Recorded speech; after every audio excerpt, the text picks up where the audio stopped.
That it is, the moment of truth. Remember now, the referee is Carlos Padilla, and those of you who saw him work the Antifermo Minter fight may remember he does not allow fighters to hold on the inside. That was a complaint by the Duran people. They thought he might keep him from going inside, but enough of that. The moment is here. Roberto Duran challenging Sugar Ray Leonard. Last-minute instructions from Angelo Dundee. Last-minute instructions from Ray Arcel. They're ready. And round one of the long-awaited Sugar Ray Leonard, Roberto Duran, welterweight championship fight. 30. Leonard is flat-footed. He did not come out to dance. He wants to go toe-to-toe with him. He's flat-footed. Angelo claims that in the fourth round he will get him or sooner. Would you believe it is Leonard coming to Duran and Duran backing up on him? Leonard snapping that left hand, now changing his pace a little.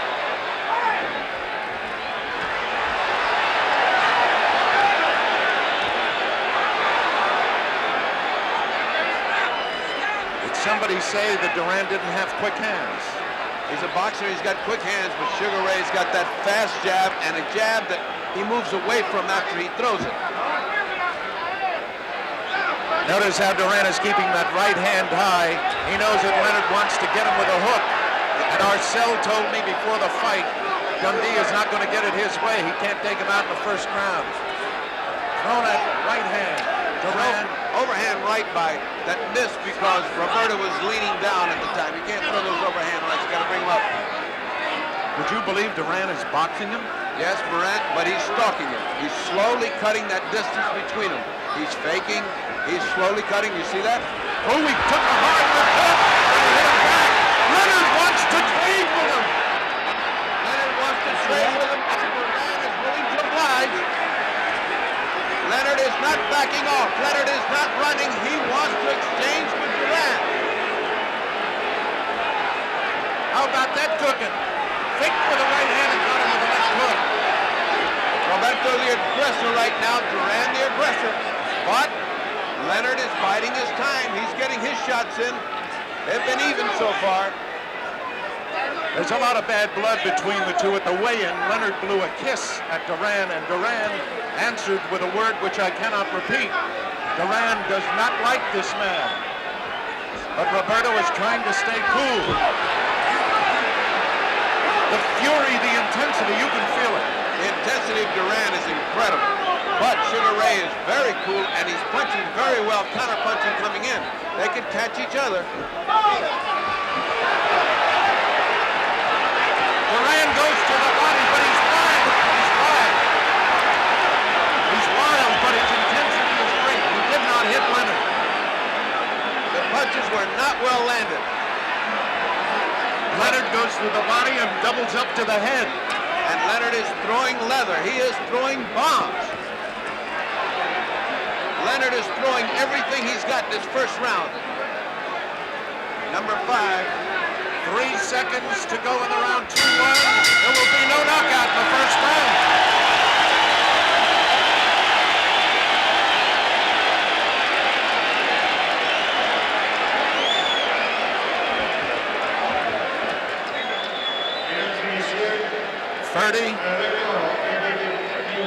I really thought, and I'm telling you now, that Leonard was going to come out and try to end it right off the bat. Everybody said Duran, but I know Arcel's plan is he wants Duran to go 5 tough rounds because he feels that the longer the fight goes, the more it goes for Duran.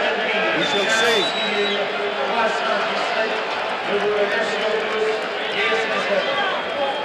Now watch this action as Duran comes in. See, he is wide open coming in, but he is also punching. Now he drives him to the ropes and punches.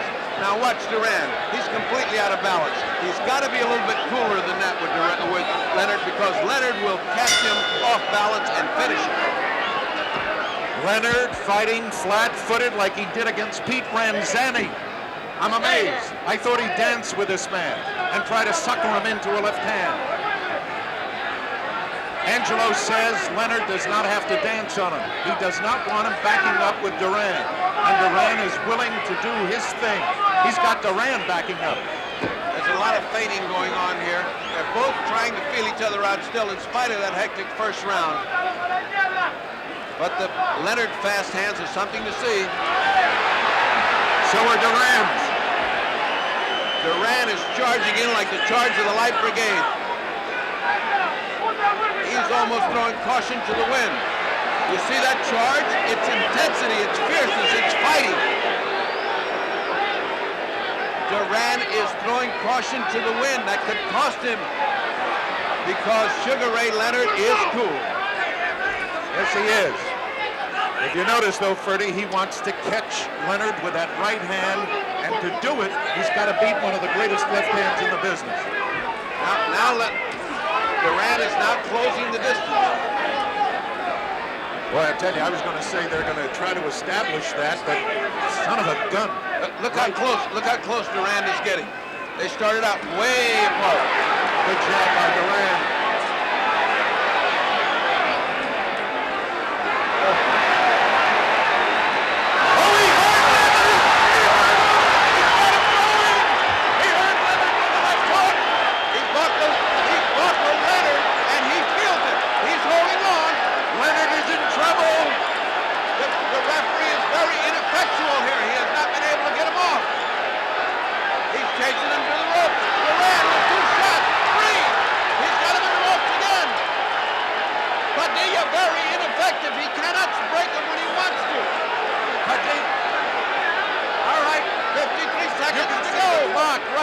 Padilla has been criticized so much about breaking guys, he doesn't want to break. He can't break. Leonard's holding on too hard. Yes.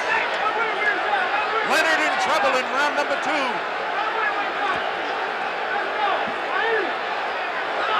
Someone just threw a cushion in full of water and hit buckets. Leonard now winding up and banging with both hands. But Duran getting under them. Oh, the right hand hurt Leonard again.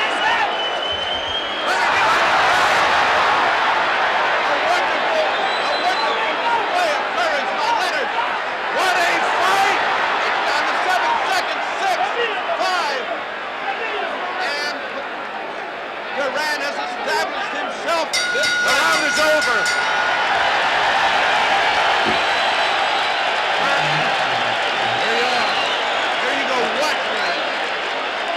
Watch. Left hook got him in trouble. Now watch his legs.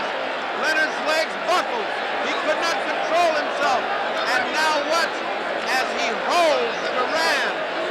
Now watch this other shot. A missed left hand by Leonard. Roberto measuring him. A left hook, a right hand that flushes, and a left hook right on the button. And Angelo looks worried. Ferdy, did they make a mistake? They only made one mistake. They signed this fight. Roberto Duran is getting instructions from the corner. Angelo has got Leonard ready to go out and fight this third round. That's probably the hardest punch he's ever been hit with as a professional. He might have been hit close to that by Bruce Curry. Round number 3, Duran. Leonard still stays flat-footed with him.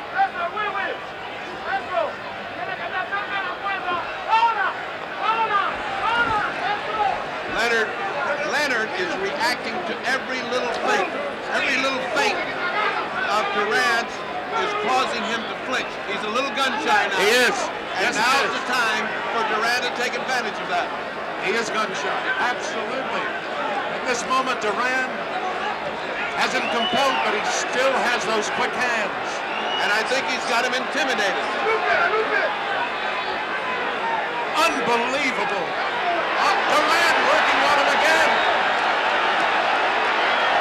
Duran working on that body, and that's going to cost Ray. Because if Ray doesn't get out of there, he's going to get his ribs broken. He's punching with the intensity that only Roberto Duran can punch with. Why would they want Leonard to take him inside? Leonard in trouble again. His knee just buckled at that right hand. But he's coming back fighting. Now this is stupid of Leonard to get stuck on the rope with Duran belaboring him. There he's got him again. Duran ran into a right hand of his own. pulling an Ali? Yes, but only Ali has been able to pull an Ali. What he's taking is some body shots that are going to kill him later on. Duran getting under Leonard's shots. It's been an incredible third round, an incredible second, an incredible first. They said, could it live up to the advanced billing? Leonard might have hurt Duran a little bit. Look at Duran. Duran is landing 10 punches to every one for Leonard. Unless Leonard can catch him off these ropes, I don't know how he can hope to win this fight this way. Would you believe Leonard trying to match Macho with Macho? Yeah, he's been reading the papers. That's too bad. He should have been fighting from outside. Movement is what he needs. Movement. Leonard coming on good with a combination, but it didn't seem to hurt Roberto. Roberto right above us. Leonard with a furious assault to the body. Leonard throwing everything he's got into the punches. Roberto ducking under him and keeps punching, keeps coming. Angelo thinks Roberto was vulnerable in the body. Oh, let me tell you right now, Leonard's throwing hard. What a round. End of the third round. You're looking at Roberto Duran and Arcel exhorting them.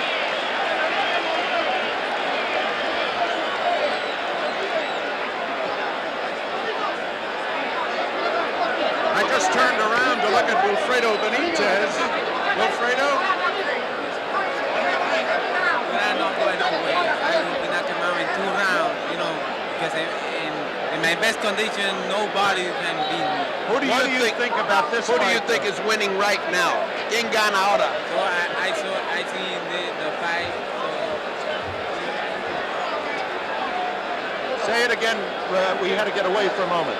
Who do you think is winning right now, Wilfredo? It's even the fight. Even fight. Gracias. I don't see it that way at all. That was Wilfredo Benitez, a former welterweight champion, but I have Duran ahead at this point. I wonder if Duran is surprised, Freddie, at the fact that Leonard is not running on him. Now Leonard is starting to use the left hand. Leonard must move. He must move and do what got him here. He got here by being a beautiful boxer with a great jab. For him to stay on the ropes and take all that body punishment is unnecessary. I don't know what they're trying to prove image-wise with Leonard. I don't know if they...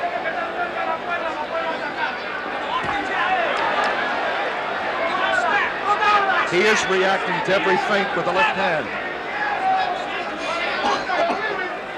He is definitely very gun-shy. Roberto is standing right in front of him. He is not catching any jabs. There's too much distance between them right now. What surprises me is that Leonard is standing right in front of Duran. I thought he'd fight him side to side.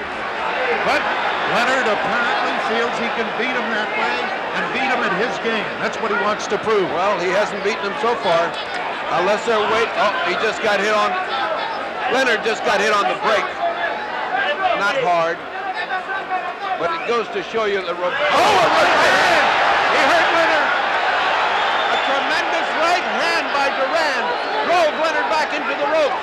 And now he is holding on. Freddie, I just don't believe this. I cannot believe that Leonard would come out and fight as if he were fighting Pete Ranzani. I don't think that Duran has given him any choice. He's fighting the fight that Duran is commanding right now. The difference in this fight is that Duran is fighting his fight and Sugar Ray Leonard is not. He is being forced to fight Duran's fight, which is what you're seeing right now.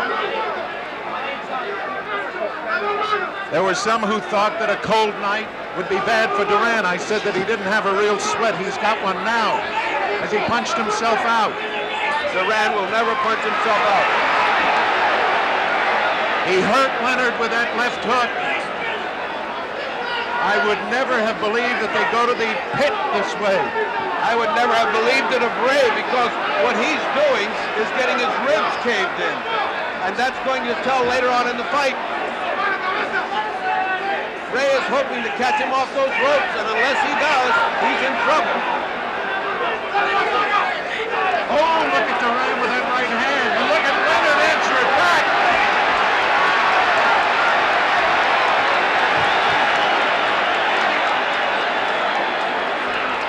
Great right uppercut by Leonard, but it just missed. And Duran keeps forcing him to his corner, a la Tommy Loughran, but Leonard fights out of it. He's got Duran hurt. No! Leonard landing tremendous right hand shots at the ball. What a round for Ray Leonard.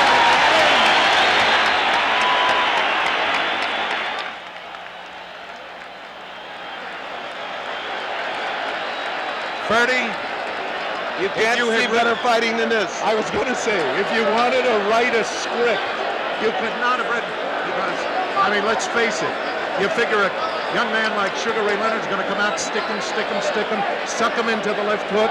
Instead, he's going out there, he's going to beat Duran at Duran's own kind of fight. We'll see whether it costs him. Now watch this right hand. Watch Duran's right hand land flush on the chin, and watch the way that Sugar Ray has to back up into the ropes to avoid. Look at the way that Duran follows him in. That's killer instinct. These rounds are beginning to get even because Sugar is starting to fight off the ropes, and Duran is beginning to slow up at the end of the round. They cannot keep up this pace for 15 rounds. You know, Ferdy, remember I said to you, Ray Arcel, oh, a left hook, he might have hurt. That was the suck punch. Bring him in and hit him with a hook. That's because Duran has opened this round asleep. He did not open it with his intensity, and he got hit. If he lays down and tries to box with Sugar Ray Leonard, he is going to get that all night long, because Leonard's hand speed is awesome. Ray Arcel said we'll tell by round number 7 whether they've got second wind. Duran now is fighting the way he did in '71 when they called him Rocky after Rocky Graziano, going with a right hand, or Marciano, as Freddie Brown says, as Ray Arcel says of Jack Dempsey. Let me say that Sugar Ray Leonard has shown more guts and more gumption in these first 4 rounds than was expected of him. The champion has been fighting his heart out, but Duran has been calling the shots. You notice that Leonard is now trying to use his size on him, bullying him, yes, leaning on him.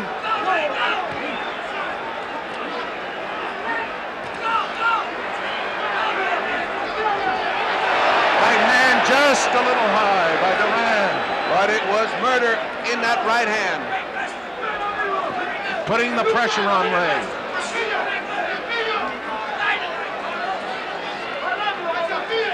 There's a lot of infighting here that doesn't look like much, but they're landing very short, chopping, and hard punches, both of them. Sugar Ray Leonard is really doing a job with his head. He's also pounding to Duran's body. They believe they can get Duran, and Duran is answering back. Look at Ray go to the body. Did he hurt Duran, Ferdy? No, those were to the side. Those were picture punches, but not hurt. Those are the ones that hurt. The one where you dig in and your feet come off the canvas with each one. An incredible 5 rounds with Sugar Ray Leonard not doing what they thought he would do. Oh, now he's got Duran hurt. Oh, and Duran fights right back. He's going after him with the right hand.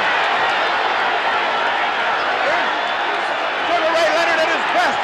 He's trading punch for punch with Duran. Is that wise?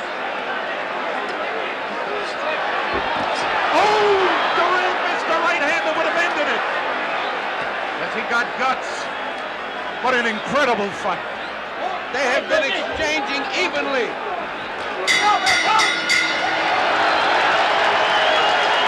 And now watch this replay, ladies and gentlemen, as you see 2 fighters evenly matched.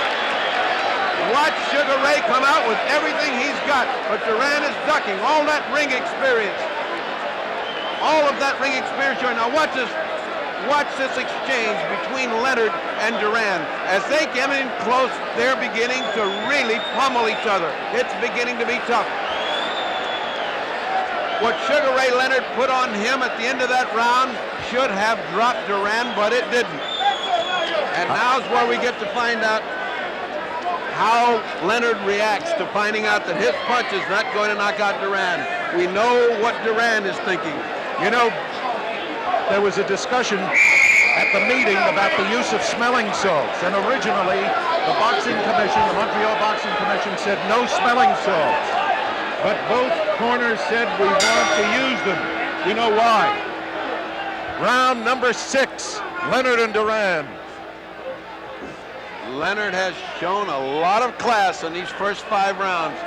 Roberto has shown his animal intensity, and it has been a barn burner, and it is a pretty even fight. Oh, beautiful shot by Leonard, and caught Duran just like he did opening the other round. Hello. And of course, the usual laugh from Duran. He's starting to suck him into that left hook again. Step forward with the left foot, draw back, and bang. Incredible fight. Not what we expected at all. I figured it'd be a dancing Leonard, but he wants to beat Duran at Duran's kind of fight.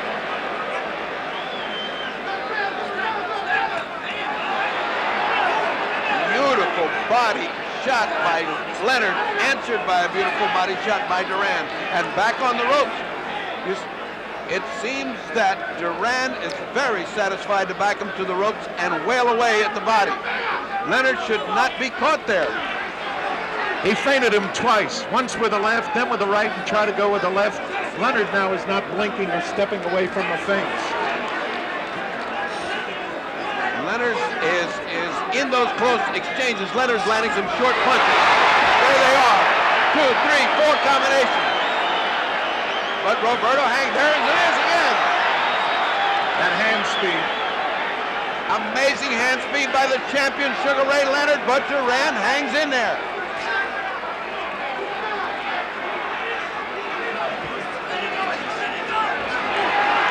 Leonard bearing his attack.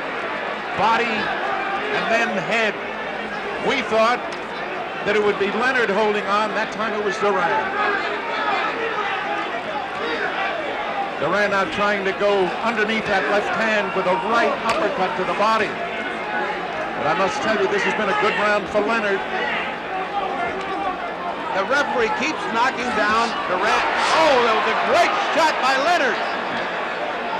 The referee tries to knock out Roberto's right hand, but never. Beautiful, beautiful punch by Duran in counter punch as he came in. Right uppercut. And now a hook by Leonard. How can these two guys take it? Unbelievable. Duran measuring him for the right hand. And just when he goes to throw it, Leonard with that superb instinct moves back. What a fighter Sugar Ray Leonard is.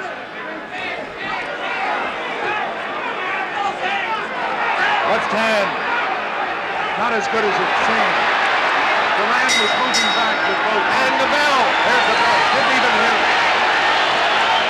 Ernie, we talked with you about how you've scored it so far.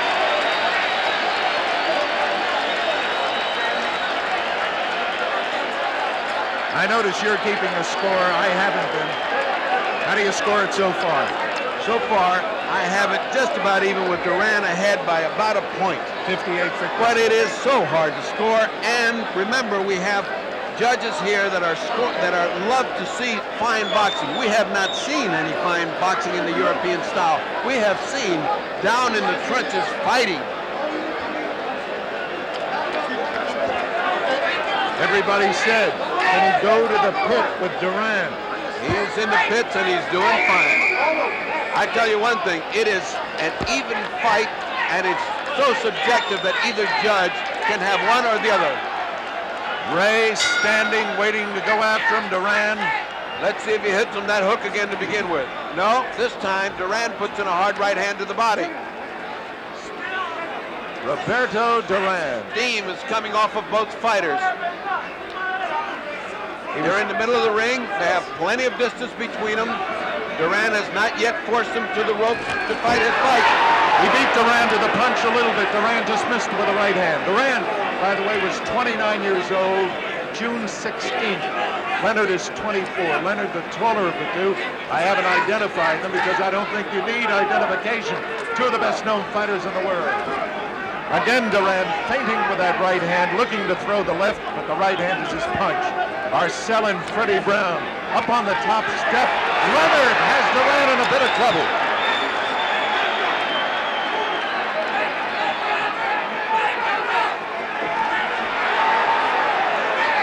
Leonard fighting very well off the ropes now, not like he was doing before. They exchange very hard punches back into the ropes as Duran is always relentlessly pushing him back into the ropes. Leonard fighting off the ropes, trying to spin out, trying to get distance. Roberto now back to the ropes.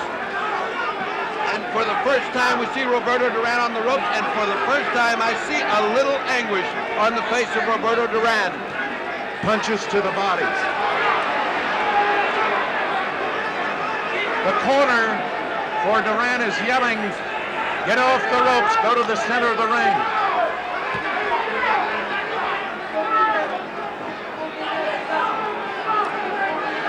This is a very brutal physical fight, very brutal. Ray pushes off the referee and saying, "Let me get to him, let me get in this action."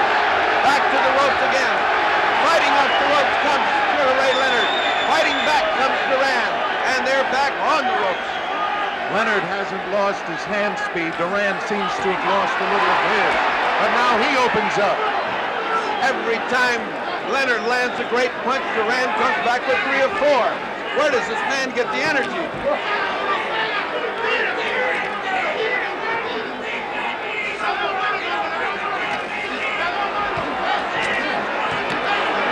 Oh, a beautiful hook by Duran right on the button. A beautiful hook by Duran right on the button. What in the world? Keeping Sugar Ray up when he gets hit like that. The same kind of guts the other man had. Oh boy, are they giving it to each other. He keeps showing him the right hand and trying to hit him with the left. Duran turned his back on him. What punches? Low punches by Duran. But it doesn't seem to affect Sugar. This is Sugar Ray. This is Sugar Ray at his best, and yet he doesn't take advantage of it. But no.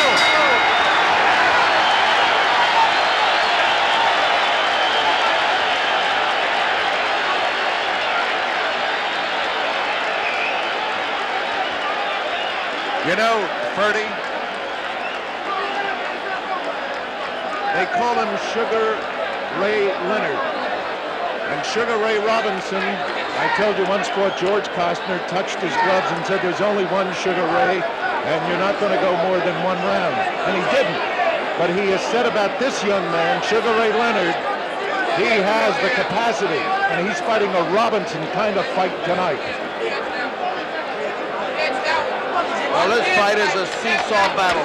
Just when one man looks to be getting the opportunity, the other one comes out. And one of the big surprises of this fight to me is that Sugar Ray Leonard has been able to take the terrific punishment by Duran and still be fresh and still be coming. What a fighter Sugar Ray Leonard is. 8th round. I'll tell you, they have respect for one another. If they don't have it, they're getting it now, because they have done everything they could to each other and they're still there. Out in the middle of the ring now, a little slow beginning. That's not good for Roberto. He's going to get hit from the outside, but it's great for Sugar Ray. That's Sugar Ray's fight. I have the feeling Roberto is trying to draw him into the right hand now. This is the first time I have seen Padilla so active in trying to break fighters up that are fighting. Oh, a fantastic right uppercut by Leonard. Another right uppercut by Leonard right on the button.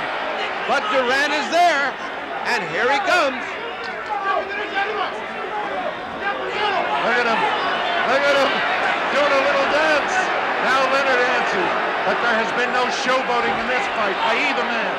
They came to fight. Leonard flat-footed. Leonard has to fight this kind of fight. Now's the time for him to open up with this kind of fight.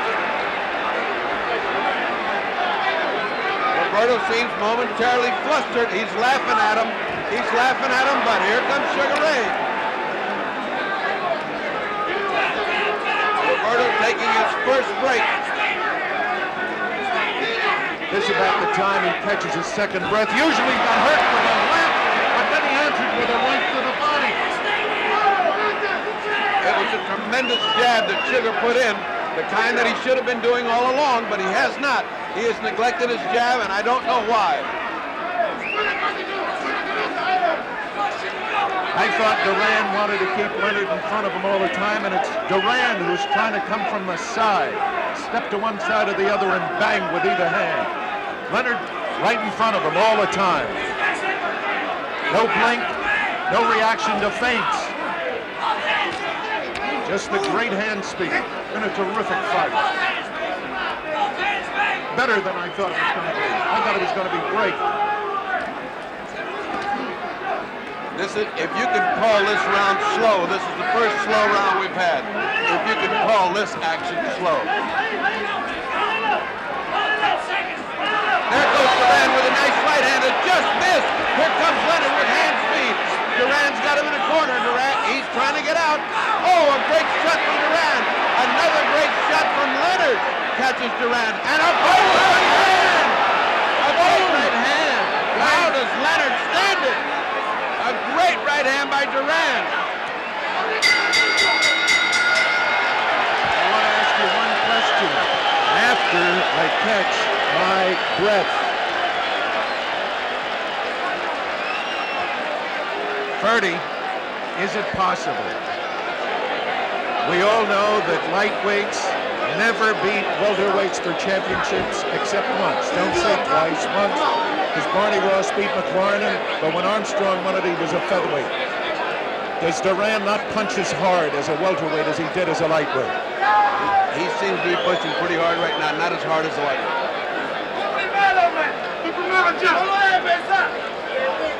Watch Duran's right hand now as it lands. There's a left. Look at that right hand flush, and back comes Leonard, and what he does. Now watch another shot of this. Look at the right hand land flush, right on the jaw. Now if he'd have landed that on a lightweight, he'd have killed the lightweight. You know, of course, they always question Leonard's chin. You think they do now? Not indeed. Not indeed. Not his chin, not his heart, not his head, and not his fighting ability. Sugar Ray Leonard is a sensational champion, but he's got his hands full with Roberto Duran, who has given him all he wants and is on top of him every minute. Duran now is the aggressor. He's not trying to cut him off. He doesn't have to. Leonard is right there in front of him, fighting him flat-footed. Leonard has not danced. He has not shuffled. He has been in the trenches with him. Duran uses that feint with the right hand, draws it back and throws the left hook. Did he cut Leonard? Leonard went to his eye. Did he cut him? No, he put his head in there pretty good.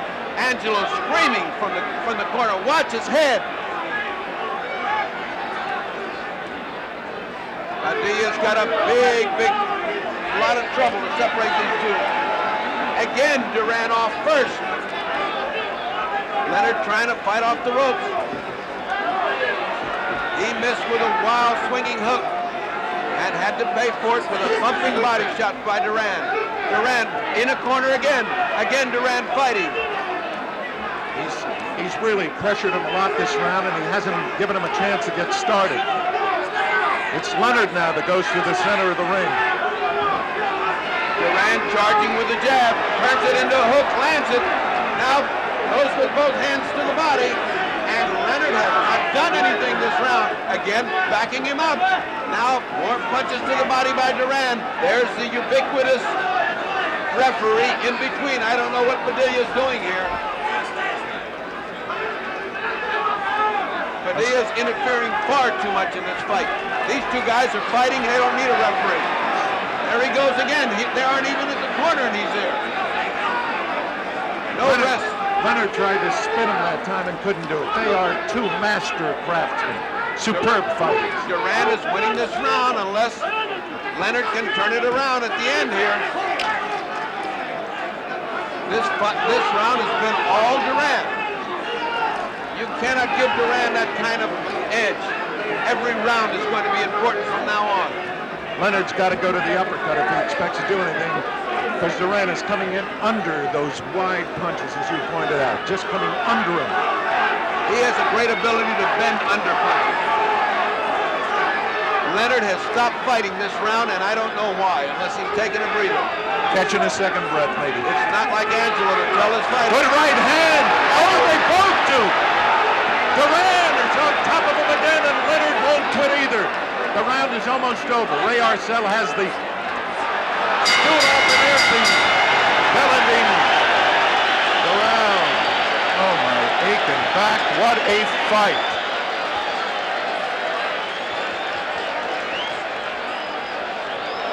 I must say that there is no way that this man can retain his championship if he has another round like that. That round was all Duran fighting, and Sugar Ray, now there's something going on in his corner.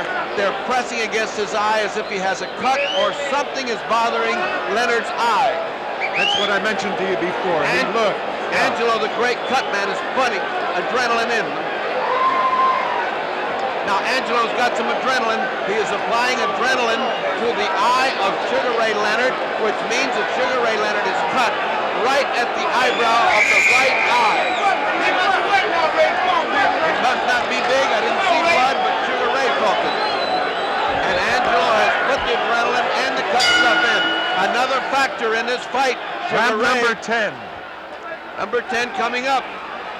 Many people pick this as the round that Duran would knock out Sugar Ray Leonard. Good right hand by Duran. Leonard has not lost his cool, and neither fighter really has taken what you would call command of the fight. But Leonard now starting to get up a little more on his toes and go to the left hand. A little more on the toes, go to the left hand. Duran now sweeping at him, maybe feeling more confident. Duran should have felt very confident after that last round. You're right. Oh, he hurt Duran with the left hook. No, he didn't. Duran smiles. Duran just cannot be beaten or intimidated by this man. He got hit a hard hook. He laughed and kept on coming. Ray is starting to blink again. He's starting to blink again. And Ray is beginning to look worried when Duran comes in. The first time I've seen that expression on Leonard's face. A good left and a right by Duran. Duran just looked over here and smiled at me. I can't believe that guy's got that presence of mind. Duran looked in our direction, smiled at me as if to say, how do you like this? Leonard with the quick hands, but he doesn't seem. Duran is impervious. Duran is going to the body. He does not seem to be able to respect the punching power of Sugar Ray Leonard. That's where he needed the uppercut, either left or right, and all he's doing is hooking. And punching down on a guy who is turning down. A thumping good hook to the body by Leonard.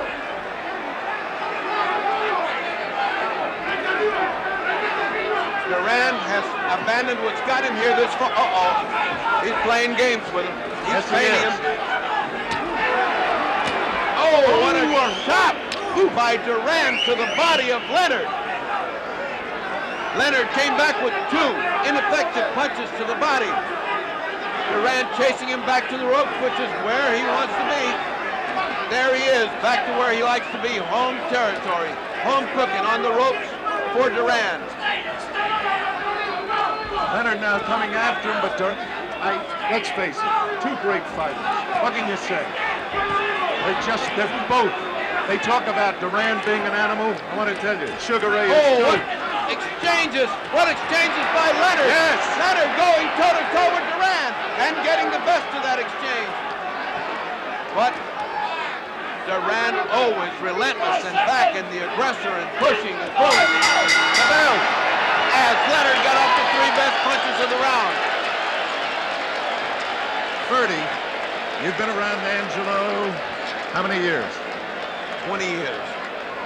Did you think that he was going to send Leonard out to fight this man's fight? I did not. This is the biggest surprise. Outside of Tate getting knocked out, this is the biggest surprise that Angelo has got this guy fighting in the trenches with Duran. Because obviously Duran is in home territory when he's on the ropes and flat-footed and wailing away. He's shorter. That means his face is getting into, his head is getting into Leonard's face. He's cutting him, he's confusing him, he's frustrating him, and now he's even beating him to the punch in the middle of the ring. Now Leonard looks very tired at this moment. He looks a little weary, a little discouraged. He's now got to come on. Angelo's giving him that pep talk that he gives him. We're behind, we need this round. And Arcel is doing the same with Duran. Round number 11. Round number 11. They've met at the middle and exchanged punches. Neither one effective.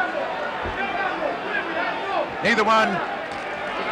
Duran doesn't look tired at all, and Leonard is punching like he isn't. He got hit very low. Leonard just got hit very low just then.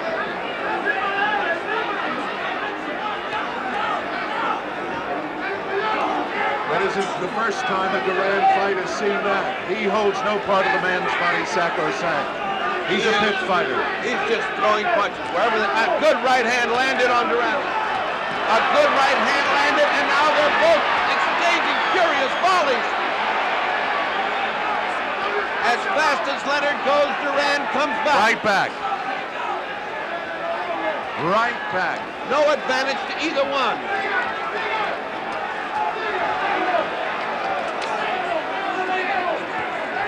I was about to say that some of the sting may have gotten out of Duran, but you can't tell.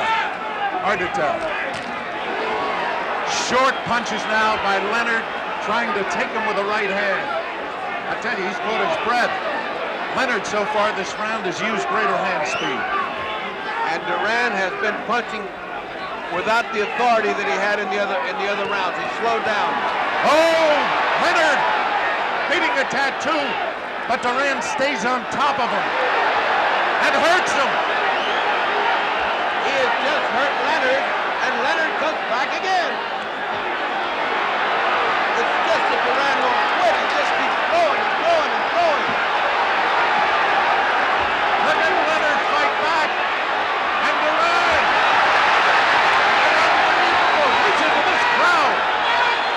Look at the way they're going one after the other. Duran actually keeps pinning him back to the ropes, and that's his fight. Leonard can't seem to... Oh, Leonard threw everything he had in a punch and almost turned himself around. They're both extremely tired. I've never seen Duran lose punching power like now. Leonard punched himself out. Duran is starting to come back at him. I've never seen Duran punch so slowly, but he's been punching so hard. They're both exhausted. We're in the 11th round. 4 more to go. Arcel was right. He said we'll see who goes 15. That's what this is going to be. Who goes 15? Leonard coming back with a flurry, and Duran answers and hit him right left hook. They're just exchanging those volleys. It's incredible to me that one can come back to the other. And there.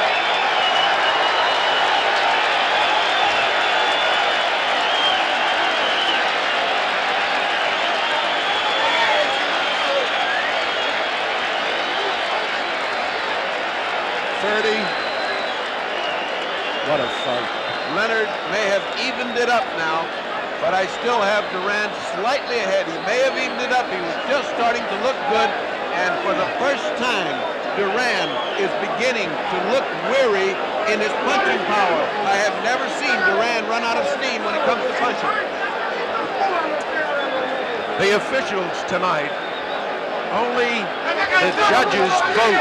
The referee, Carlos Padilla, has no vote. No vote. Harry Gibbs, Angelo Poletti, and Raymond Baldiru. Now, Baldiru presumably has no reaction one way or the other to Styles. Gibbs likes boxing. Poletti likes aggressiveness. We're in round number 12. I don't think they've seen much boxing, but they've seen a lot of aggressiveness by both. Both fighters have been supreme fighters. Good right hand by Duran to begin this round.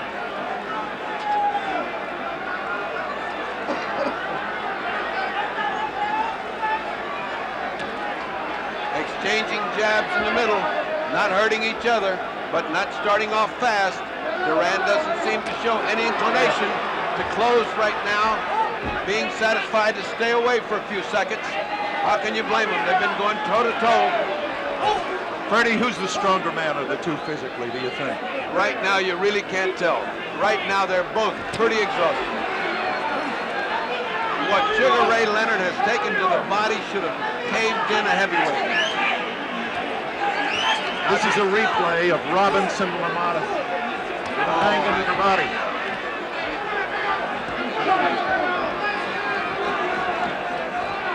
Roberto is much busier. Roberto is much busier than Sugar Ray Leonard. That was a string. That string was hanging from Roberto Duran's glove, and Padilla took it out. Rightly so. Stop the clock, too. He's shown him the right hand again and going at him with the left and hit him with a good hook. Duran did. Duran seems to be getting his second win here. Duran showing him the right hand and using the left. Oh, he hurt him there. They exchange. They exchange thunderous punches, and now Sugar Ray Leonard feels like he's got Duran in a little bit of trouble, but that's a mistake because Duran is a mongoose. He comes back. What a thunderous punch Sugar Ray Leonard landed, but Duran is still there. What in the world has Duran got for a heart? Unbelievable. Good right hand by Duran. Just when Sugar Ray Leonard was going to get untracked, he got hit by a right hand. I don't think he's got the sting he had earlier. I don't think either one of them have the sting set on him. Sugar Ray just took a deep breath, which is a sign of weariness.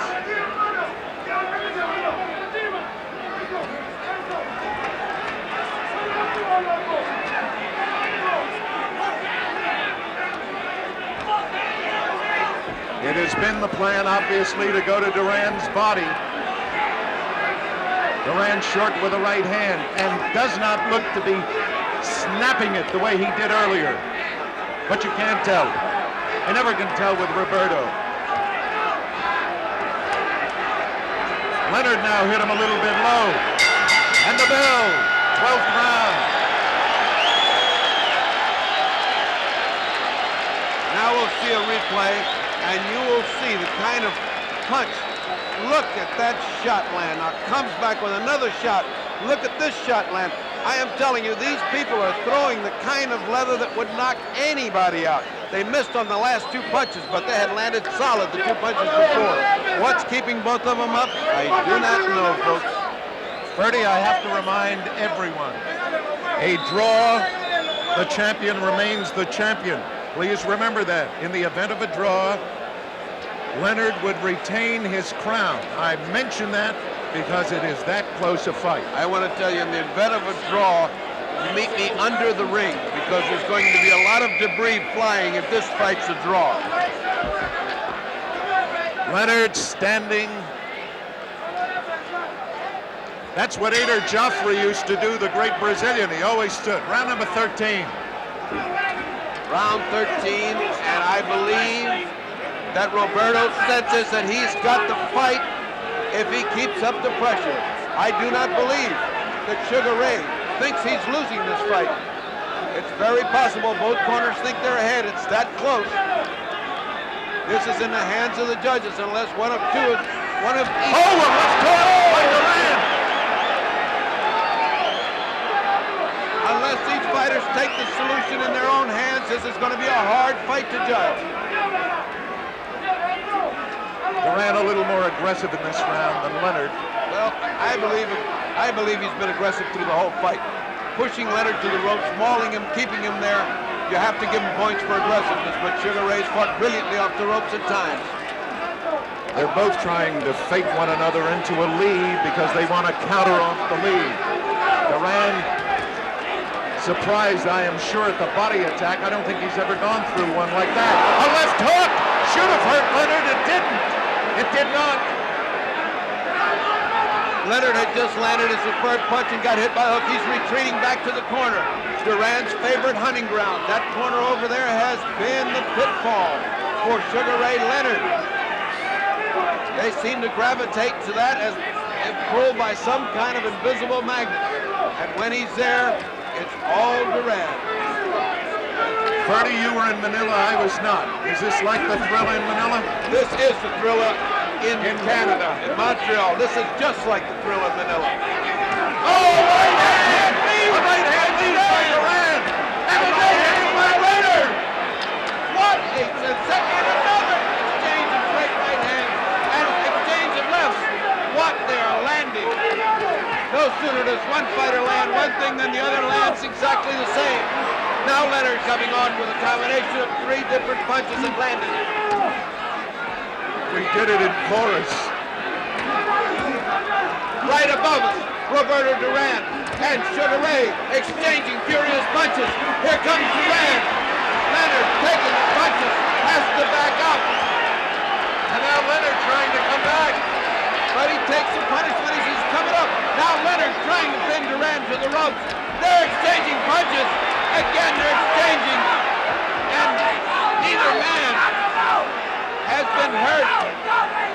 Right now, Sugar Ray has landed devastating body blows, but Duran is still in front of him. Duran punching away. Leonard taking everything. They're yelling, move away, Leonard, but he won't. He will. Oh, he's been hurt.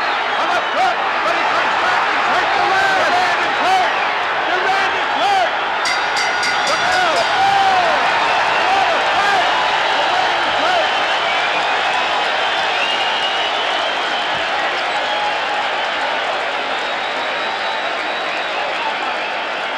What a fight at the bell. Duran was hurt for the first time. He clutched and grabbed. You know, the image of Ray in America, Leonard, the face of a poet. He's got a heart as big as Duran, and he also has fists of granite. Look at this exchange. Right hand on the button, left hand on the button. And now another right on the back of the head, which does not make you feel good, folks. And now they bounce back, another right hand at the bell. Now that should have encouraged Sugar Ray Leonard. Angelo Dundee, the great cornerman, patting him in the back. We need this, baby. Go get it. Go get it. Look at Duran yelling, I'll be there. I'll be there. He came out with a right hand lead that just missed the chin of Duran. And Duran came back with a thumping body shot. Hello, here we are again, he said.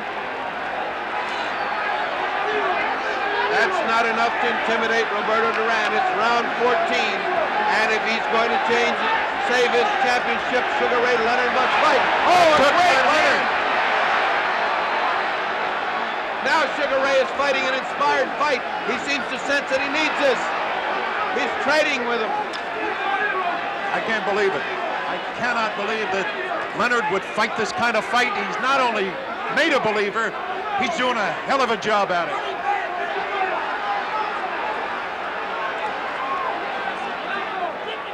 Leonard has come out smoking, and Duran waiting a little bit, but he'll be there. They both will. I don't want to pick this one. Leonard's getting to him a little bit more with that left hook now. Duran, though, comes right. Oh, what a hook! Left hook. What a hook by Duran. Duran dug a body shot, came back with a left hook. A straight right hand to Leonard. Now they're back toe-to-toe. Ferdy. It seems, Did he hurt Leonard? Leonard just shook his head in one of those exhausted motions that fighters make. What bumping exchanges, even exchanges. What a great fight. Leonard seems to sense that he needs this to keep his title. He needs these last 2 rounds, and he does. Bill, he needs these last 2 rounds. What a fight.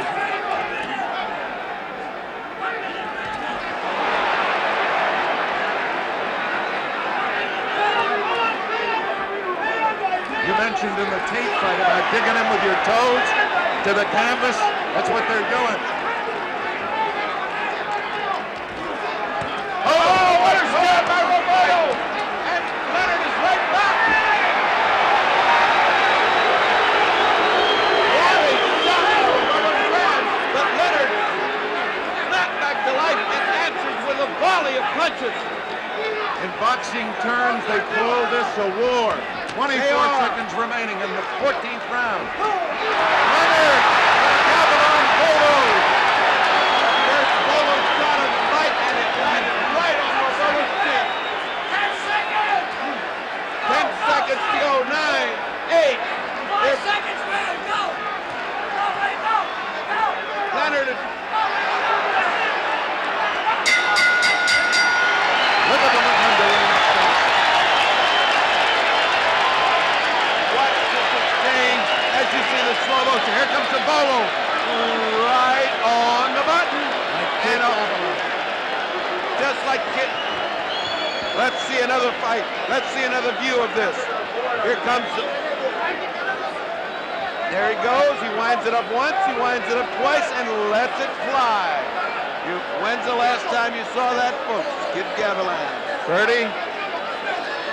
15th round. Let's decide it. I think this decides the fight. I see. You got a dead even. This decides the fight. What a sensational bout. Round 15. Who would have thought of this? This crowd is on their feet in tribute. Even ringside spectators, even the press is up on its feet. 15th round. Could be the decider. It's close. I don't have to tell you that. Leonard has fought a courageous fight. Not the smartest fight, but a courageous fight. And Duran has been Roberto Duran. He's always there. It's a war. Sugar Ray Leonard has shown every inch a champion. What a magnificent fighter Sugar Ray Leonard has shown himself to be. And no less Roberto Duran, who has pressured and pushed and mauled and sent him to the ropes time after time after time. They're back to the ropes. Freddie, no matter who the winner is, it's got to be a rematch. Oh, I would say so. Here they come again. Roberto looking for that right hand. He hasn't gotten off. He has not gotten off in the 15th round. He's got to do some punching. Leonard has taken the play away from him so far. Either the corner thinks they're so far ahead they can win this fight, or I don't know what's happening to him. Because he should be fighting like a man bag right now. Remember, Leonard has never lost a fight. Duran has only lost once. Only once to Esteban de Jesus. 1 minute and 24 seconds to go. Roberto is not pressuring him, and I do not understand why. This fight, this round could cost him the fight if he doesn't pressure him. They're both tired. I agree with you. I think Leonard's got a little more gas left. He's doing all the punching. Roberto can smile, but he's not punching. Either that or Roberto is saving himself for the last minute. Now he's starting to try to spin him around and hit him. He's making Leonard miss. But he's got to punch. Now he's playing with him. He's playing with Sugar Ray Leonard. I don't understand why. He's showing him, here's what defensive fighting looks like. Marcella's yelling to him to punch. He knows that he needs it. How much time we got? 1 minute. 1 minute. Leonard doing all no. It's down to 25 seconds. This one will go all the way. And we're going to have a decision, and then Leonard may have pulled it out with the 15th round. Leonard bombing away, and Duran apparently feels he's won this fight and doesn't have to fight the 15th round. There's the clock. 7. I can't believe it. 6. I can't believe it. 4. Duran thinks he has won the fight. I can't believe it. The bell. It's over.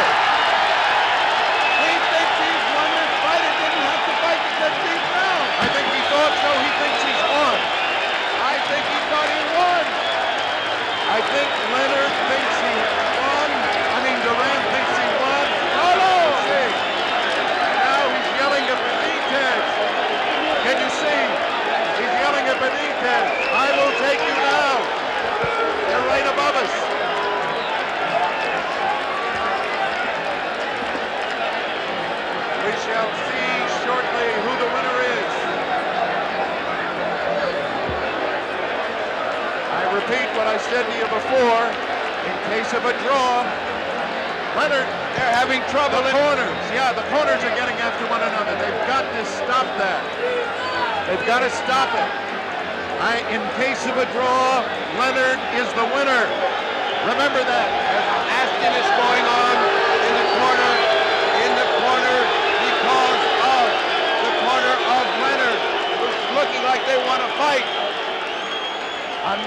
Louis Enriquez is getting some of the Panamanian contingent back to the corner.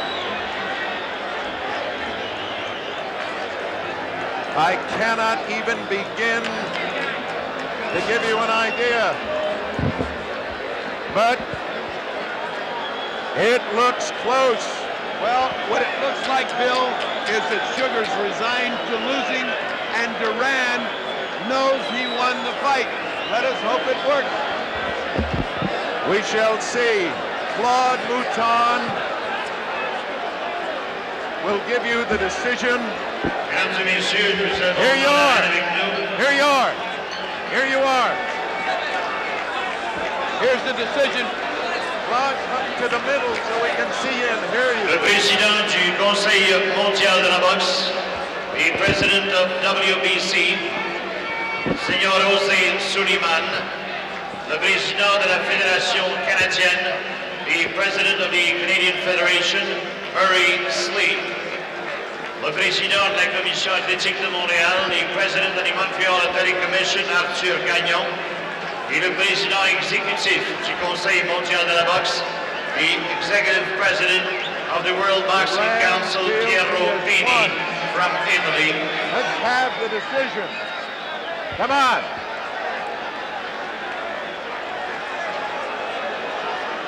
I am not sure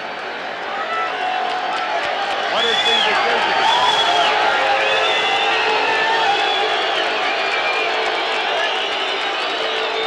You can see the corner of Leonard. That's Dave Jacobs, his trainer. It's close. I cannot believe that if there's a difference, there's a point.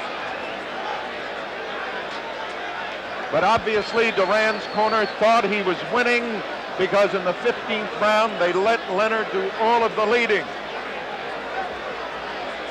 They are going to have to check the card, and we shall shortly see who the winner in this fight is. Let's see who the winner is. Obviously, Duran feels that he has won the fight, but as we look at Sugar Ray, he fought a tremendous fight.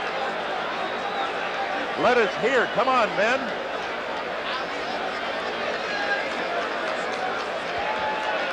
Bertie. There's a tremendous amount of tension building in the ring. Obviously, Roberto Duran is totally confident, fully confident he's won.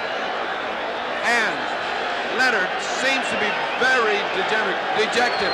Here's the announcement. Mesdames et messieurs, la décision officielle des juges. It appears, here's the Here is decision. the official decision.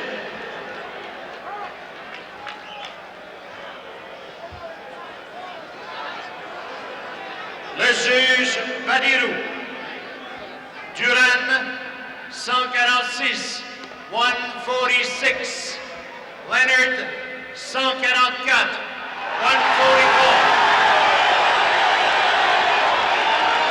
146, 144 for Duran. Duran, 147, 147. Leonard, 147, 147. He called it a draw. Juge Gibbs. Leonard, 144. Duran, 145. Le nouveau champion du monde. Duran.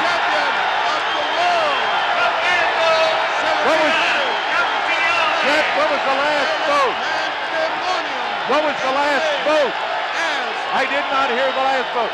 Bertie Pacheco is in the ring. And it's going to be difficult to get to him in a moment. He will be brought here as soon as They finished celebrating. So, The excitement is such, please get him off. 145, 144.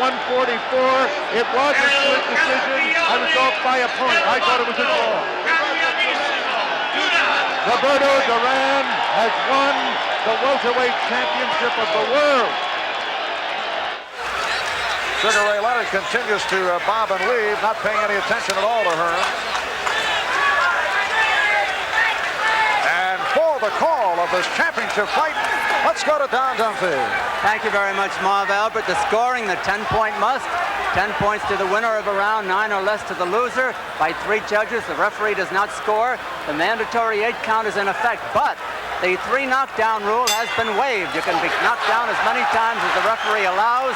A man can't be saved by the bell except in the last round. We know that Thomas Hearns is the taller of the two. They're both wearing the white trunks, with Leonard having a red stripe around his with sugar on it. Leonard figures to do the footwork. Tommy Hearns will try to cut off the ring, try to corner him. Leonard is most dangerous with his combination punches. Hearns has a good left hand, but the power is in his right hand, and Leonard is trying to nullify that by staying away. He's got to do some fighting if he's going to win some points. He can't just be running this whole first round. There hasn't been a blow scored yet.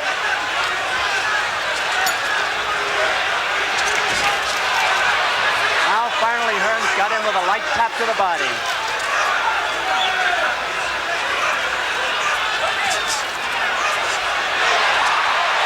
Hearns looks as though he's trying to end it in a hurry. Leonard knows that, apparently. It's a battle of tactics.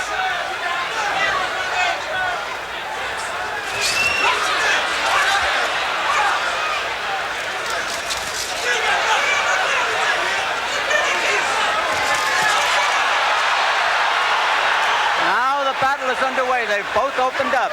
They both have felt leather. Leonard tried to throw a surprise right hand. It did not land.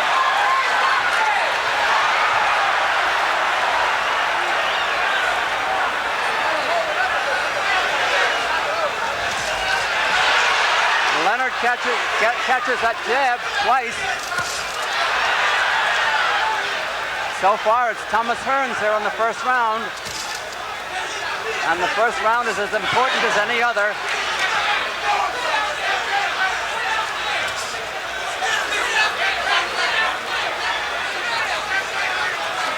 Leonard is doing a lot of motion here in the heat, and that may take something out of him.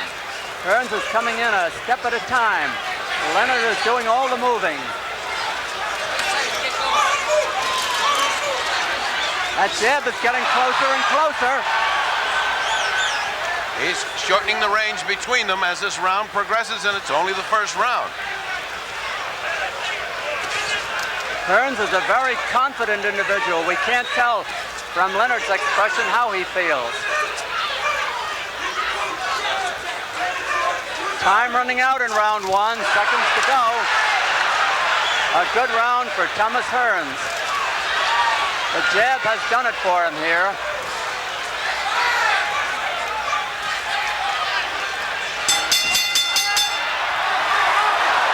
Oh, look out! Little battle after the bell. Thomas Hearns throwing a punch at Sugar Ray Leonard after the bell. Well, Sugar Ray had tapped him sort of playfully, but there's no play in Tommy Hearns. He's wound up so tight that he wants to fight. There is no play in Thomas Hearns. Sugar Ray Leonard has just given him a gift. He tied a nice red ribbon and said, here's the first round. He did not do any fighting, and he didn't do anything except build up Tommy Hearns' confidence. I don't understand the first round. He did not actually throw a punch until we were halfway through that first round. And the tactic at the end of the round, similar to the maneuvers of Sugar Ray Leonard when he went up against Ayub Kalule in his last bout. Now let's look at the end of the round and watch that. See that little tap right there? Hearns says, get your hands off me. The fight's, this is a serious business. This isn't show business. Hearns is serious.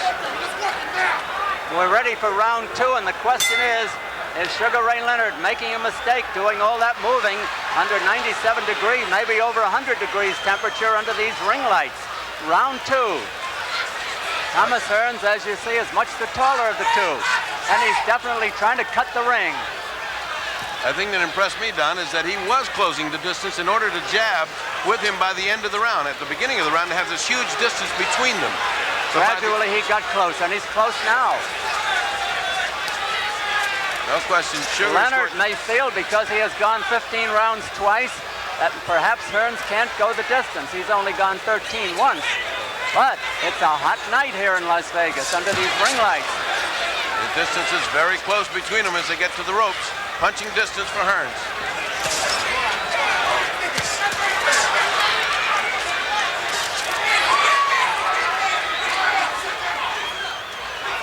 They're both very serious. Hearns seems the more serious of the two.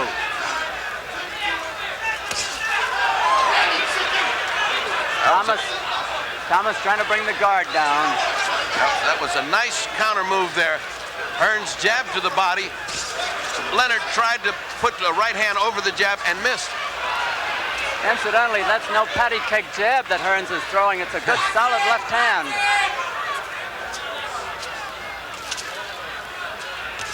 This round is about half over. Same as the first round, Don. Much like it, Ferd. The referee is Davy Pearl. He's had little to do so far. Leonard is showboating a little bit, and he's wasting time with Hearns. Hearns has no sense of humor.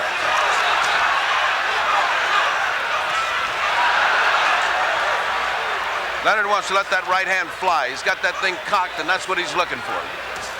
He's got the same wide expression in his eyes that he does when he wants to throw it. He grazed him with it. He grazed him, and that was a harder punch.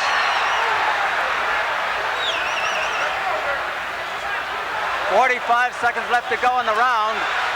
Leonard scoring.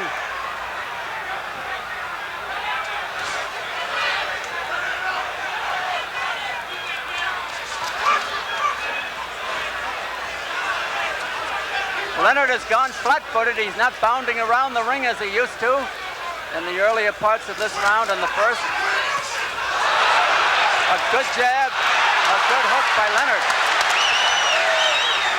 It caught Hearns moving it away, and it was not devastating, but he did land it. 10 seconds left. Leonard is starting to fight, and this makes it interesting. Leonard back on the balls of his feet.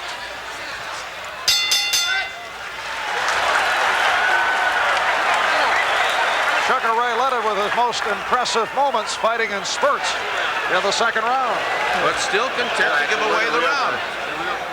Let's take a look at this action and see what happens as Hearns has closed the distance and Leonard begins to show desire to fight. He threw a right hand. That's the first right hand that Hearns has come close to landing.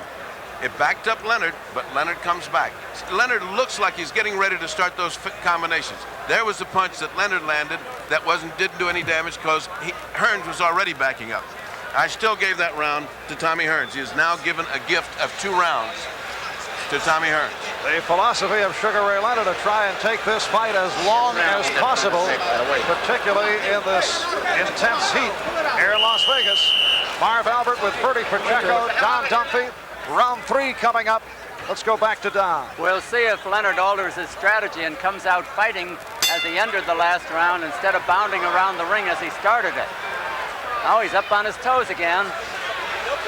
Hearns has fought the same way. 1 foot flat, the left, up on the toes of the right.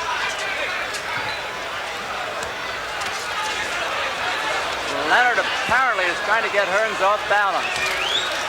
We've lost our clock for you that are watching. We're working on it and hope to put it back because it's all important when there's a knockdown. We'd like to get it to you as soon as we can. Leonard on the move again. They both landed hard punches. Leonard may have had the harder one, but Hearns is back at him.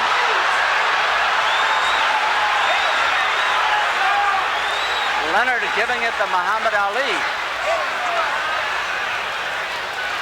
Hearns went momentarily right hand crazy. He can't do that. He's got to keep that left hand going. Over anxious. Hearns over anxious with the right, but scoring with the left.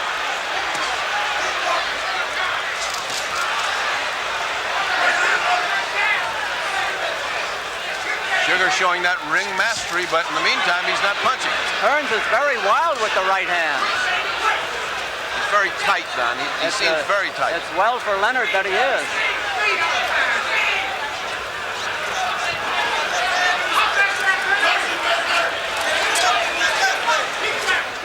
So far, the folks have gotten their money's worth. This round about half over. And still Leonard on his toes. Leonard may come up with a flurry any moment. Hearns smiles.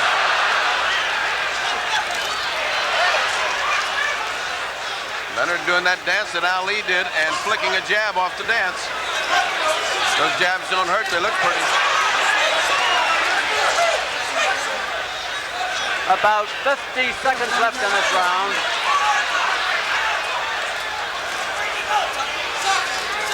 Action slowing a little bit.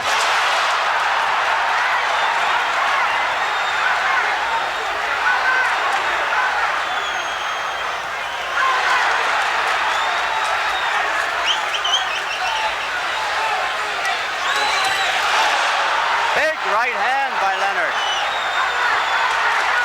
About 20 seconds to go as they slug.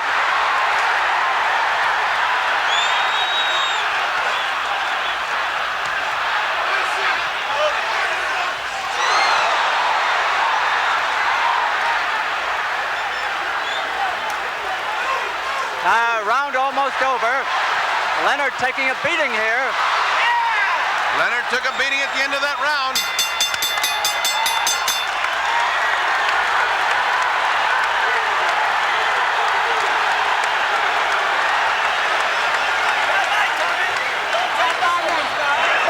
Tremendous action round. Thomas Hearns getting to Sugar Ray Leonard in the final seconds, preceded by two effective right hands by Leonard.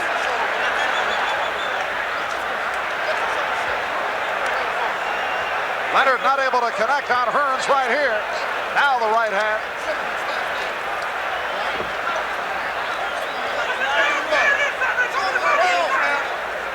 And then final seconds, Thomas Hearns able to rally and threw a couple of stinging left and rights to Sugar Ray Leonard. And Angelo, when he came back to the corner, screamed at him, "What are you doing fighting him? Don't stand and fight him." And that is definitely good advice, because Hearns has taken all 3 rounds now, and it's getting to the point where Sugar can't afford to give any more. Round 4 is scheduled for 15 or less. Sugar Ray, the shorter of the two. Thomas Hearns, the lanky one. Don't you feel he's giving him too much respect? Don't you feel Sugar Ray's giving him too much respect? He's given him the first 3 rounds. I mean, he's got to start the fight. I don't know what he can do about it, Ferdy. If he gets hit with one of those right hands, it could be over. He's got to start fighting more and moving. The movement's okay if he fights off the movement. He's got to throw the hook to the body and bring it up to the head, but in doing that, he's going to leave himself open for the right. Well, he's apparently thought about fighting and winning this round, because he started off fighting. Both have great left hands.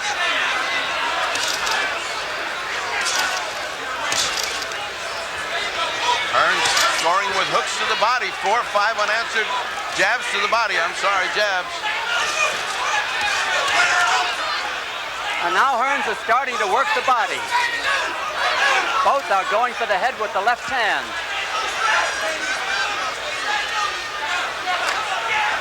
Hearns is a better boxer than people give him credit for. He certainly is, Don. He stood right there. He's rolling with those punches. He seems to be out jabbing Sugar and enjoying it. He keeps smiling at him. Well, he's got the reach. Now he's getting Leonard off his feet.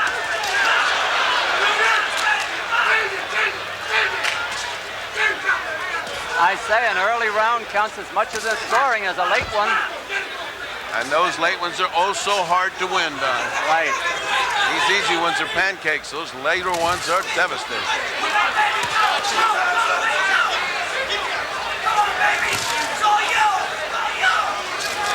All of those jabs to the body are point builders as well as debilitating Sugar Ray Leonard. This is really a good fight. Oh, good. Oh, Hearns Hearns got nailed. He just stood there. He got a good three-punch combination in, and he stood there and smiled back at him. Leonard doing the best he's done in the fight so far. Yes, he has. He's catching him with that right hand after the left hand. Sugar's throwing that right hand. A good round for Leonard.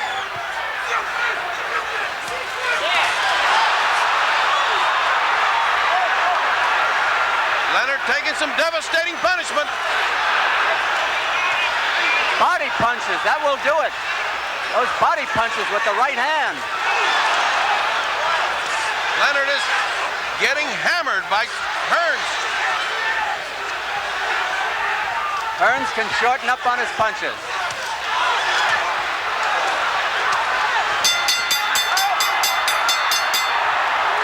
Again they fight.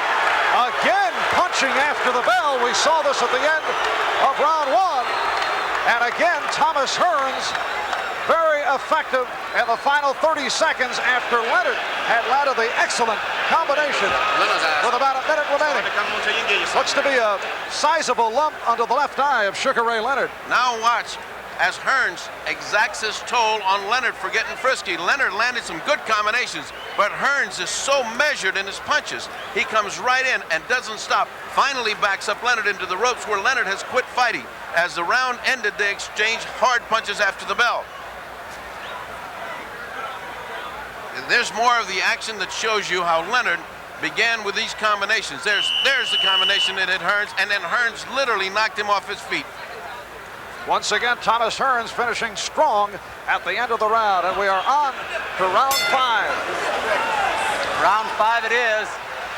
Sugar Ray Leonard, Thomas Hearns to unify the welterweight title. Hearns coming in slowly. Leonard using up energy, dancing up and down. A hot night in Las Vegas under these ring lights. And much hotter for Sugar Ray Leonard as this young, strong, aggressive, determined Tommy Hearns is putting a jab in there. Not seen since the days of Joe Louis. If Hearns was as effective with his right to the head as he is with his jab, this fight would be over. Well, he's finding the range. Right. Leonard doesn't know how to come in without paying the toll. Every time he comes in, he has to pay that price. That is a strong jab that Hearns is throwing out. What I like about Hearns is he's willing to throw that jab to the body as well as to the head. Sugar Ray Leonard, ever dangerous. You never know when he can throw that powerful right hand of his. He's the sharper puncher, but not the heavier puncher. And the better boxer is Sugar Ray. But Hearns is a fine boxer himself. Well, I can't believe it's in Angelo's game plan to give away the first 4 rounds. Could be the first 5, the way this one's going.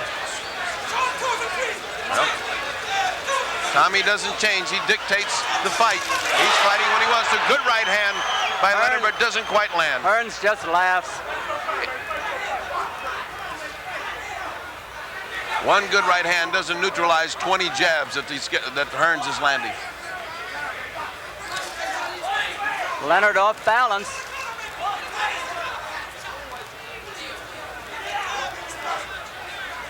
Leonard doesn't have to look for Hearns. Hearns is standing right in front of him. Hearns is letting the energy be used up by Leonard. And while he's letting the energy be used up, he keeps the body punches going to sap him further. Pretty soon, Sugar will be fighting on nervous energy. Ray Leonard is full of perspiration. Hearns, not so much. Hearns does not move much.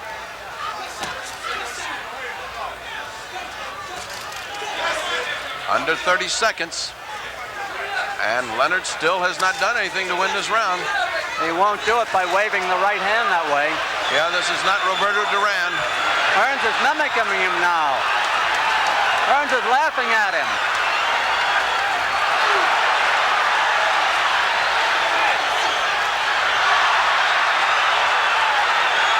Hearns is making fun of Sugar Ray Leonard like Leonard made fun of Duran. There's the bell.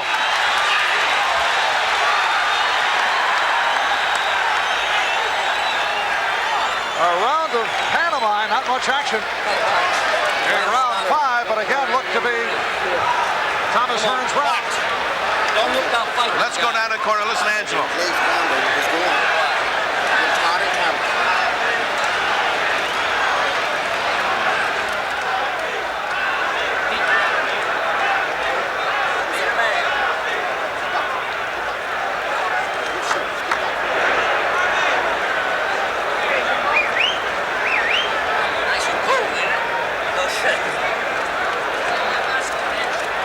Doc, how is that right eye of Leonard?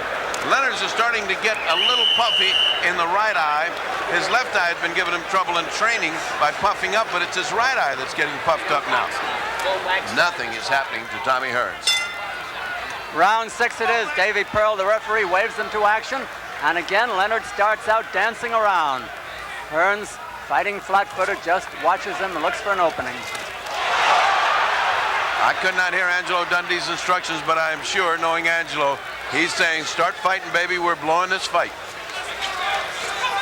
It's not that easy, Ferdy. No? With Thomas Hearns in front of you, it's not that easy. Even for a Sugar Ray Leonard. And even with Angelo Dundee in the corner, he can't do the fighting for you. Meanwhile, we're in round 6. Somebody better get going. Hearns has dominated the fight since round 1. When they call him the Cobra, they know what they're talking about. He's wound up tight as a spring. Good jab by Hearns. Snaps back Leonard's head. Hearns doesn't know where they're coming from. I mean, Leonard doesn't know where they're coming from. Just watch him, Don. If he misses a head, he goes to the body with a jab. The man just won't let an opportunity pass without scoring. There's one to the face. Sugar Ray trying to open up Hearns, but not doing it too well. Sugar Ray leans in with those body shots like that. He's going to have a right hand right over his ear to show for it. Leonard hasn't thrown a real good combination yet in the whole fight. Midway in the round, and still Leonard has shown no signs of offensive action. He may be hoping that one punch will turn it his way, which is a possibility, but... It's always possible, but not probable.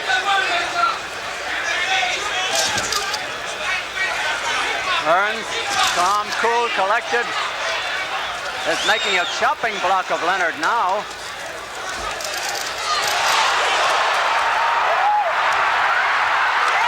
Hearns may have been hurt. Hearns, he may have wobbled and maybe he didn't. He did wobble. It's 48 seconds left. He wobbled him. But he's recovered. He wobbled Hearns. His legs are still not the same. Now he's wobbled Leonard. Now he's wobbled Leonard. They've both been in trouble here. This is a battle of attrition. Leonard takes a good punch. So does Hearns. The best round for Leonard by far.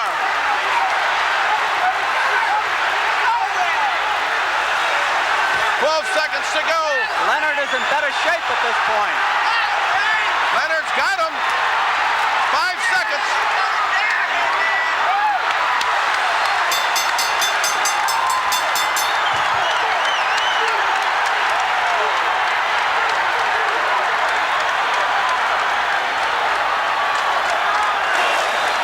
A tremendous round for Sugar Ray Leonard. Rocking Thomas Hearns, although Hearns did come back briefly. So Sugar Ray on the other end of a shutout over the first 5, coming back strong. Let's watch what happens to Tommy Hearns. Just when he has all this under control, he gets nailed. There's an uppercut that nails him. You can't quite see it on that replay. Let's see if we can catch it on this one, because it was a thing of beauty. There's a right hand. There's a hook. Left hook. Yeah, left hook that came almost at an uppercut, and it wobbled Tommy Hearns. Thomas Hearns just told Emanuel Stewart, I'm okay, but you have to wonder it. Sugar Ray Leonard now up on his feet and making animated motions toward Hearns. Round 7. And now it's a different Leonard. Now he's standing right in front of him. It's obvious that Leonard takes the better punch of the two because he's being hit by the harder puncher. Leonard takes the better punch, no question about it. And now Leonard is out jabbing. Whoa, what a right hand.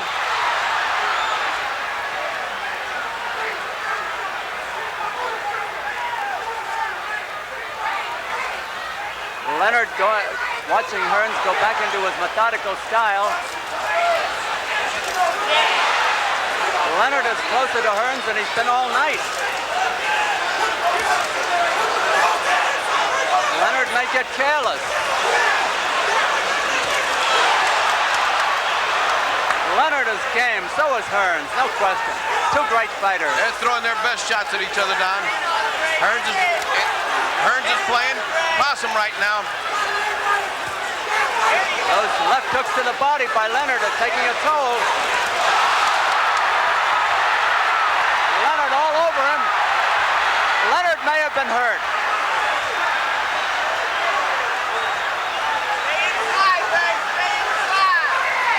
Leonard dominating this round so far.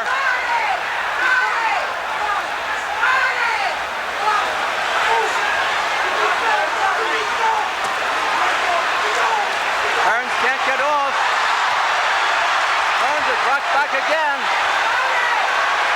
Over a minute to go in the round. Hearns in trouble, no question about it, and Sugar senses it. Hearns is not punching now. Leonard getting over anxious. He could get caught. Hearns is stalling for time. Minute to One go. of the few clinches. Minute to go. Less than a minute to go. A good round for Leonard so far.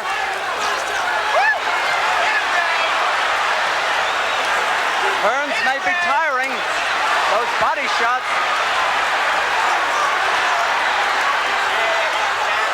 Hearns not doing the fighting that he was doing in the first 5 rounds. Oh, he's taking a lot of punishment. They're both so close. Ray starting to take punishment, waiting for the attack. 22 seconds. Hearns' legs are peanut butter right now.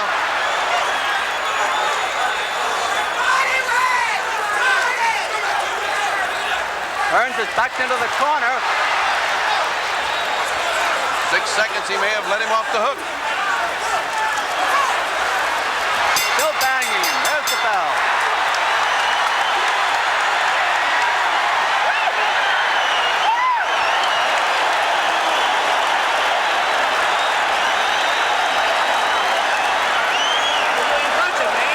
Thomas Hearns literally limped into his corner.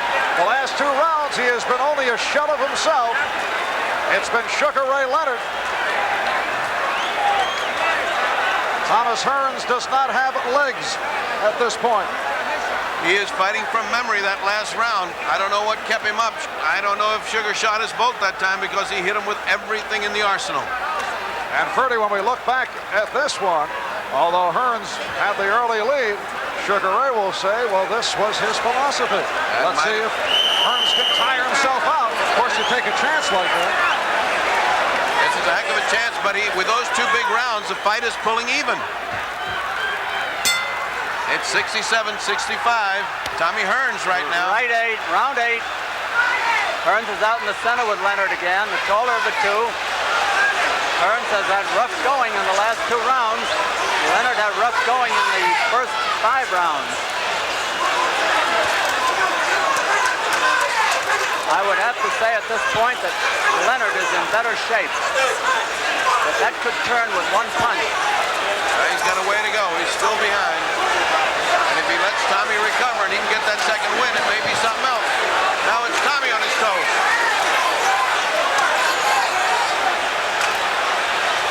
Leonard is trying to corner him. Hearns is dancing around for the first time tonight. But unlike Leonard, he's dancing and popping a jab. It's round 8 of a 15-rounder. Leonard is trying to corner him. Hearns is doing what Leonard did earlier. Now Leonard is fighting flat-footed.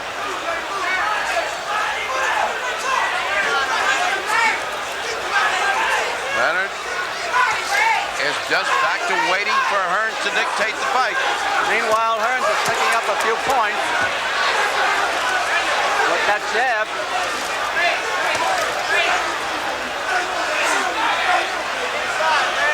Leonard has not done very much in this round, which is half over. Hearns needs this round to clear his head. There's no question he was in deep trouble for 2 rounds, but his legs are back together. Look at how he's bouncing. He has changed his tactics entirely.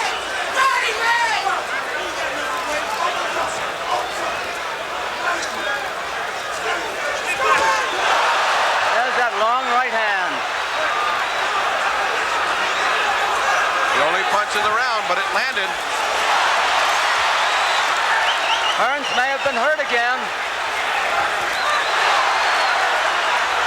Leonard is remarkably accurate.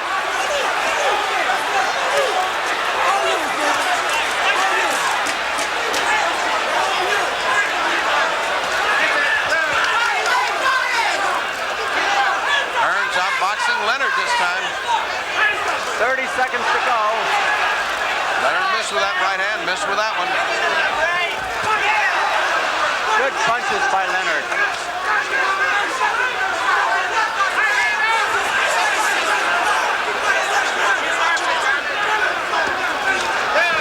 Obviously, Hearns is not in as good shape as Leonard, but he scored big at that point.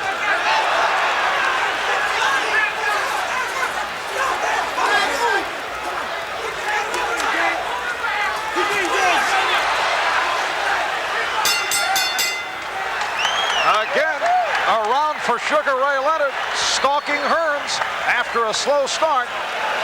Thomas Hearns looking very wobbly. Does not appear to have that knockout power left. Back ahead, unfortunately. Let's go to Hearns' corner.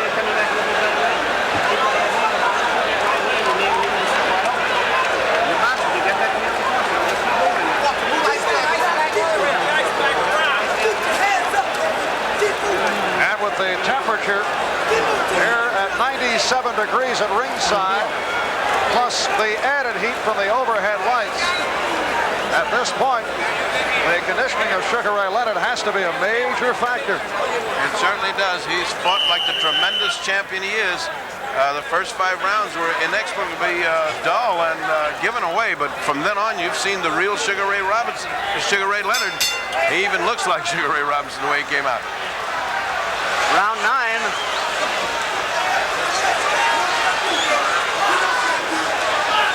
7 rounds left, if it goes the limit.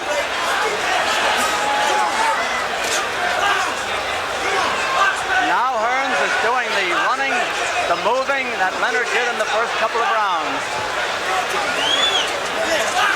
The difference being that Hearns fights from the motion, whereas Leonard was not fighting from that motion. They're both good counterpunchers.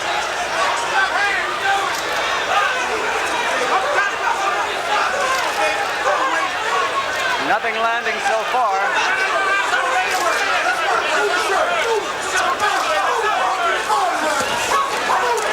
Leonard trying to bring the guard down.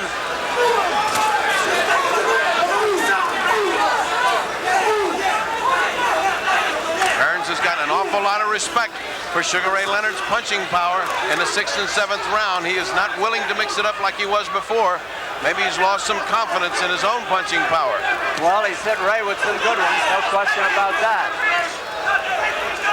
Leonard has done the most damage. He could be behind on points, though. I think he's behind on points, but he certainly is coming on.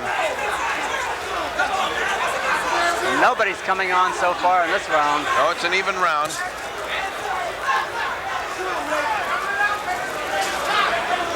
Not a real punch landed here yet.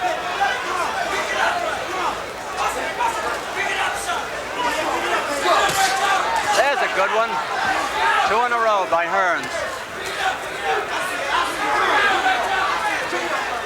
Hearns is getting his rhythm back with that left jab. That's the setup punch. And he's trying to keep from getting cornered by Leonard by beating him to the punch, and he's beating Leonard to the punch. And he's winning the round doing it. Leonard's got 50 seconds to do something about it.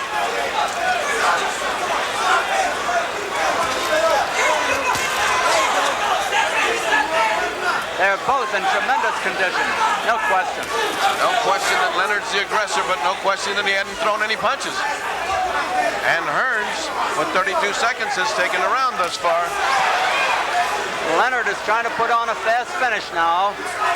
Hearns knows that and will try to neutralize it. Beating Leonard to the punch again. Leonard looking for that rally. Hearns keeping him off balance with the jab. No question, Hearns doing all the fighting. It's really perplexing. Why is Sugar gone to sleep?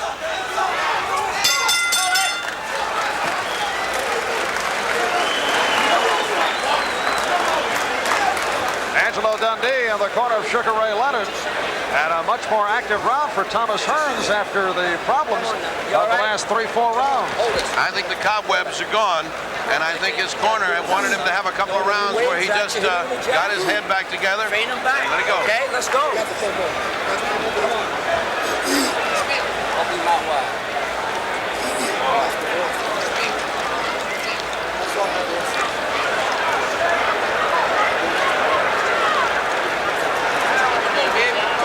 Coming up to round 10 here in Las Vegas. Marv Albert along with the fight doctor, Ferdy Pacheco, and Don Duffy.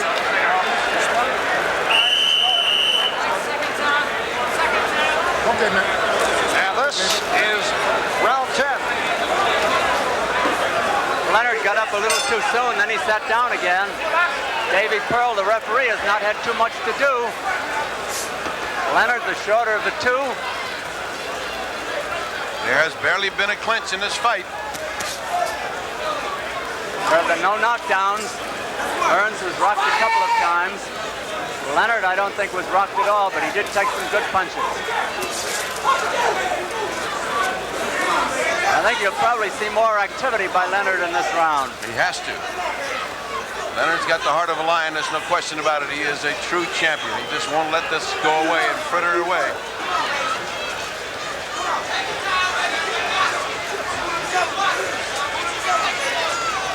Nothing happening at the moment. Leonard trying to corner Hearns on the ropes. Hearns knows it. Goes from side to side, right to left, left to right. Hearns has been a much better boxer than people thought he was. Leonard is a sharp hitter. At long reach. Hearns has a 4-inch advantage in reach, and he makes use of it with that left jab.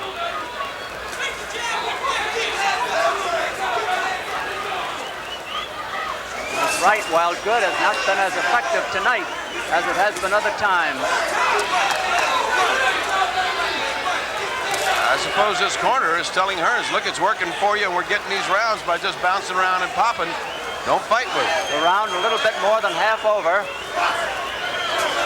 Leonard is not grimacing or showboating now like he did earlier. He knows how serious this is. Hearns has known it all along.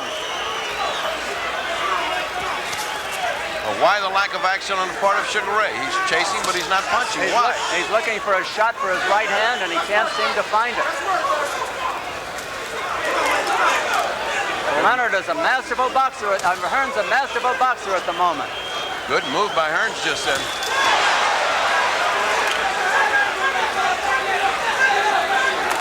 Now let's see the result of that punch. Hearns does not change his tactics. Nor the expression on his face. Leonard trying to corner him. He knows he can hurt Hearns. He hurt him in 2 rounds here. 20 seconds left to go in this round. So far, a good round for Hearns. Good boxing. That's a hard jab when it lands.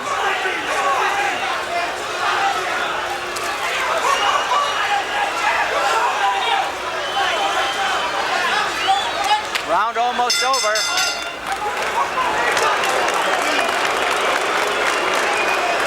And the fans in impatient the last couple of rounds. We've heard the cat calls.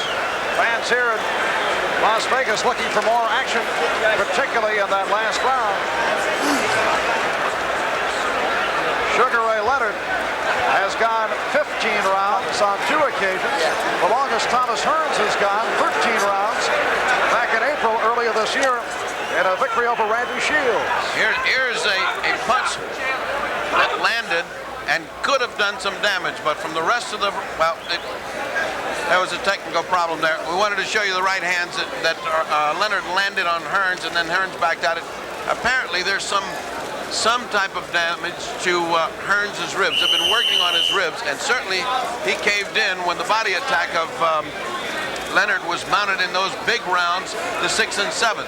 He has now been fighting away from him, so he doesn't get any body punches. So it could very well be that there's some rib damage. Leonard leading off with a sneak right hand. Hearns almost got nailed. Hearns goes out to boxing again with that left hand. Leonard moving in a little more to use his own left hand. Leonard's left eye is rapidly closing. All those continuous jabs are doing their work. Hearns, if he does indeed have some rib damage, is the only damage that's showing. He just doesn't want to mix it up, doesn't want to get in close for that body attack. The pace has been tremendous, torrid all the way, and neither one seems tired at the moment. I'm amazed that Sugar doesn't get up on his toes with him and bounce with him. He's much faster and he's much quicker of foot. There's a big right. That gave confidence back to Hearns, an awful lot of confidence. That's the best punch he's landed tonight. But Leonard took it well. Leonard takes the punch better than Hearns does. Except that Leonard's not going back. He's not coming forward. Look how quickly one punch turns the dance around. Right. The round almost half over. Hearns more confident now. He's moving in on Leonard, not dancing away from him. I think he took his 2 rounds to recuperate, and I think he's back in business. Unless he gets nailed again. He should not let that long left just lay out there.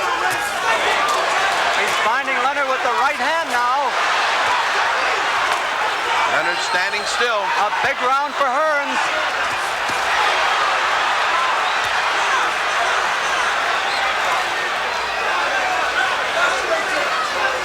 Less than a minute to go. Here comes Leonard's attack. He doesn't mount it.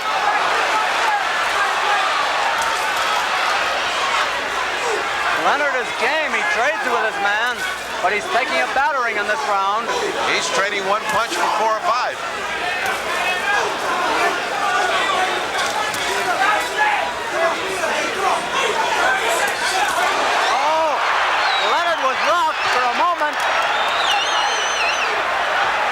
Leonard has got guts to burn. He's looking to mix it up, and he's going right into the teeth of the fire. 15 seconds to go. What a jaw on Leonard. A big round for Tommy Hearns, no question.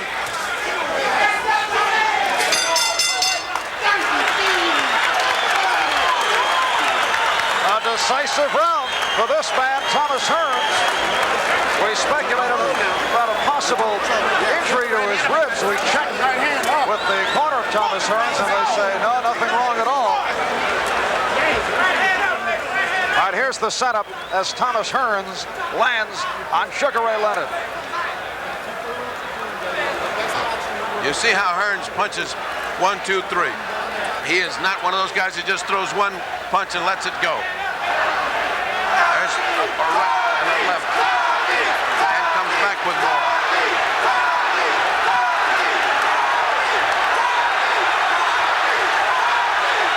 Meanwhile, the crowd has been chanting for Muhammad Ali. And Thomas Hearns helping lead the chant. I saw Leonard do that in a fight. Now Hearns has done it. Round 12. Hearns is is having a good time all of a sudden. He got safely out of danger and he had a big round. Now, is he going to get careless again? He almost got knocked out in round 6 and 7. That's right. Leonard's still full of fight, as is Hearns.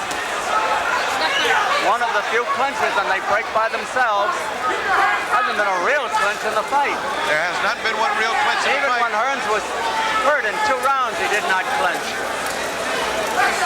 I would think Hearns is winning the fight by dancing and punching. He should keep that up. He's built a commanding lead now. If Hearns wins this fight, it will be the left jab that did it for him. Certainly is.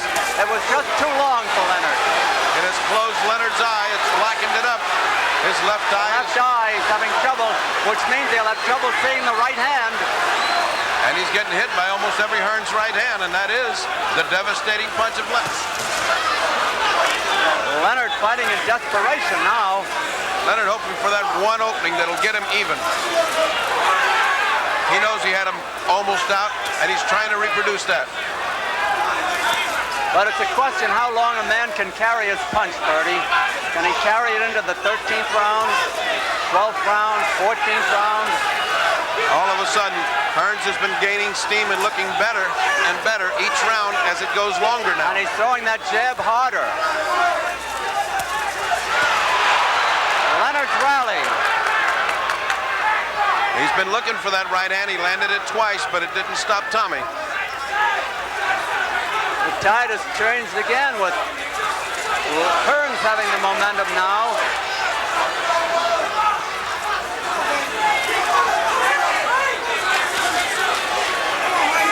About a minute left in the round. Leonard is still strong, and Hearns knows it. Look at the way that jab bends back Leonard's head. Who's ever hit Leonard with a jab like that? I can't remember anyone.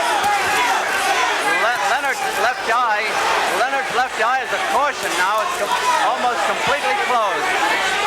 I don't remember anybody hitting Sugar Ray Leonard all of these jabs. I don't remember anybody fighting him with a 7.5-inch reach advantage either. Look at that. Darting left hand. That's why they call him the Motor City Cobra. I'm talking about Thomas Hearns. Half a minute to go in the round. A frustrating round for Ray Leonard. He's getting desperate. He's throwing those big, big punches, hoping to hit. I think it's his only hope, Bertie.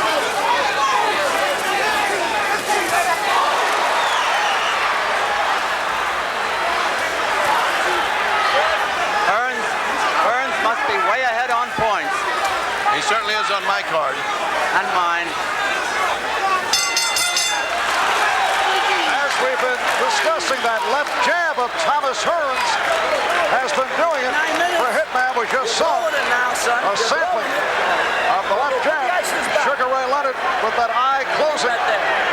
Repairs. Keep up that way, baby, right there. Thomas Hearns able to weather 3 very difficult rounds after the good start. As we go to round 13, Hearns has gone to a 13th round only once in a victory over Randy Shields. Sugar Ray Leonard has gone 15 on 2 occasions. I think he can give away the last 2 rounds and still win this fight. It is almost to the point where Sugar Ray Leonard cannot win this except by knockout, unless I am woefully wrong. Look at the eye of Sugar Ray Leonard. The human eye will take those left jabs. Angelo Dundee may be faced with a decision whether or not to stop this fight. He will not stop it while Leonard is that fresh. Just an eye closing will not stop the fight, as witnessed Basilio Robinson, if you remember that eye. Yeah, but there was Frazier and Ali in Manila. But he was taking a terrific beating. Leonard's not taking a big beating here. He is taking a medium-sized beating, however. This is round 13, 3 rounds left. Hearns trying to set up Leonard. Leonard covering up. That is not a knockdown, no. Hearns was off balance, they touched gloves, no hard feelings. There have been no knockdowns, by the way.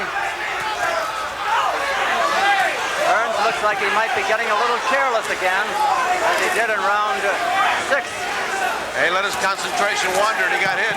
But as long as he's got that long lashing left jab out in front of him, Leonard's too busy trying to block it to mount anything of his own. They're both short with their jabs.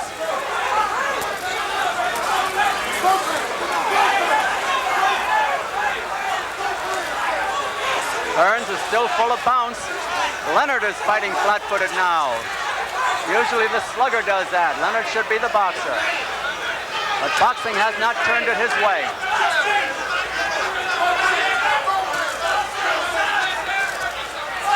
I think Leonard has to fight a desperate fight. Good right hand. That Hearns weave. was hurt again. Hearns was hurt. He's trying to hold on.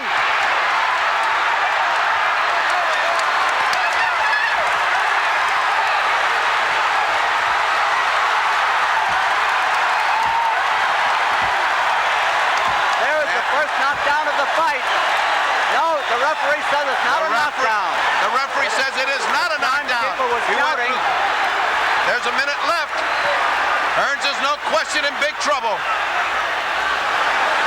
Hearns is trying to hold on. Leonard knows he has him. Now Hearns is fighting back. Hearns got in two beautiful shots. Another one, a little low. 40 seconds. Angelo screaming right hand. Hearns is actually running away now. Oh, what a hook by Hearns right on That the may button. have hurt. Leonard keeps coming on. He's a bull.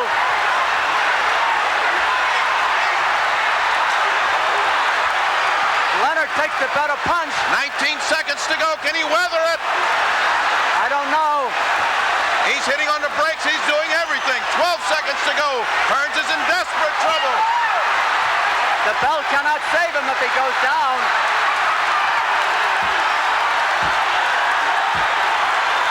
That is counted a knockdown.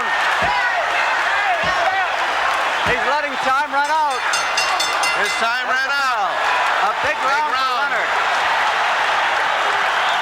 That could be a 2-point round. Absolutely. All right, first a look at the push as Thomas Hearns went through the ropes, but the referee, Davey Pearl, said no knockdown. This was a push, and Hearns knew it. He was not concerned about it as he got caught between the ropes. No knockdown here. But then, later in the round, Sugar Ray Leonard did put Thomas Hearns down. Those right hands of Sugar Ray Leonard must be dynamite because Hearns was so far cruising along. Hearns is actually going through the ropes, and the last one was a legitimate knockdown.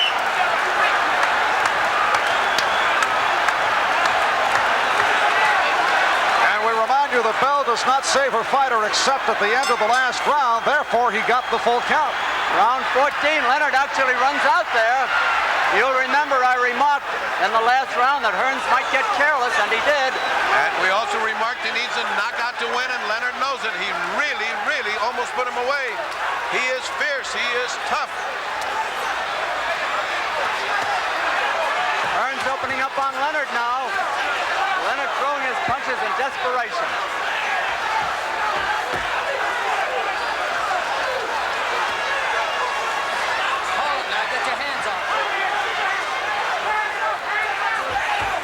Warned not to leave his hand sticking out there. Hearns' reflex is very badly slowed. Oh, he's still fast enough to stay away. Yeah, but he throws a punch and he stays there. 2 minutes left in the round. Round 14.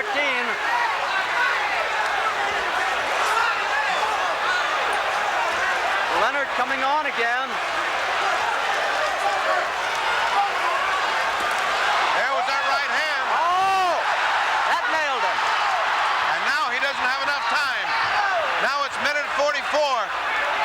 Time is running out on Tommy Hearns.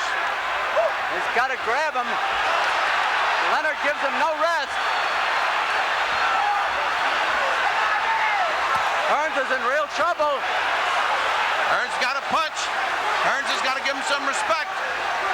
Or grab hold of him, which he's not doing. No, he's too weak. He has nothing left. He's going to be knocked out. And the referee is stopping the fight. The referee is stopping the fight. I don't believe this. I don't believe that either. Oh, no. I don't believe that. It was too great a fight for it to be stopped, but Oh, Leonard was way ahead on points. Leonard has pulled it out in the true old-fashioned movie way. Well, it sets up a return bout, believe me. Maybe the 14th round was too much for Tommy Hearns. It was an impressive win for Sugar Ray. Impressive. It'll be interesting to see how the scoring goes. Thomas Hearns with the early lead over the first 5 rounds. It was all Hearns. Sugar Ray Leonard coming back in the middle rounds. 5, 6, 7, 8. Leonard showing signs in the 5th round and then came up strong, 6, 7, and 8. Thomas Hearns able to recover. But Leonard very strong in rounds 13 and 14, and right here he puts away Hearns.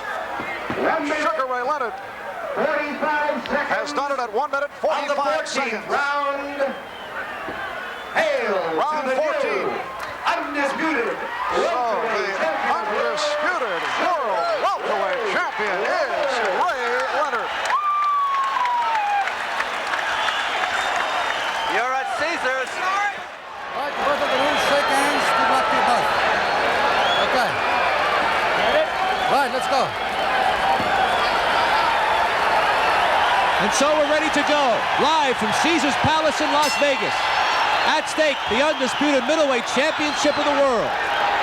The principles are familiar. Marvin Hagler in the burgundy trunks, the southpaw, against Roberto Duran in the dark blue.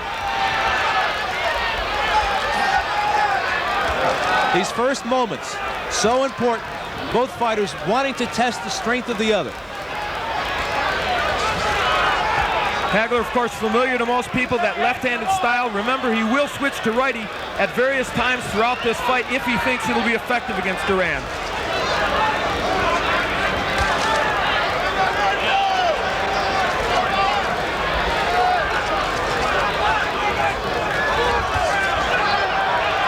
There's the jab from Hagler, and that's a punch that he will need tonight if he's to win against Duran.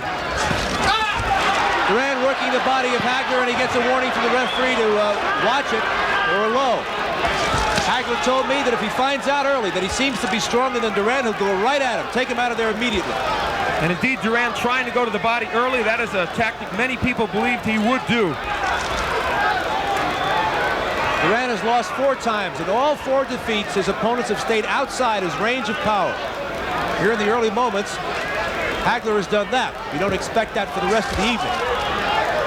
Obviously, both fighters, it's a chess match now. They want to feel each other out and see just what the other has to offer.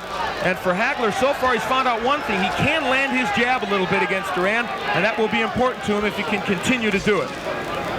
We're halfway through the opening round. A bit of a right hand by Duran on the chin of Hagler was a glancing blow. Hagler has never been down as an amateur or professional. The last time Duran was down was 9 years ago. He was down twice in his career as a pro, both left hooks by Esteban de Jesus, oddly in the first rounds of those bouts, with Duran coming back and winning. For those people who claim that Hagler would be awed by this event, this is the time when it would affect him. He would be tight in the first round and perhaps be hurt, as Duran hurt Leonard early in their fight. That right hand of Duran was picked off by Hagler, but not that one. Duran gets in a right hand. Duran's best punch is the right hand, tries to throw the lead right. Watching Hagler in his workouts, he and Pat Petronelli worked on slipping that right hand and countering with both the left and the right. Hagler won't show his uppercut early in the fight. He wants to get Duran with that later on when they're at close quarter. Less than 30 seconds to go in a getting-to-know-you opening round. You saw Duran slip the jab in the right and the left hand by Hagler. That's what he intends to do, he hopes, all night. Hagler had his left blocked by Duran as he moved backward. Duran, an underrated defensive fighter. He was awesome in that regard against Davey Moore, continually slipping Moore's right hand.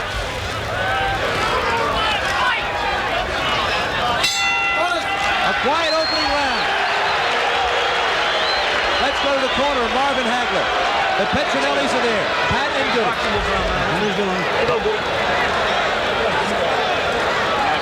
All right, get some money. All right, that's a feeling all right. See what he's doing. All right. The jab and and he's getting on your left hand. As soon as your jab hits, he's trying to throw that straight right hand, okay?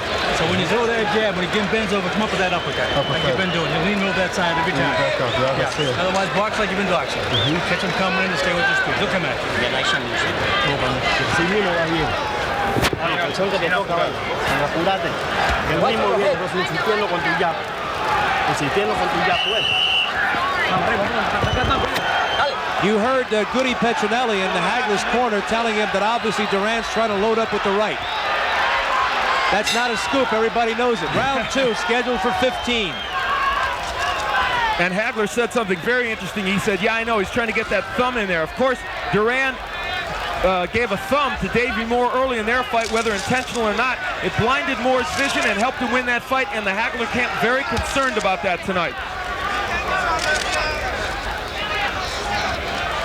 A slow boil here. We haven't had any eruptions as yet. Duran with a short left hand. Hagler with a left hand of his own to the side of Duran's face. Hagler there showing the stiff jab and then the left cross to the head of Duran. I think the key question right now in everyone's mind is, can Duran hurt Hagler? We haven't seen any evidence yet. He hasn't hit him with anything, and that's what Hagler's really waiting for. He wants to see. The second warning from the referee, Stanley Cristasulo to Duran about a low blow. And we're in the second round.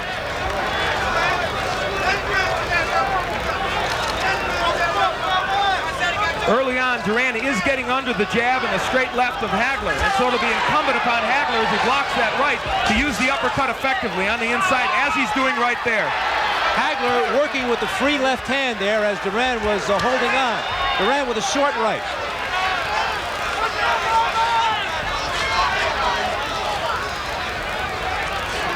So far in this fight, it's Hagler who's working harder on the inside. Many people thought it would be Duran who would be ripping shots to the body and the head.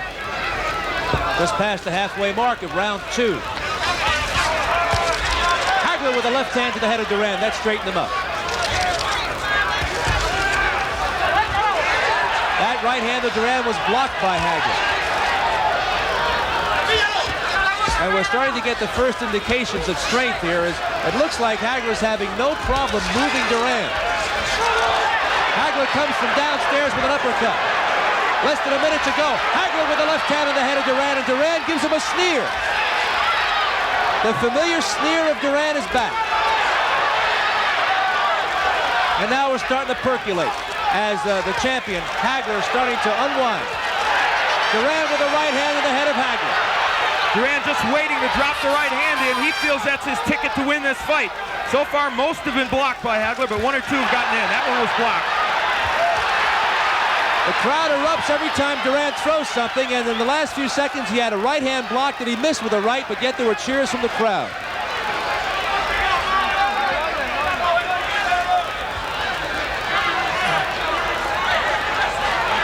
Hagler seems intent on getting off first. That right hand by Duran was short on the chest of Hagler. When Hagler is fighting as a lefty, his punches are a little wider. Some people think that may be a problem for him, and Duran may be able to get inside the wide left hand. Here's the corner. Roberto Duran will try and get a translation.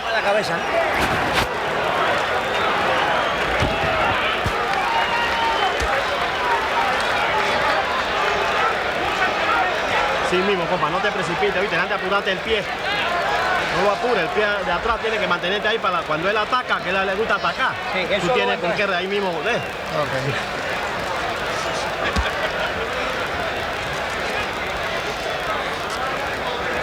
Ahí viene la bola.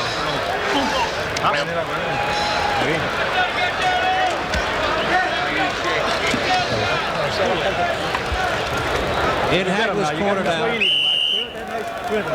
Too late to pick up any conversation, but Al, it seems that Hagler is being very effective with his jab, but Duran has not been able to solve that.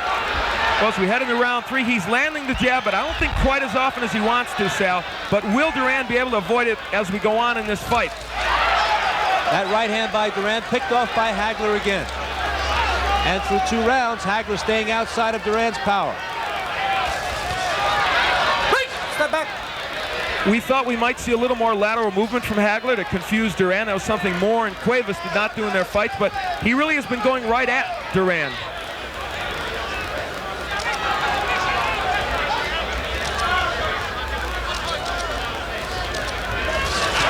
Duran short again.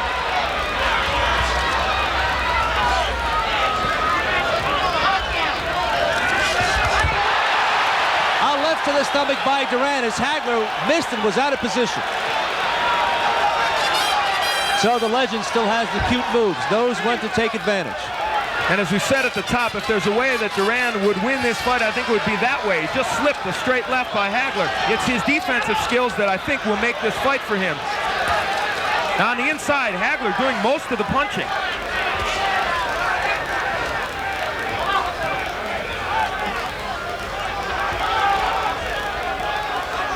Duran insists that he's in tip-top shape. He trained for most of the summer. Hagler did the same. Hagler just brought a right uppercut onto the face of Duran. We're halfway through round number 3. And this fight has certainly turned into a chess match. If people thought it would be a brawl, so far it is not that. And maybe it was never meant to be because we have 2 master boxers in there. Hagler showing tremendous respect for Duran, staying outside of his power. He just switched to the orthodox style and banged Duran with a lead right hand. Hagler stays in the orthodox stance and switches left. Less than a minute to go in round 3. Duran with a left to the head. Hagler with a right to the head of Duran. Duran with a short right hand in the face of Hagler. Another right hand by Duran to the head of Hagler. Big left hand that rocked Duran. Duran with a right uppercut. And now Duran has gotten Hagler into a major exchange here in round 3. And this is where Roberto wants him at close range, especially on the ropes. You'll notice that Hagler just spun away from the ropes. He doesn't want to be there. And now Duran coming forward. Apparently he feels after that exchange that he can fight inside with Hagler. And they were both throwing flurries in that round. Duran moments ago ducked underneath an express train of a left hand by Hagler. Hagler caught nothing but air. Linda, move it up! Linda!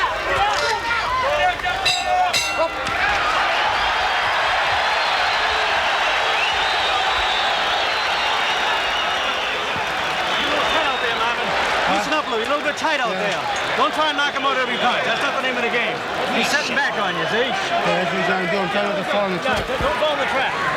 Relax. A little bit tight. Trying to knock him over every punch. Don't do that. It's not necessary. No, he's trying to get it off. Go with the speed.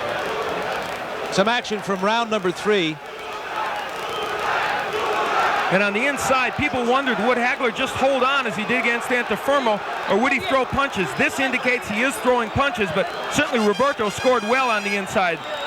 Goody Petronelli told Marvin in the corner just moments ago, don't try and knock him out. It's not the name of the game. He sensed that Duran had lured Hagler into close range exchanges in that 3rd round. Wants Marvin on the outside, boxing Duran, making Duran work, making Duran lunge. Round 4.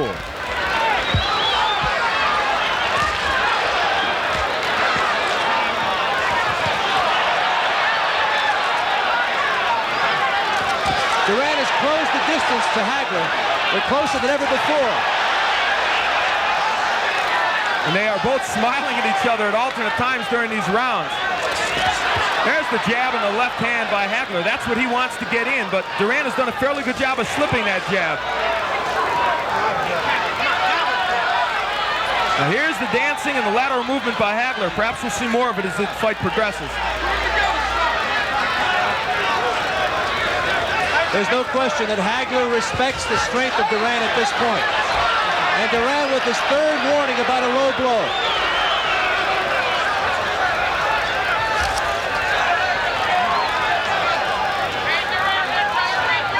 Of course, many feel it's the advantage of Hagler to make Duran work and make this fight go a long distance.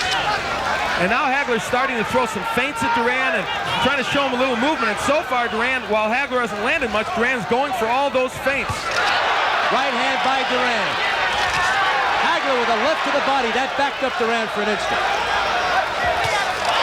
A big swat of a left hand by Hagler, the kind of jab that decked Caveman Lee in the first round.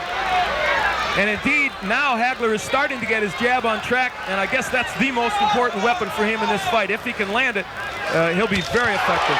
We're halfway through the fourth. Duran with the right hand, and Hagler didn't even move.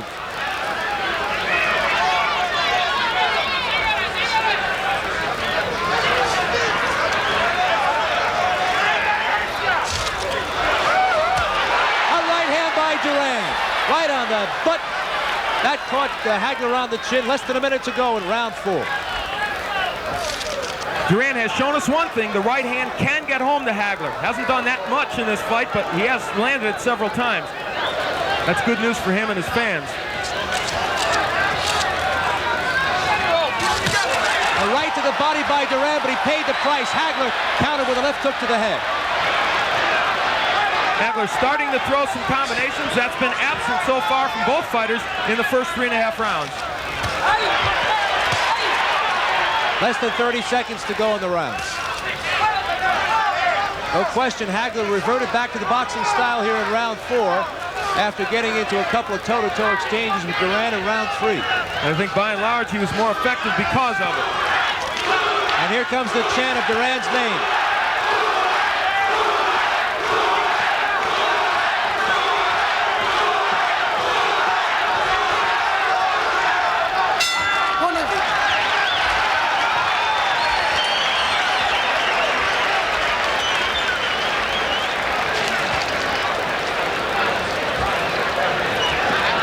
Into both corners, you see the distances, the number of rounds these two men have been involved in.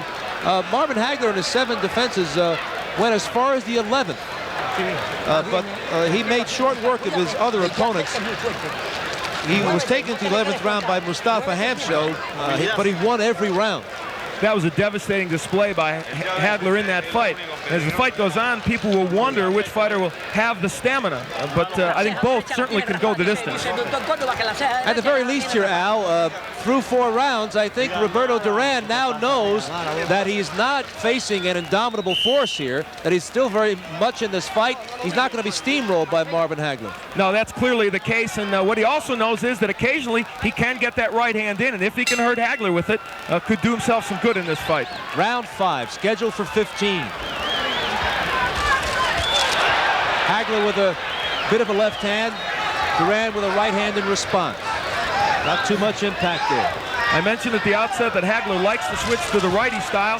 So far, he has not done that in this fight, apparently feeling that he can be more effective as a southpaw against Duran.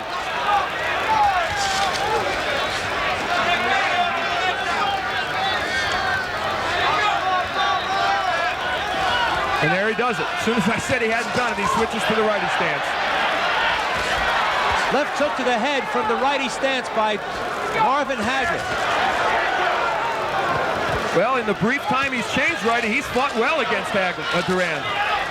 In the workouts every day, Hagler fought several rounds right-handed to be sharp, to be able to show Duran that he can go both ways. And Hagler with a right hook from the lefty stance rattled Roberto Duran. And he landed a good uppercut just before that. So he's starting to get the hand speed unlimited, and Hagler looks a little looser here in round 5. And after round 3, you'll note Goody Petronelli said you look tight out there.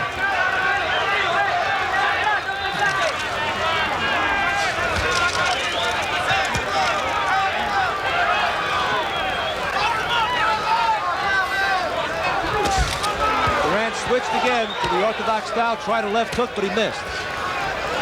We're halfway through round 5. That right hand by Duran was blocked by Hagler. We point that out because you should not be misled by the cheers of the crowd. Good Hagler with a right hand, Duran with a right hand. Hagler comes back with a straight left to the head. Duran with a whack of a right hand on the side of Hagler's head.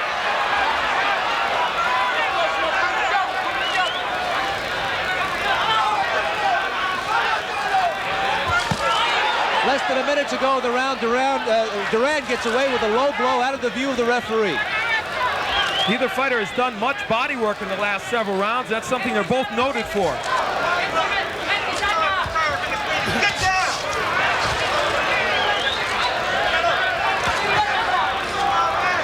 and neither fighter working that effectively on the inside. They trade body shots. Less than 30 seconds to go in the round. Double jab there by Hagler. He's tied up by Duran, and they drift toward the ropes. Christodoulou letting them battle their way out of that clinch. Duran is finding Hagler a relatively elusive target also, not like Davey Moore or Pepino Cuevas when he fashioned those two big comeback wins. Hagler a much better defensive fighter than those two men. Right hand by Duran, and that was right on the chin of Hagler, but he's not hurt. And there's the bell marking the end of the 5th round as Duran puts an exclamation point on the round with a straight right hand. Give me that iron thing. Trying to get my left one. Yep. Good job. Okay, man. You just see it's still a little tight in there now. Yeah. He's waiting to throw that right hand at you. He's counting for you. He's waiting to come in. I'm trying to get up, man. Some action from the previous round, the 5th, that was early in the round. They're applying that metal piece called Enswell on the left cheekbone of Hagler. Apparently, there's some apprehension there about some swelling. That's always a telltale sign. But we are right in the underneath Hagler, and it doesn't seem to be a pronounced problem. You'll get him, man. But at any rate, they're putting on that metal piece. Just go ahead and do it. Patience, man. They used that on Sugar Ray Leonard when he fought Thomas Hearns and kept him in the fight until Ray took out Hearns in the 14th round. In the last round, round 6. In the last round, Hagler switched to righty, and I thought Sal was very effective, but he's not gone back to that style yet. When he switched to righty, he landed a very good straight right hand.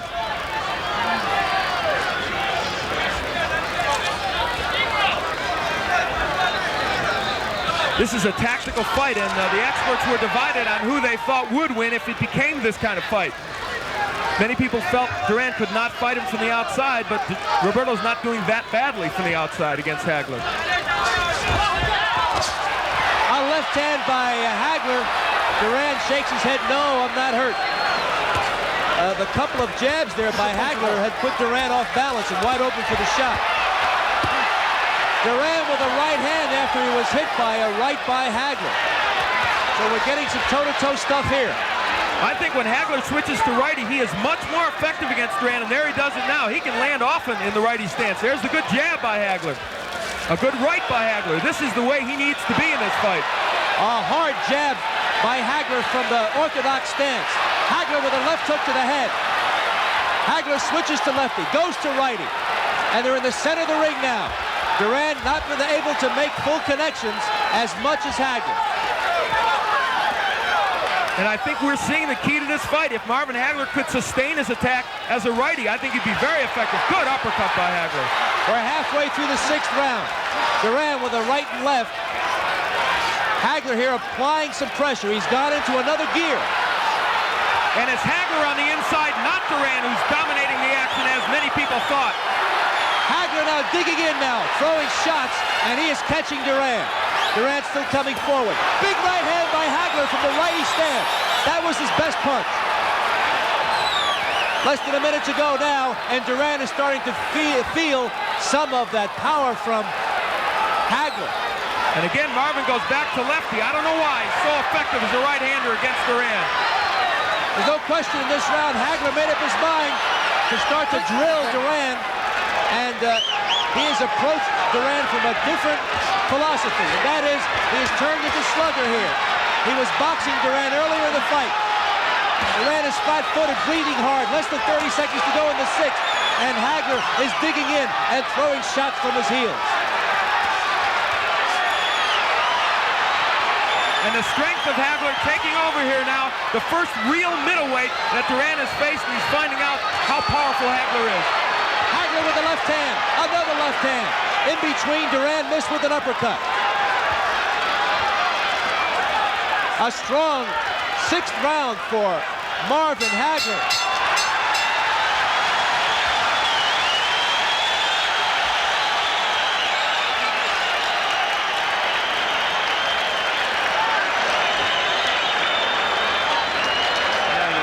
Respirando profundo. Respira. Respira duro. Yo lo aguanto entonces. Respira duro. Y that punching by marvelous Marvin Hagler. Roberto Duran is got a clear-eyed look, and he's unmarked. But he took some shots in that 6th. And as we look in here, we will see Hagler dig in from the right-handed stance. As I mentioned, he went to that in this round, and it was very effective. Al, Hagler there connecting with the right. Duran trying to slip it as he did against Davey Moore, but he couldn't get out of the way. And that may, if coming events cast their shadows, that may be it. Duran not being able to slip that right hand. We'll see. You can see Hagler anxious for this next round. Hagler comes out righty.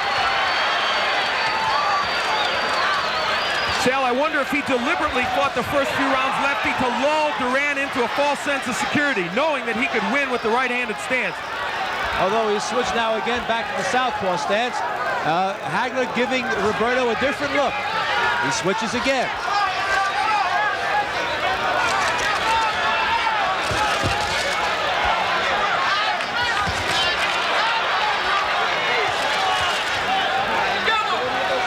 Duran's left jab landing even better at the righty than his right jab was landing when he was southpaw.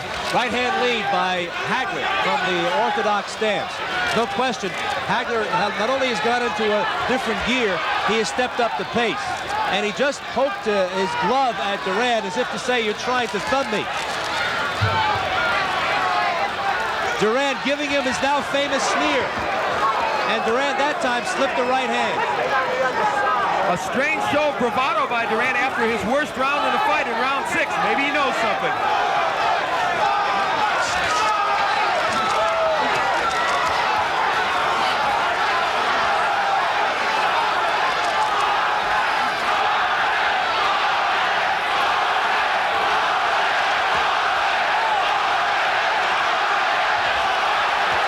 Hagler with a left hook to the head. Both fighters smiling at each other. Lots of gamesmanship here as the crowd is chanting Duran's name. We're halfway through the 7th. One of the misnomers about this fight was that Duran would not fight inside, that he would simply hold. He has been the one who's been dominant when they are inside. Good lead right by Hagler. And you can hear that across the ring.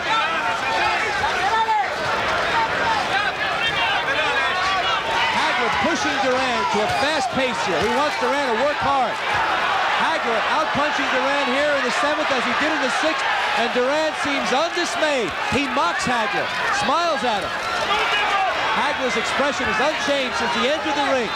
It's a menacing look. Against Vito Antuofermo in their first fight, Hagler dominated all the early rounds, as he may be doing here against Duran. Ran out of gas, got frustrated when Antuofermo wouldn't go down. Will that happen in this fight if Duran can take it the full 15? Less than 30 seconds to go in the 7th. And there, look on the inside. It's Hagler really throwing the shots, not Duran.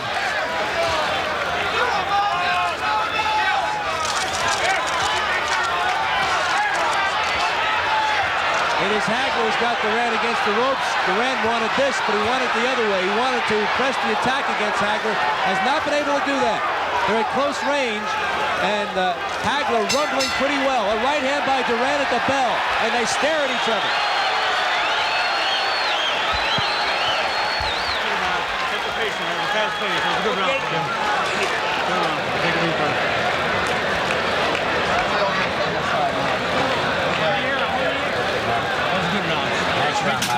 Nice round.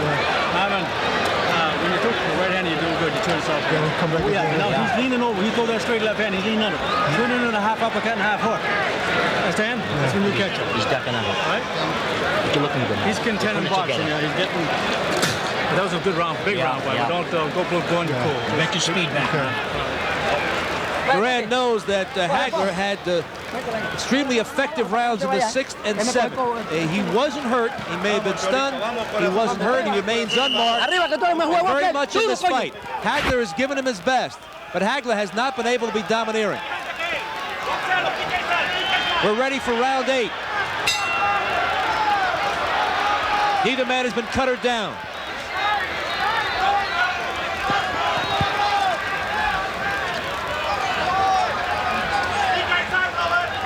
Even though Marvin Hagler hasn't boxed all through this fight, he has used his pretty good foot speed and his good ring generalship to get away from Duran when there was danger. And that's something, as I said, Davey Moore and Pepino Cuevas just didn't have the tools to do against Duran.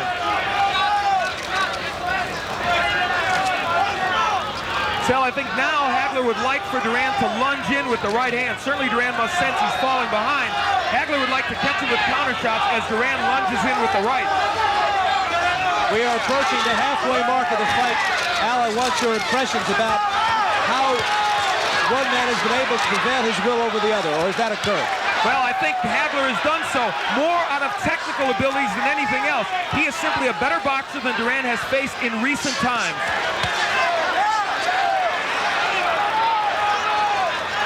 And Duran has not seen this kind of pressure since he fought Ray Leonard.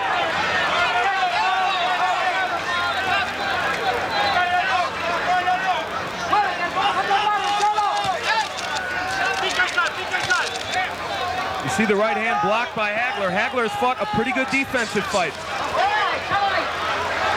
Duran himself has avoided being hit really flush by Hagler. Now Hagler turns to righty, and watch how effective he is when he turns to this stance. He made a pivot move and brought that left hook to the head. He just did it twice. Hagler's corner knows that Marvin is especially effective in the orthodox stance, and they welcome him switching to the righty style. And Marvin wants to fight on the inside with Duran. Unlike what people thought, he's ripping shots to the body and the head.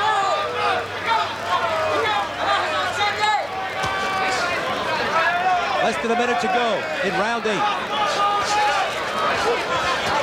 After a spirited 6th and 7th rounds, it's quiet here in the 8th.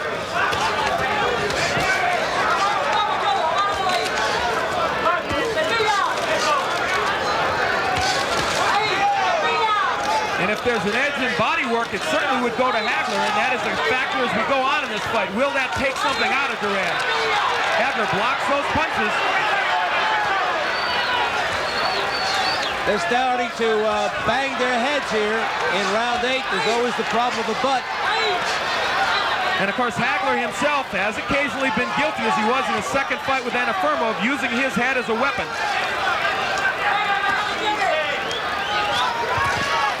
The first half of this round was quiet.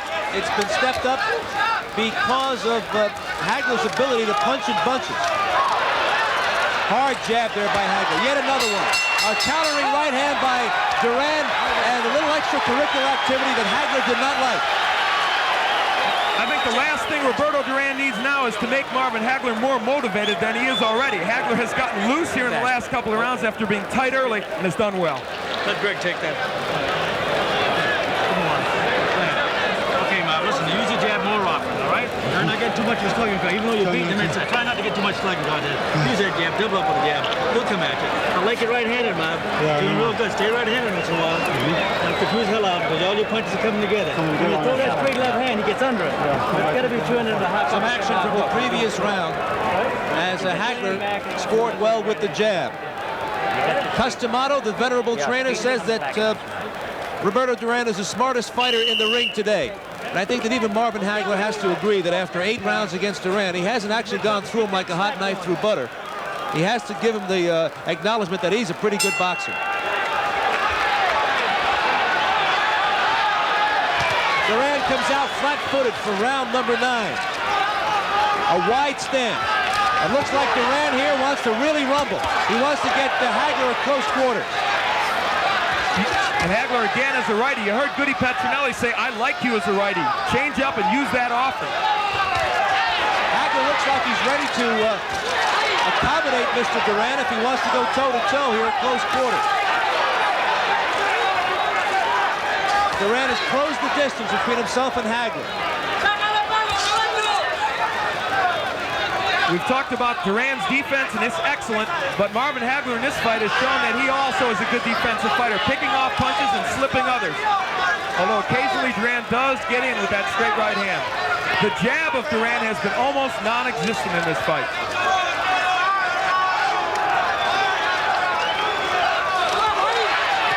Another right hand blocked by Hagler.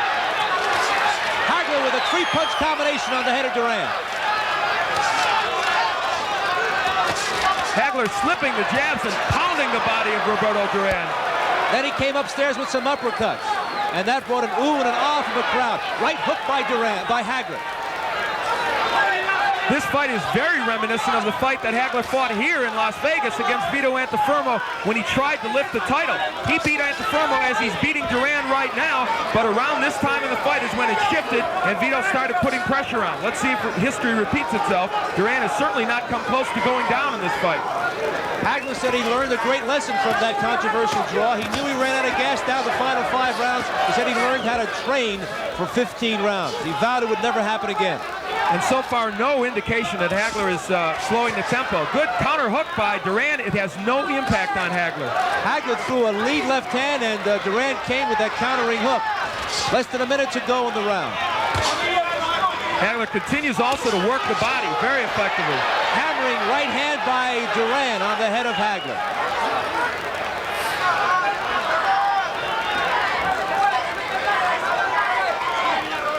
Duran with that sinister look. Both fighters looking at each other over. Duran with a right hand to the head of Hagler. Final seconds, round 9. This fight has ebbed and flowed on a number of different occasions. Right now, again, it's a chess match as they look for an opening. Good jab, double jab by Hagler, and he's gotten that punch on track since the second round.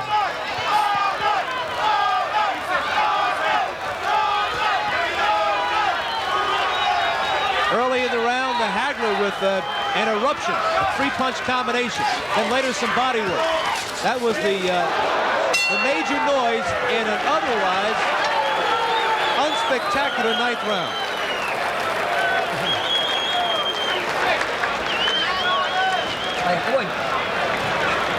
Duran, I thought in the last round or two started to get a little fatigued. Let's see if that continues to be a problem for him. A racehorse pace, and it's been dictated by Marvin Hagler. He wants, if this fight goes into the championship rounds, past the 10th, Hagler wants Duran at a breakneck speed. And there's the body work of Hagler, something that many people thought would be Duran's ticket to victory. Instead, it's been Hagler really beating that man, Duran, around the body. In Duran's corner, they're applying the ice pack to his abdomen. And sometimes that's a telltale sign. Duran breathing heavily, and I'll tell you this about Hagler. He's in cruise control. How you doing now? Don't think about it. There's the bell for round 10.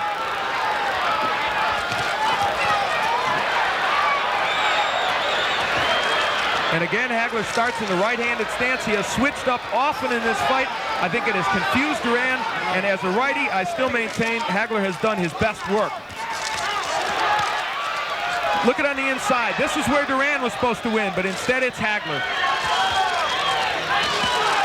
And there was an elbow from Hagler to show you that he is not above questionable tactics. The 4th admonishment to Duran by the referee for a low blow. And for all the hassles over the referee, Stanley Christodoulou has played a minor role in this fight.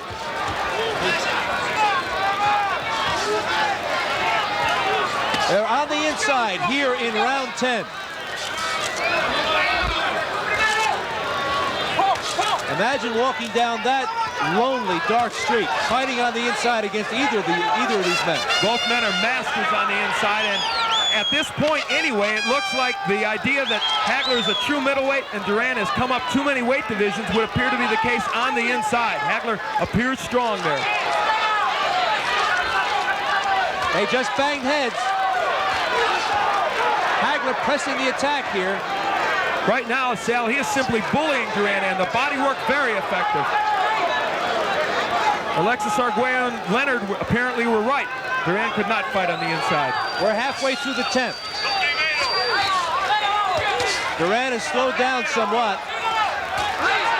Chopping right hand by Duran, another one, and Hagler drills him with a right as Duran moved Hagler away from the ropes.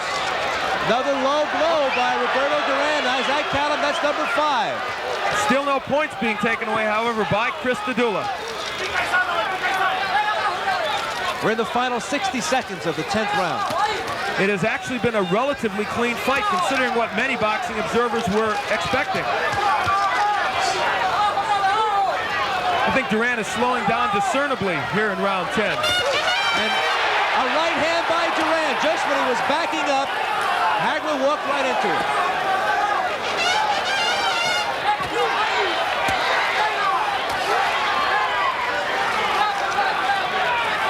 Less than 30 seconds to go in the 10th. Right hand high in the head of Hagler. Duran with another right hand. For all of the attack by Hagler, Duran is very much in this fight. Well, he's still upright anyway, and that gives him a chance. A hard left hand by Hagler. Duran came back with his own right. And it appears right now that Duran cannot hurt Hagler. Hagler with a big left hand at the bell, and Duran gives him a mean look. As if to say, you can't hurt me.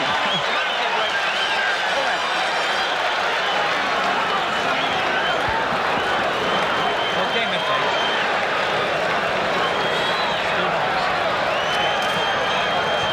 How you feel, man? Good, feel good. That's good, man. He's trying to pin him together. He's trying to time that right. Throw some uppercuts inside. He's trying to time that. When you come in and throws that straight right hand at you, see? Keep switching right hand. You feel comfortable right hand. Don't just try it.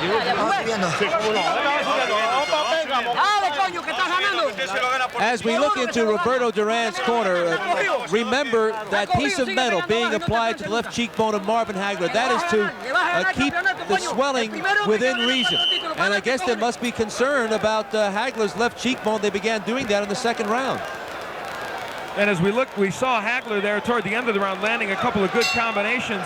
For Roberto Duran, as this fight heads into its final stages, you wonder if the extra weight will have any impact on him in terms of fatigue. This is the farthest that Hagler has been pushed in his 4-year reign of terror as the undisputed middleweight champion of the world. He has gone 12 rounds. He did that against Mike Colbert some years ago before he was champion. But as a champion, you're right. This is as far as it's gone, so he's headed soon into no man's land. Mustafa Hamsho lost every round, but he did go 11 before he was stopped by Hagler. Hamsho was so beaten up he required 55 stitches on his face. Hagler now dances, wants Duran to come to him, an interesting tactic, and the fans don't like it. But why not? Hagler may feel he's ahead, and this is a 20-foot ring, and I believe that he wants Duran to lunge in so he can catch him with a counter shot. There was lots of talk about the gloves. They're 10-ounce gloves. They're the Reyes gloves from Mexico. They have the seam down the side. There was lots of yakety-yak about perhaps that's the kind of glove that opens up cuts, but neither man has been marked. Neither man has been down.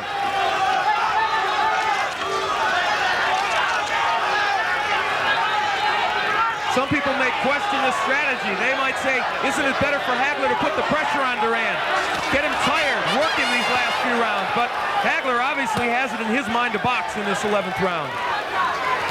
Halfway through the 11th, Roberto Duran almost stationary in the center of the ring, following Hagler around. Hagler's best rounds were the 6th and 7th. Hagler's preoccupation with the judging would dictate that he might not fight this way in the later rounds, but he is doing it, risking what he feels might be bias on the part of the judges against him.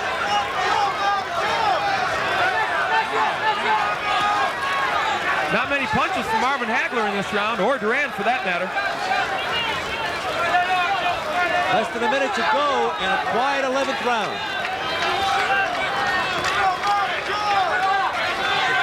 Is Hagler getting tired? Is he dancing because he doesn't quite have it in him for an all-out attack? Well, we don't know, but we may get the answer in the next few rounds.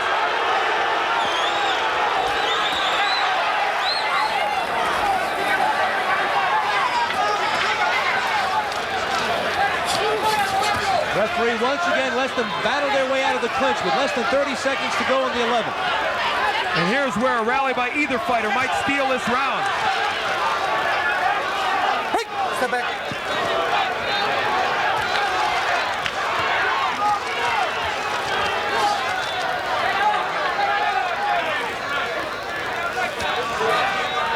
Hey, step back. Okay, step back.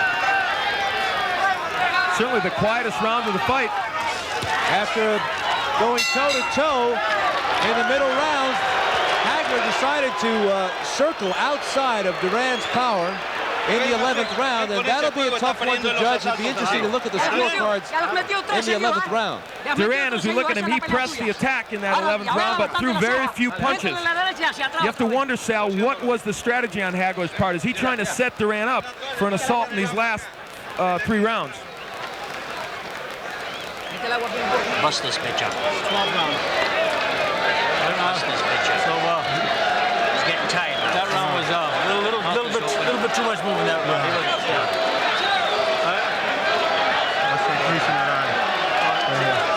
What's right? All right, man. Put them together. This guy ain't got it. He just there. Just goes right-handed every now and then. Supreme confidence in Marvin Hagler's corner as we focus in on the ring here at Caesars Palace. Sal Marciano with Al Bernstein. We're poised and ready for round 12.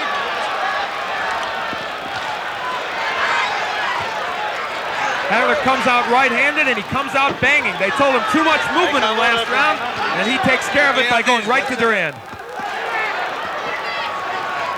As champion, Hagler hasn't been this far before. He has rejected all 7 of his challengers in less than 11 rounds. And the last time Duran went this far was against Benitez about 2 years ago, and he did not look good in the final rounds against Wilfred. He was tired and catching a lot of counter punches.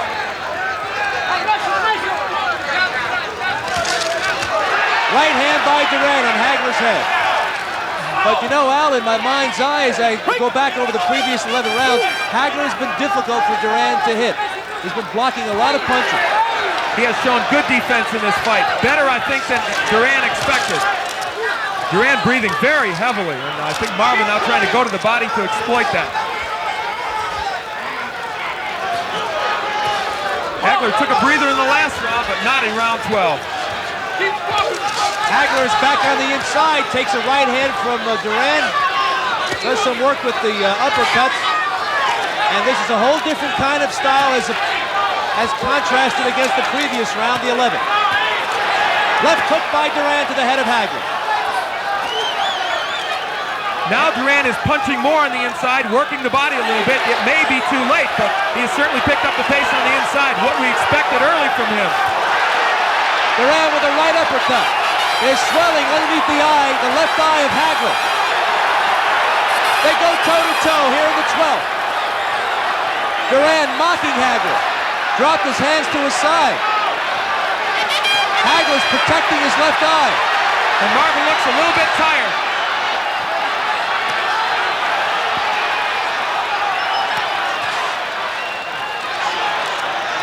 This is starting to have some of the earmarks of the first Antuofermo fight. Marvin tiring a little bit and perhaps letting Duran back in this fight. And of course that swelling under the left eye a factor now. Duran with the lead right, he followed up with another right hand. And Hagler's got a problem with swelling underneath his left eye. This is reminiscent at this point of the Davey Moore fight, when Moore went inside on Duran and Duran connected with right hands. This is Duran's best round.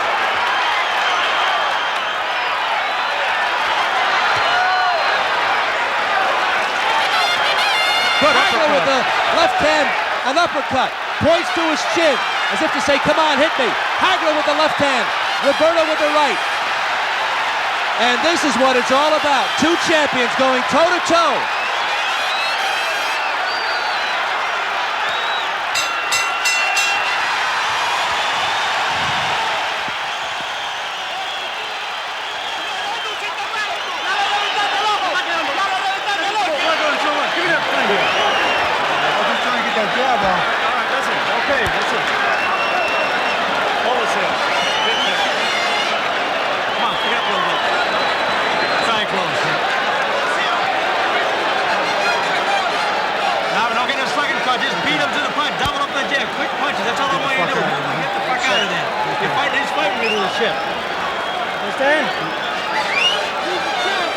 We look at action from the Let's take a look at some action from that wonderful round, the 12th, Duran's best, as he connected with lead right hands in his corner. His people are pointing towards what you see now. They're pointing at the left eye of Hagler. I think for Hagler to stop that right hand, all he needs to do is turn around to the conventional stance. Duran has not been able to land a right when Hagler is a righty. I'm shocked to see him continue with the left-hand stance. We're into the 13th, and Duran's name is being chanted from here to Panama City.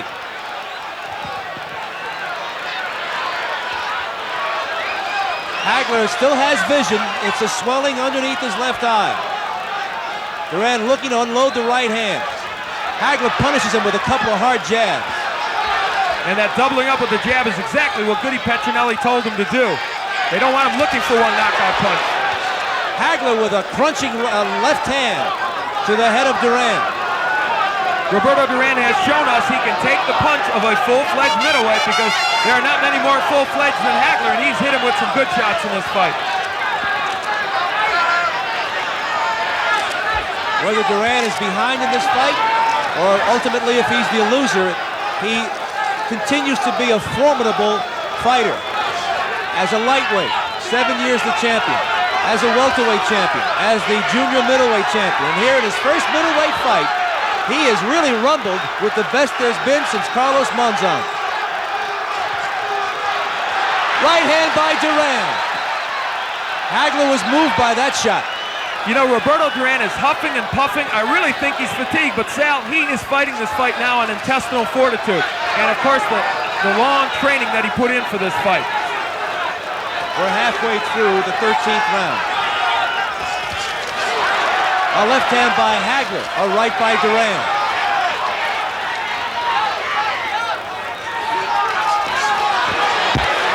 Yes, this is Hagler's toughest opponent, his toughest challenge in his 4-year reign as middleweight champion. And Duran has fooled the experts again. In this round, Hagler, I think, has rediscovered the right jab. It's been very effective. Duran not slipping it as well as he did in some previous rounds. We're in the final minute of round 13.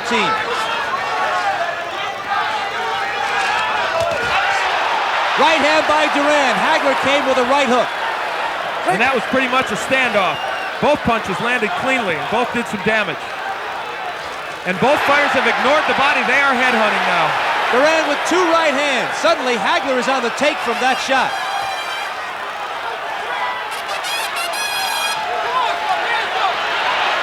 Duran paws at him in disdain. Duran with a chopping right hand. Something's happened here in the last 2 rounds. Duran has shown that he is powerful and has been able to take the best from Marvin Hagler. And now it's showtime for Hands of Stone as he rattles Hagler with a right hand. The sneer is back, and at the bell, Duran with a right hand.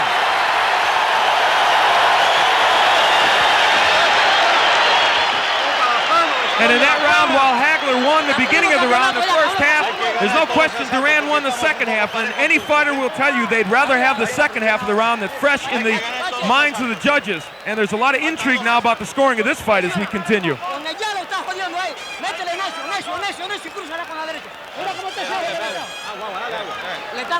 Our translator in Duran's corner tells us that his handlers are telling him that the Hagler is done, keep it up. Well, Hagler may have some swelling underneath his left eye, but I don't think he's done. No, but I think he did show signs of fatigue in that last round. Dramatic signs of fatigue. You'll do it, Matt.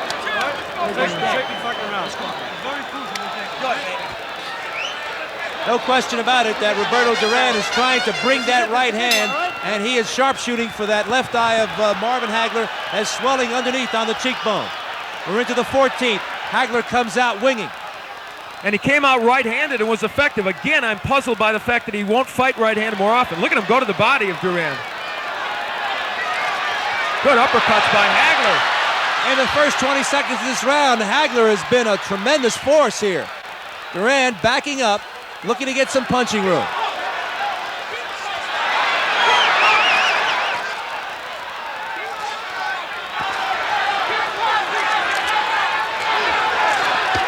Right hand by Hagler. Duran looking at awesome force here in the 14th round, but he still sneers at Hagler.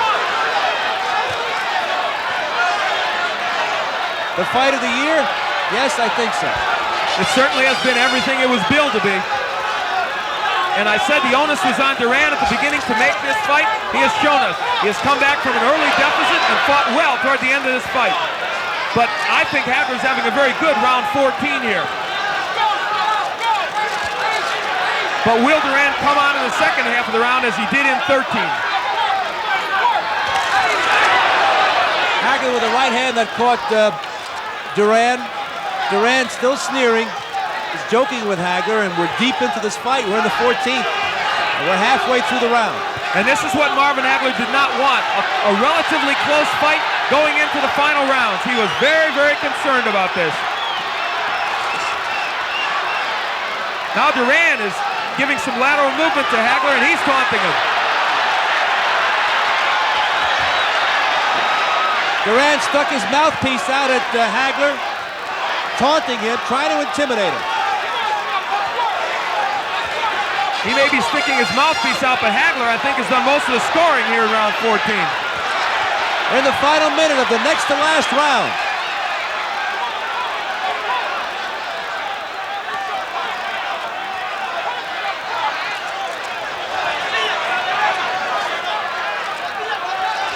Hagler digging to the body again. Again, he works well inside.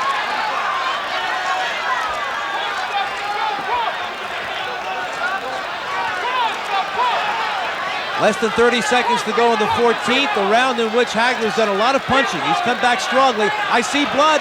I think that the Hagler's got a cut. Yes, it's around his left eye. Hagler is cut. But here in round 14, despite the sneering, it's been Hagler on the inside dominating the action, as you see him doing right there. Hagler with a strong right hook to the head. Hagler knows he's cut. He's had an exceptional round, but they're going to have to work on that eye during the 1-minute break before the final round.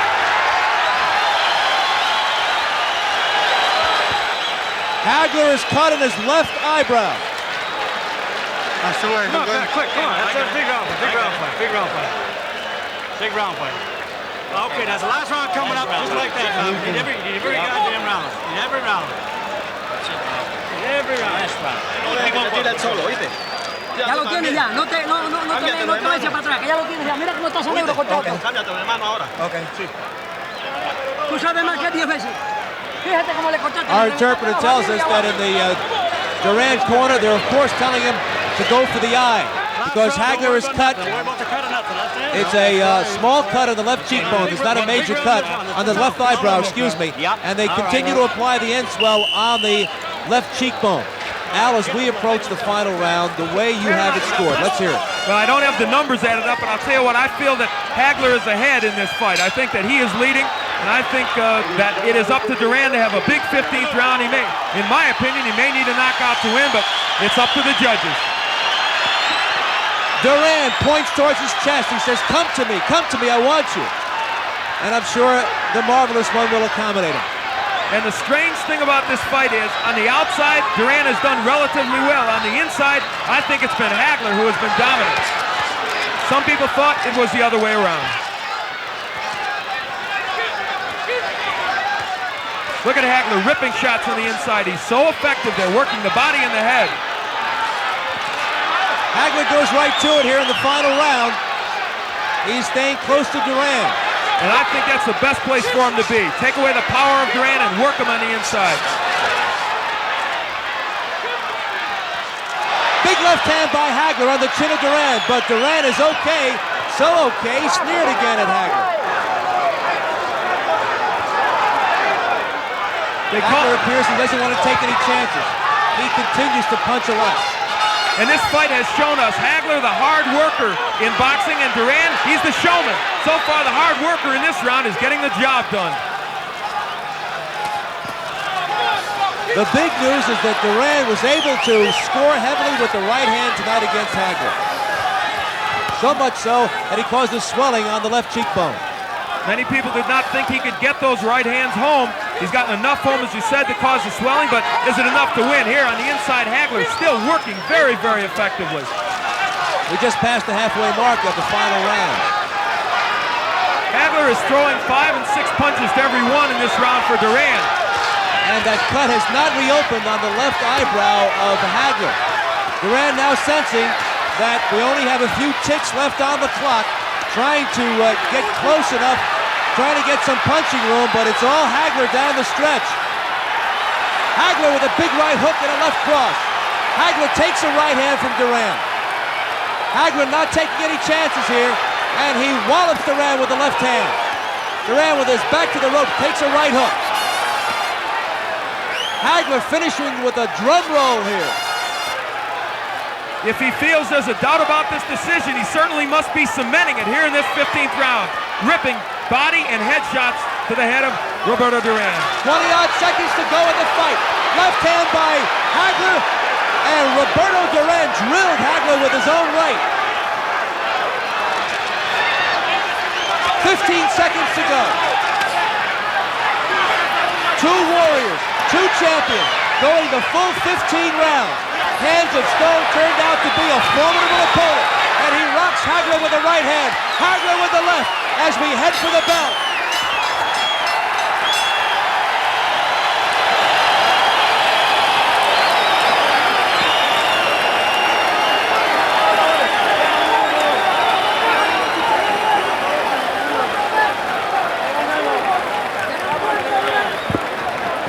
Well, what do you think?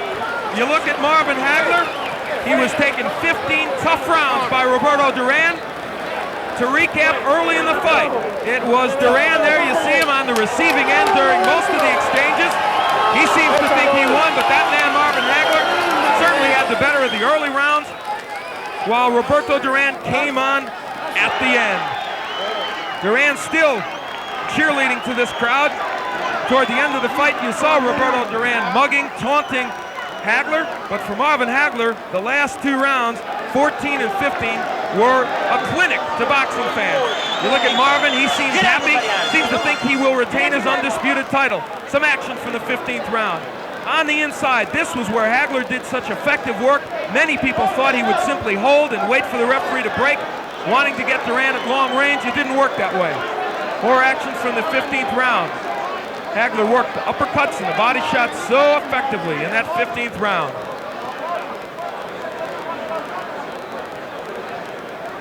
Just part of the good action in that 15th round, as Duran, I thought, dominated the round with that excellent inside work. Shows us his hand speed with some good combinations. And while Roberto Duran sneered, he simply could not do damage to Marvin Hagler. This decision, of course, a mystery, and Chuck Hull trying to get ready in what is a chaotic ring. And they are still tabulating the scorecards. This will be judged on a 10-point must system. The winner of the round gets 10, the loser 9 or less. That man looks confident that he is still the undisputed middleweight champion, but remember, against Vito Antuofermo several years ago, he lost a decision like this. Chuck Hull is ready in the center of the ring, I believe.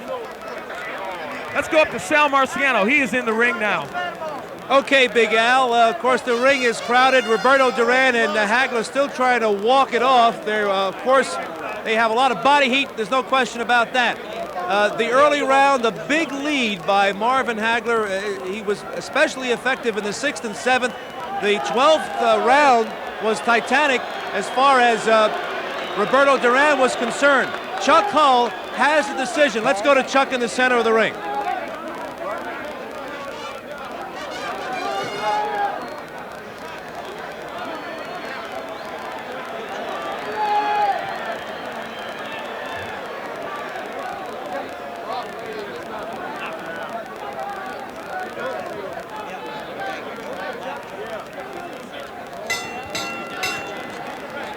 Ladies and gentlemen, here is the decision of the judges.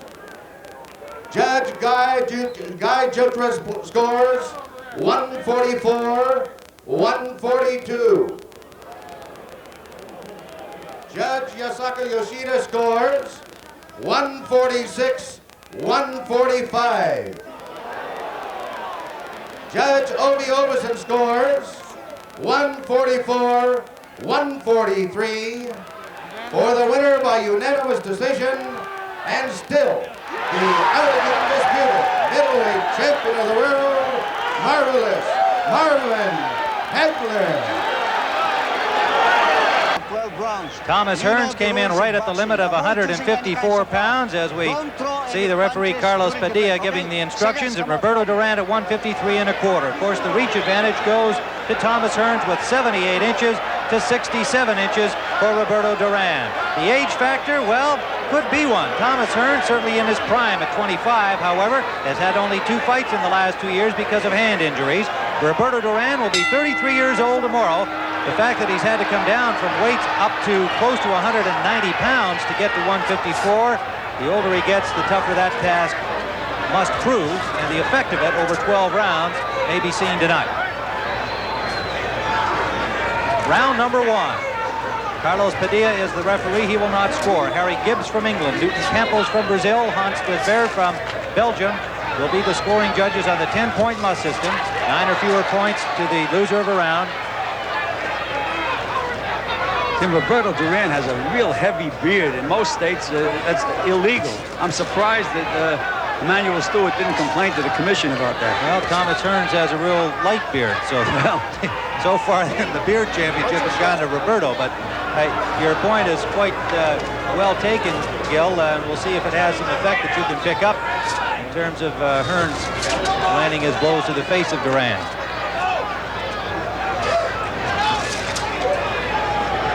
A little tentative here in the early going, and Duran having a little problem with the canvas in this early going, has already slipped a little bit twice.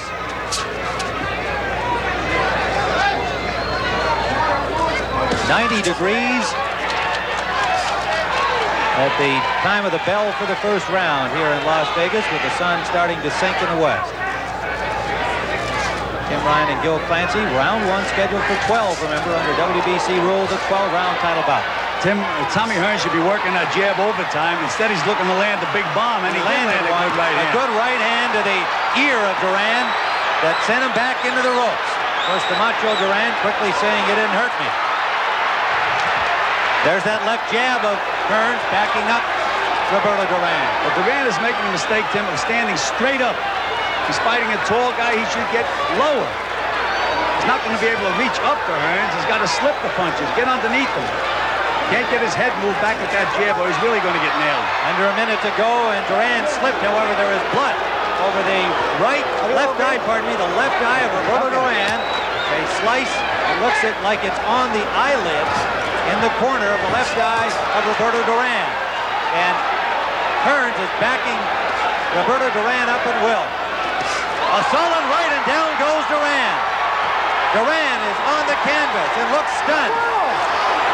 Gets to his feet, but he's staggering. He's hurt. Approaching the 22nd mark remaining, and we're in round number 1. He's bothered by that cut eye, Tim. He's very seldom ever been cut in a fight. Hearns lands a combination, and Duran waving at him to come at him, but meanwhile taking punishment. Down he goes again. That's going to save him, Tim. By the fact that he went down, the bell is going to ring. Got quickly to his feet at the end of the first round, and he must finish the 8 count, and there's the bell that ends round number 1. The bell does not end the round, and he went to the neutral corner. Roberto Duran went to the neutral corner. He did not realize where his corner is, so Duran is in deep trouble. Thomas Hearns with a vicious attack. Let's look at that first knockdown, Tim. Here's Roberto Duran standing straight as a stick right in front of Tommy Hearns. Hearns is measuring him now, weaves a little bit, and bang, right on the chin with a good right hand. Tremendous shot by Thomas Hearns, and he immediately had Duran in trouble again, knocking him back into the ropes, and Duran goes down one more time in this first round. Tim, he knows he hasn't hurt Bailey, and he's going for throwing caution to the wind and just throwing punches in bunches. Duran is really in trouble now, Tim, leaning back, trying to get away. Where can he hide? He can't. Those punches are coming fast as lightning. A tremendous body punch, another body punch lifts him right off his feet, Tim, and down again. Here comes Tommy Hearns out now, Tim. He knows he's still in trouble. He's going to try to finish him off right now. We're now into round number 2. Thomas Hearns was quickly to the center of the ring. A cut on the left eyelid of Roberto Duran. Whether Duran can survive the knockdowns of round 1 remain to be seen. He looks still a little wobbly to me, Jim. He's still straight up in the air, Tim. You have to get low when you fight a fighter like Tommy Hearns.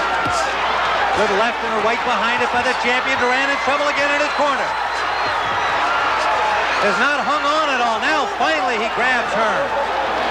Hearns got several free shots with Roberto. He's wobbly, Tim. His legs are still wobbly. Just trying to cover up.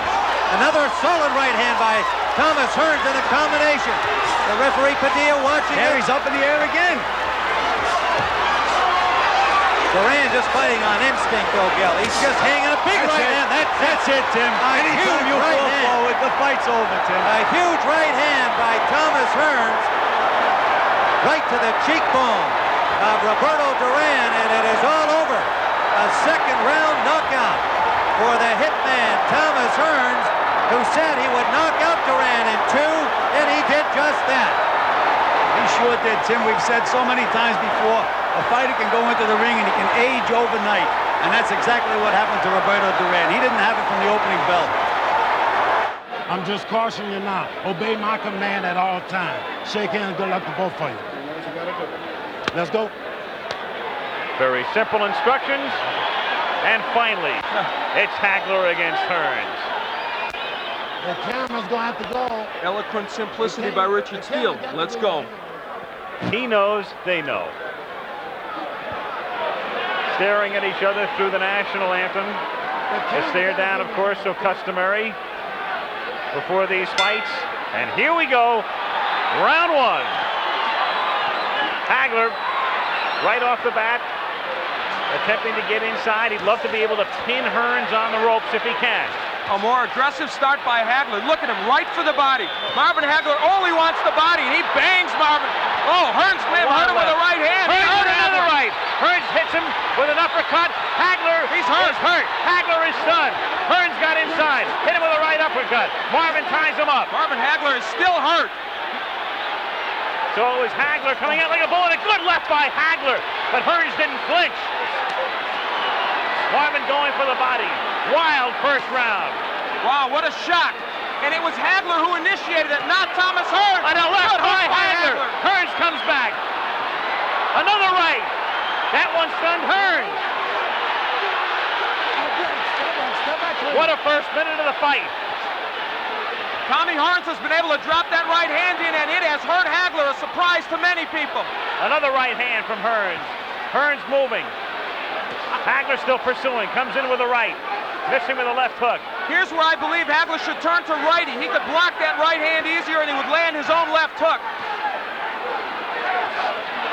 Hearns with a devastating punch. Swelling near Hagler's left eye. Again, Tommy trying to come inside the hands of Hagler. Low blow by Hearns. Hagler still looking to the body. A right by Hagler. Good right got in. He has Hearns where he'd love to keep him on the ropes, but Tommy comes off easily. Another good right by Hearns. Hagler is now shaking those right hands off, though, Al. He was stunned a little early, and he's normally a slow starter. He's also bleeding. Hagler is cut. Hagler is cut. Bridge of the nose. Hagler hitting him low. He is banging the body well. He is taking shots to the head. He blocks that right. Hearns tries to come in with the uppercut, and Hagler ties him up with a minute to go in a wild first round.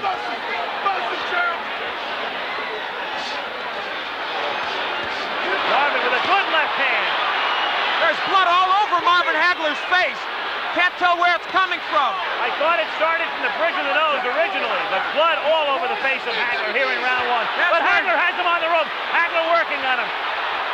Hagler relentless, but Hearns trying to box his way out. Half a minute to go in round 1. How far can this one go? Not very far at this pace. This is where Hagler wants him, but Hearns counter-punching off those ropes fairly effectively. Tremendous first round. Hagler pinning him to the ropes, working on him, but Hearns uppercutting again. Hagler bloody. A tremendous, sensational first round as Hearns gets hurt. Hearns got stunned. Hagler was stunned early in the round. Great first round. Wow. Incredible. Perhaps one of the best in middleweight history.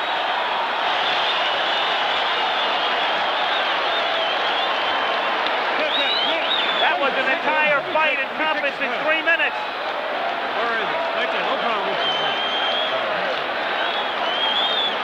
Don't worry about the gun.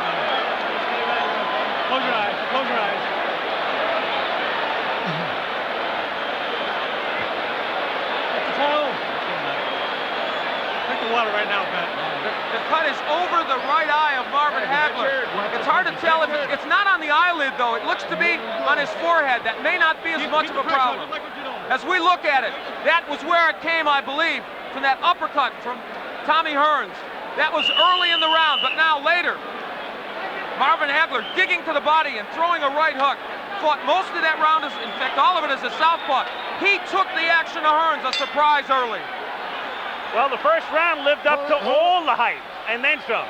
Round 2 now. Oh! The glove, left hand by Hagler.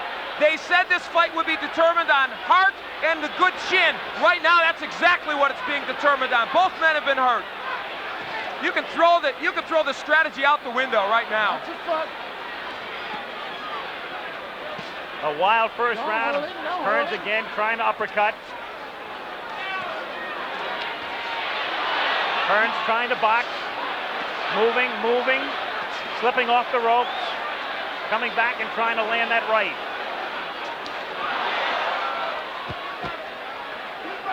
They are yelling, keep boxing, Tommy, from his corner, and that looks like what he's going to try and do in this fight. Hearns off balance. His foot was stepped on, not close to a knockdown. Excuse me, Al. Hagler turns righty. I think this could be a key moment in this fight. For the first time, Hagler switching, gets in with a left hand. This round sort of the way people anticipated the first round might go. Another right hand stuns Hearns. The crowd, of course, emphatic over every punch that's thrown. Hagler, despite that recent disadvantages, has been able to get into Hearns more so than I think most people expected. For one simple reason, good left hook by Hagler. He took the best Hearns could offer, and he did come in. He's getting through that right hand, even though he's getting hit with it. Halfway through round 2.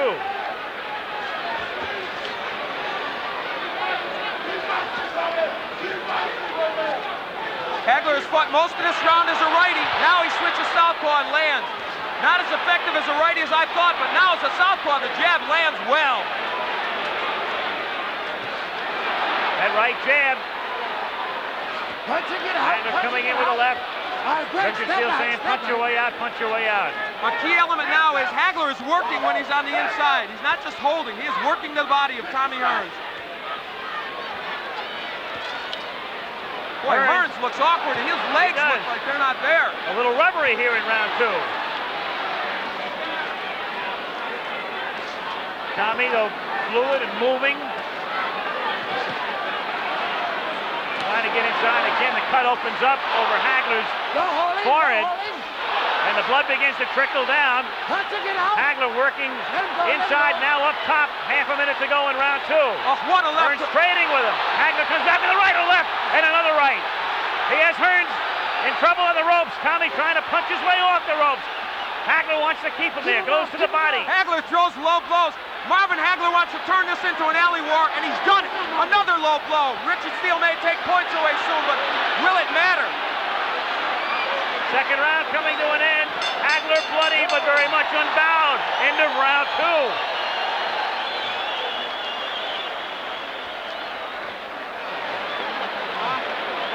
Keep your hands up. Look, when you finish up with the shot, you move off to one side or the other, okay?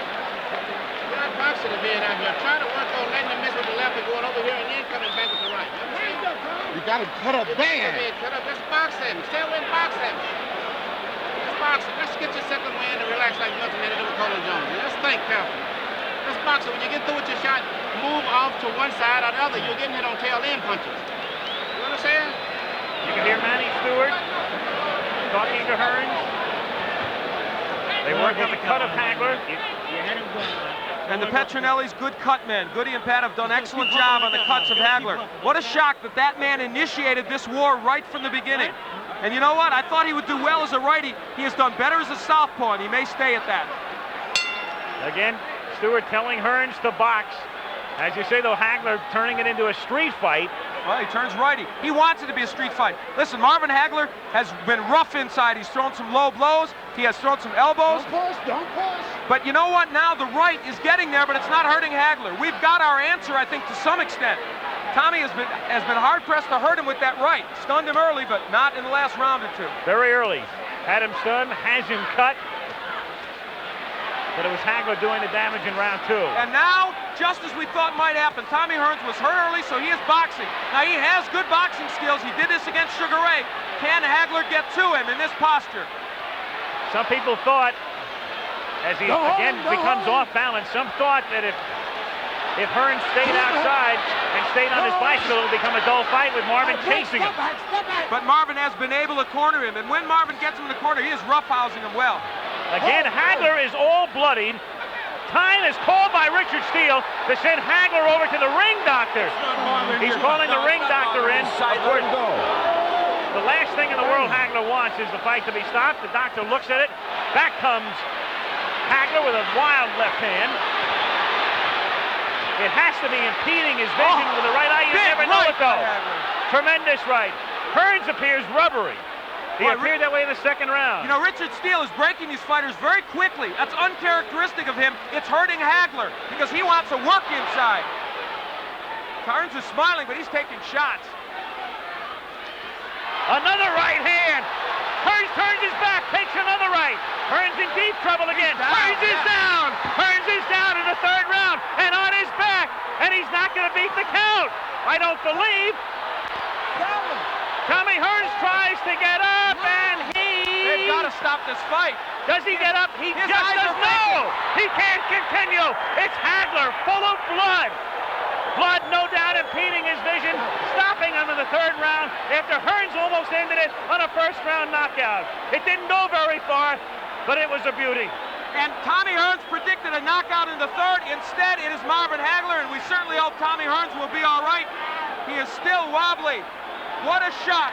Instead of Hearns initiating wild early action, it is this man who, believe me, has gained any redemption he needed from the loss to Roberto Duran.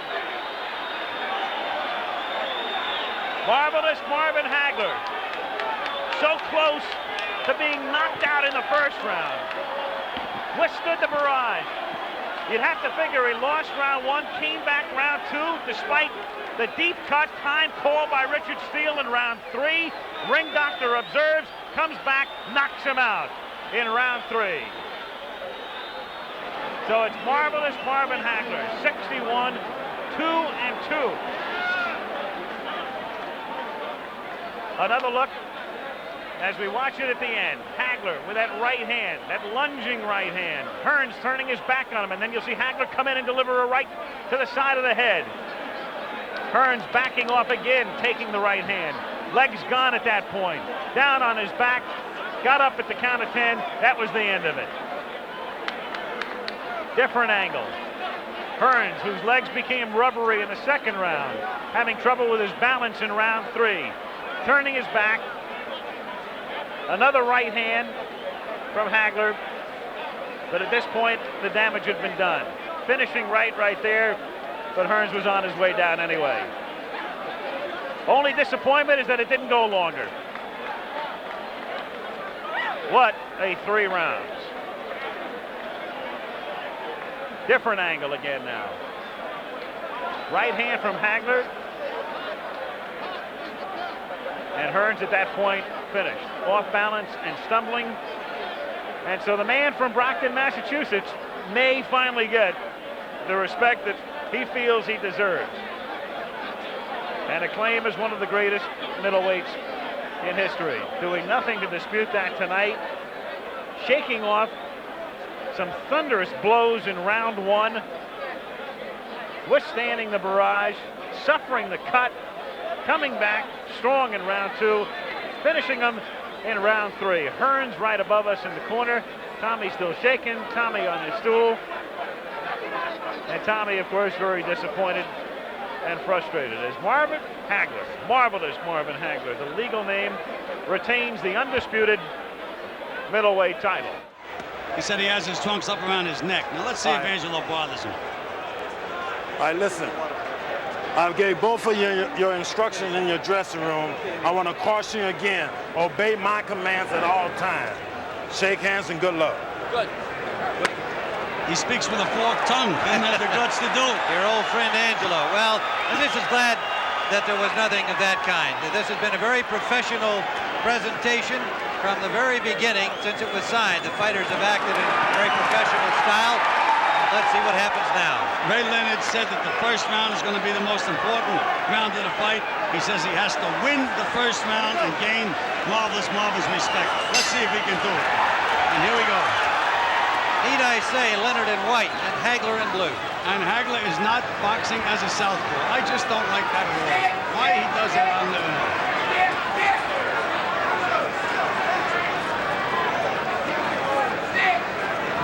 Well, part of the closed-door strategy this week on the part of Hagler may well have been to work on this. Coming out at the beginning of the fight, opposite his normal weigh-in. Sugar Ray Leonard throws the first punch of the fight.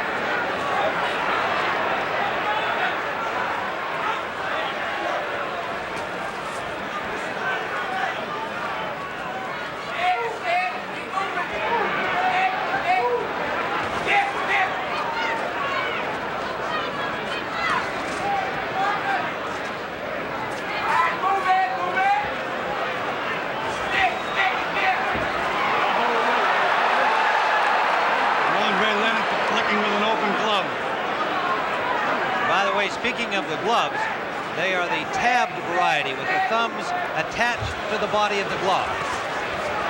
First punch by Hagler. Clean miss. Nice combination by Leonard. And Hagler's talking to him and smiling at him. Hagler said he expected to get hit. He just wasn't too concerned about it. I'll take anything he can throw.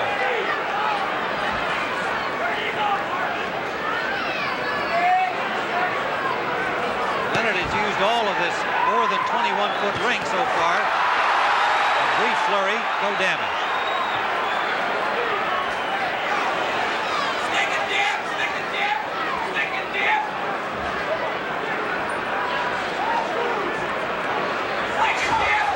Hagler content to cut off the ring, and Leonard good with right hand. Good right, solid right hand by Leonard. Now Hagler's mad. Now Leonard's boxing southpaw. Trying to do a psych job on Marvelous Marvin, and now Hagler's boxing southpaw. Tough to keep up with these guys. There's the shots. You're holding great. Step back, step back, step back.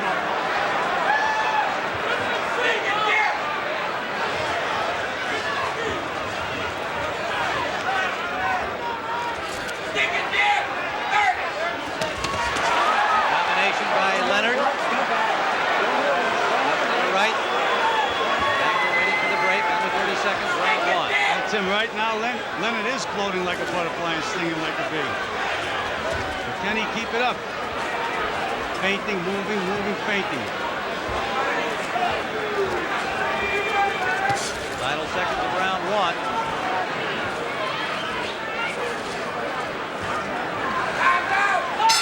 Right.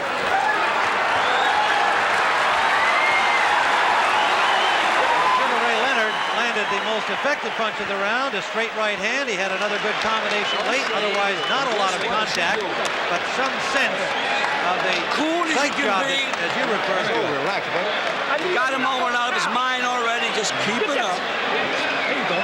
And there is Angelo Dundee speaking to that very nice thing. and smooth. You've got him out of his mind already. Every once in a while, he's looking like he's walking into that right hand. But keep bending him, keep bending him. There you go. Keep that jab. Right? You got him under control. You got him backing up. Can't punch back in. They never break that. Take your thoughts on it. Here's that. Well, that one didn't get in, but the left hook did, Tim.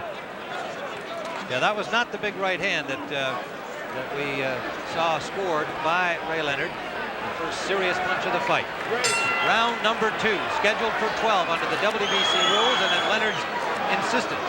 12 instead of 15. I just don't understand this. Marvelous Marvin is acting very, very cocky, but you can't let the other guy put rounds in the bank. He's much better as a southpaw, and yet he's fighting orthodox. I don't know why.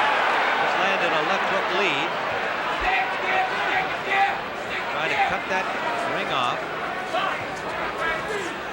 Tim, if he fights orthodox style, he's not going to win this fight. He's going to have to switch around.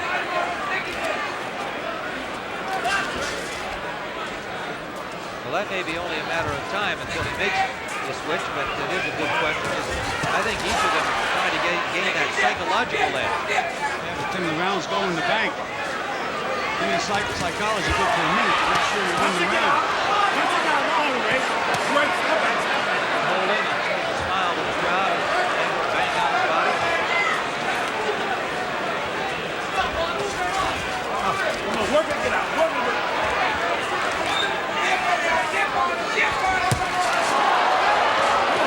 Right hand by Leonard. Surprising punch for him. Stick it there.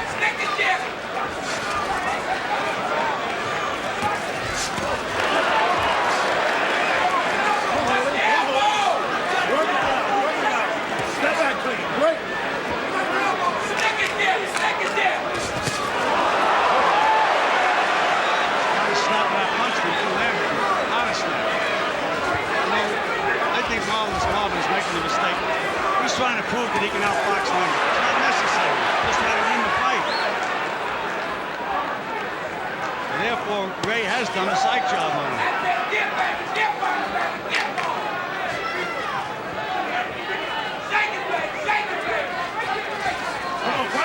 Don't hold it, Ray. The 1987 version of Sugar Ray Leonard, quite a different look, but some of the same old stuff. A lot of grabbing, Tim. Starting to hold early in the fight. Hagler may feel correctly that Leonard couldn't keep that up for too long, doing all of the circling and dancing he did in round one. I'd love to know why he's not fighting as a southpaw. Fighting as a southpaw, watching Leonard in camp, he couldn't handle southpaws. Right hand by Leonard, combination to the body by Hagler. Into the 30-second mark in round two. Good counter punch by Leonard as a lunging miss by Hagler. Hagler now bulls him for the first time in the fight. And Leonard punched his way out of that clinch. Another combination by Leonard. Final seconds of round two. Another miss by Hagler, and Leonard made him pay again. That's the end of round two.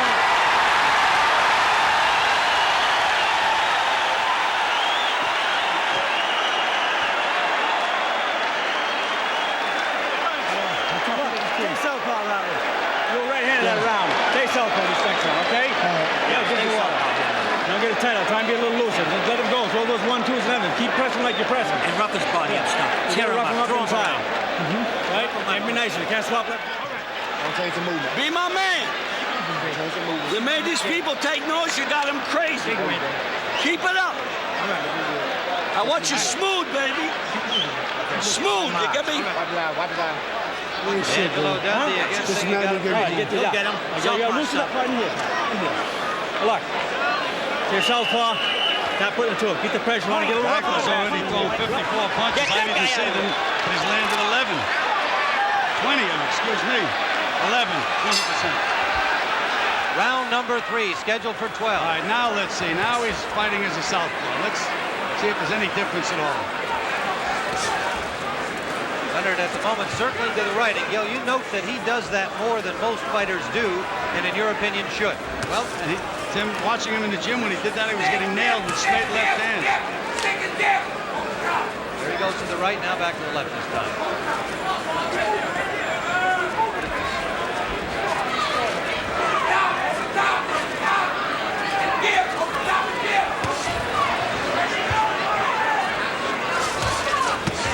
Left landed by Hagler, his first heavy punch of the fight.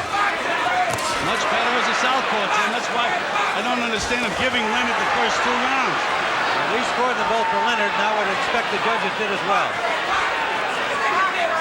They are Dave Moretti, Luke Filippo, and Jose Guerra. Las Vegas, Los Angeles, and Monterrey, Mexico. The judges. Right hand lead landed by Leonard. Just a glancing blow, Tim. The way Leonard is moving, he's moving right into a straight left hand. Body shot by Leonard. Shot to the head by Hagler.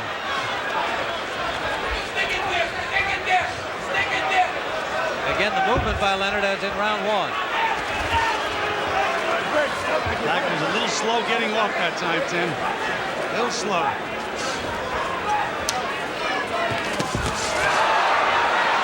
Hagler outpunched him in that exchange. Scoring to the body. Work it out. Work it down.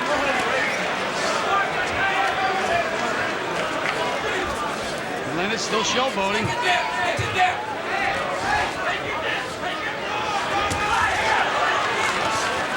on, punch it out, punch it out. Right hand out of the clinch from Sugar Ray Leonard. Right hand lead for him.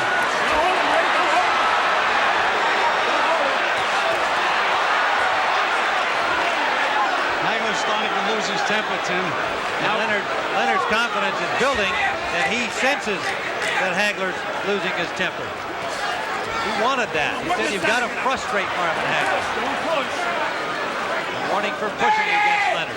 But that was significant, Tim, because Leonard was able to push the supposedly stronger Hagler back. Leonard's mouth is wide open, Tim. Starting to breathe heavy. Leonard continues to put a lot of miles on those new sneakers. Good combination by Leonard, Tim. Right hand, left hook.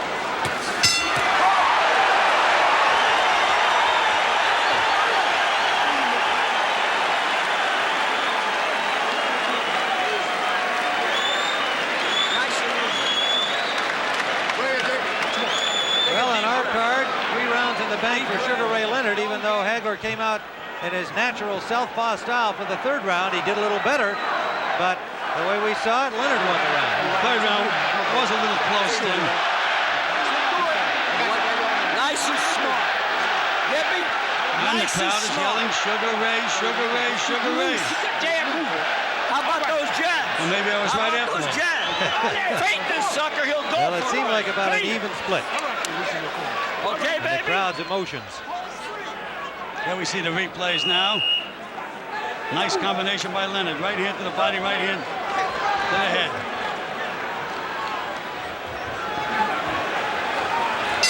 Round number 4, both fighters on their feet early, but the stools were not out of the ring. Left-hand lead scored by Hagler. Real sense of purpose on his face now, as there should be.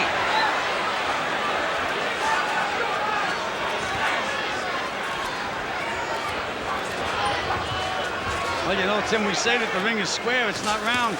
But so far, Hagler has not been able to put Ray on the ropes or trap him in a corner where he wants him. Missing, missing, missing. Ray's very relaxed in there, thinking all the time.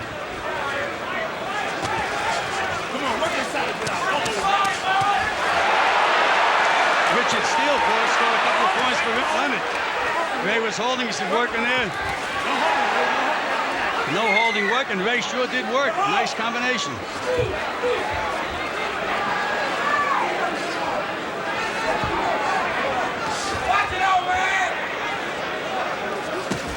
Oh, low blow.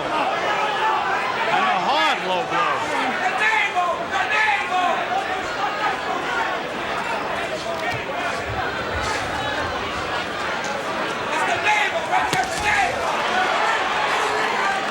Now Hagler's boxing orthodox, back to southpaw.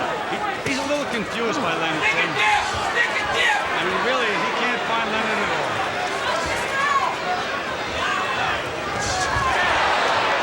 Straight left hand by Hagler. Got the left hand, not a lot on it, but he scored it. That's a range. That's what we call a range finder. He's had trouble finding the range thus far.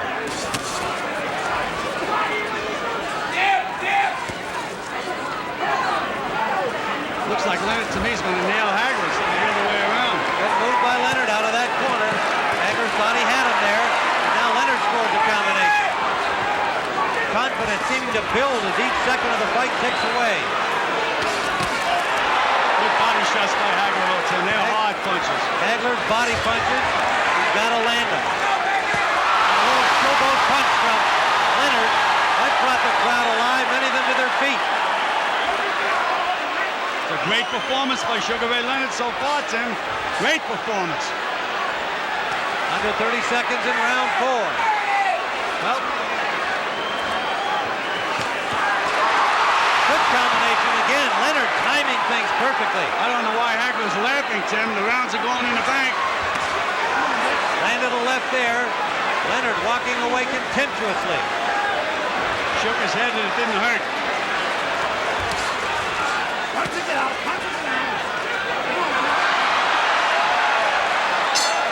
At the end of round number 4, and some words from Hagler. He's not happy at all with the showboating of Leonard, but he's going to have to find a way to do something about it. Leonard having his own way through 4 rounds, and this young man who kept saying, the experts are wrong, I can do this, I can make this happen. Tim, he told me right there, here, look at it, here. When you don't have any respect for a guy, Tim, you can do things like that, and apparently Ray Leonard doesn't have any respect at all for Marvelous Marvin Hagler. There it is again, little low. Was a little low, it was a lot low, but it was not called and even warned. But nonetheless, it's the psychological effect that kind of play had. Okay, Hagler's now landed 45 punches. I don't remember the 45 that he landed, do you? Nope. Round number 5. Did Leonard push him away? I would say that this is almost a critical round for Hagler. He's got to make something happen. Good right hand by Leonard. Hagler trying to pull him into the corner, but Leonard will not go.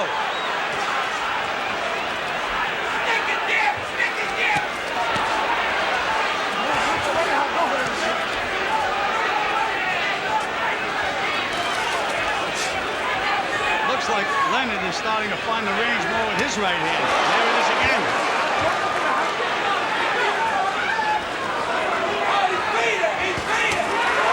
Right hand uppercut lead, and it landed.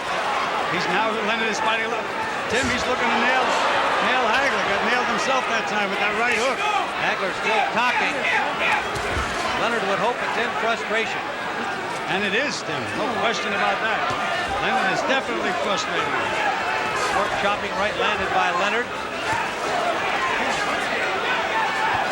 He has Leonard on the ropes. Can't hit him when he's on the ropes or in the corners.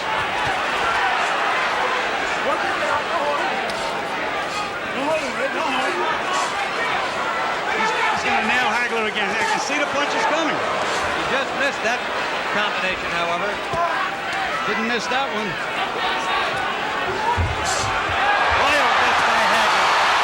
Trying to make him pay, but Hagler got himself in a defensive position. Ray told me that in the Mugabe fight, Hagler turned completely around when he missed, but Mugabe didn't make him pay. He said, I'm going to make him pay. And you see how he jumped on him then? Now Hagler's back to orthodox. He just doesn't know what to do. If I were him, I'd stay southpaw. His best bet. Now he's southpaw.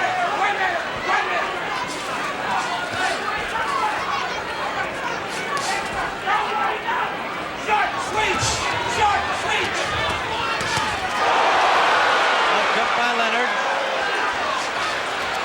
Hagler's starting to get the range a little bit now. Got him in the corner, landed a left. And Hagler's just starting to get the range.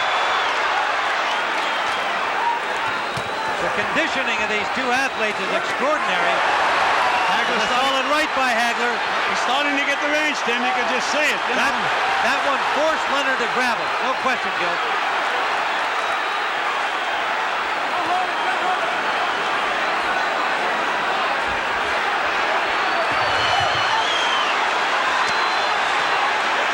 Stopped on the ropes for the first time in the fight. And then a couple of good body punches. Now he's punching back with Hagler. Tim, he doesn't belong in there. Into the round.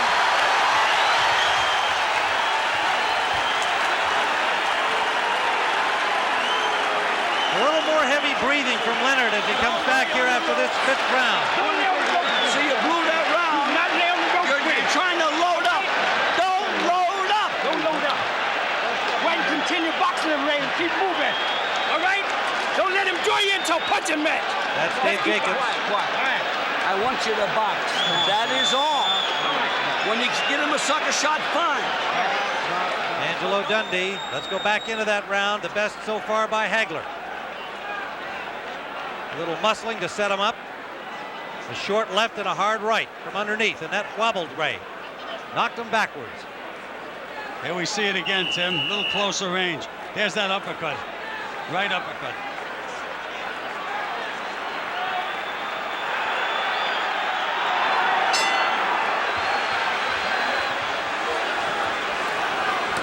Tim, I think this is a key round. Has to be a key round. If Hagler can win this round, he's right back in the fight. But if Ray wins it, it's going to be a long way uphill for Marvin. Well, I felt that Hagler had to make something happen in the 5th round, having given the first 4 to Leonard, and he did. We scored the last one for Hagler. And so did Angelo Dundee. You can hear that in the corner. Good combinations there by Hagler, counter-punching well. Better timing. Ray is starting to breathe a little heavy. You can see that near the end of the 5th round. And Hagler's banging to the body, Tim. 3 solid body punches. So, Gil, this has been more than anybody could have expected thus far. Tim, Ray Leonard has already proved what a great fighter is.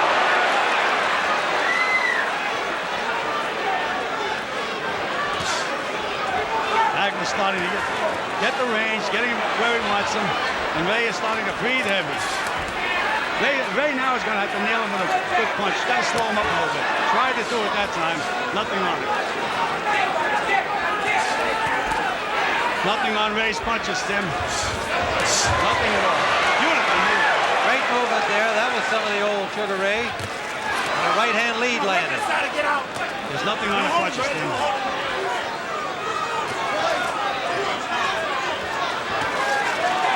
Marvin is very, very slow right now, Tim, too. He's just plodding in there. Well, the pace had been furious. Even though Hagler didn't throw a lot of punches the first 3 rounds, he used up a lot of energy trying to cut off the ring. Is he missing? Whoa! And Ray is doing nothing to make him miss. He's just missing. 4 punches inside by Ray. Hagler looking a little arm weary as Ray is right there to be hit. Leonard punches back.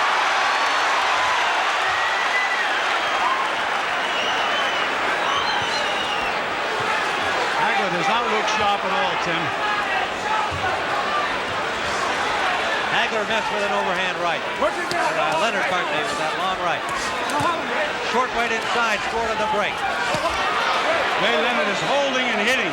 Twice Richie Steele warned him. 30 seconds to go. Round number 6. Marvin Hagler looks very, very slow. Short chopping right hand. Hagler. Leonard was counting on the slowness of Hagler. He said he lost a lot of speed. Final seconds of the 6th round. Even when Leonard misses, Hagler's having trouble popping him. But he landed a couple of good solid punches in that exchange. Ray looks very, very tired going back to the corner, Tim. Mouth wide open coming to the corner. Tougher round to score. Close round. Baby, don't you worry. Squeeze on the other side. There you go. I got it. Put it on my hand. All right. I want you to use your noodle. That's all I want from you. All right. Let's fit, Ray. I'll smart this guy. You're too smart. 234 punches landed. Round number 7. Look at that, baby. That's 50% accuracy. That's pretty good against a pro like Hagler. A little more pressure. Just keep him Considering backing up. he had that long layoff. He's weak enough as it is. Two punches and flurries. Okay? Got to keep him up. Inside, Marvin is only inside. You got to do it now. 103. A lot less accuracy. Throw more 1 punch at a time. Try and get them all. All right? Okay. You're the boss here. Ref on that. You heard Billy Petronelli saying no more punches and flurries, Marvin. See what he does this round. We're in the 7th round scheduled for 12. Remember, it was Leonard who wanted a 12-round bout, not Hagler.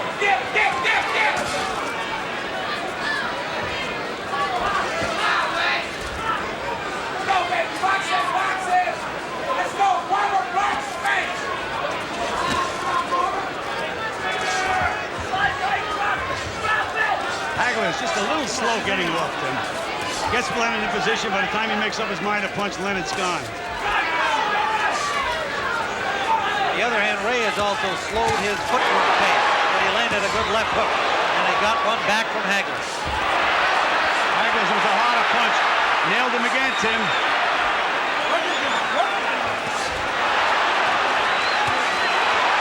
punches by Hagler. Hagler finding the range, and Ray Moore flat-footed here, now backed up into the Hagler corner. Look at how slow Hagler is, Jim.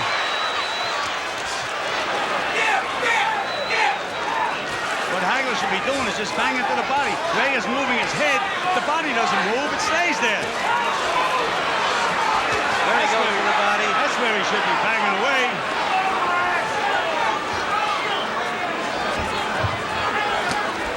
Ray looks like he has no strength. Well, he was just pushed back by a forearm from Hagler. He's going to have to find it from somewhere.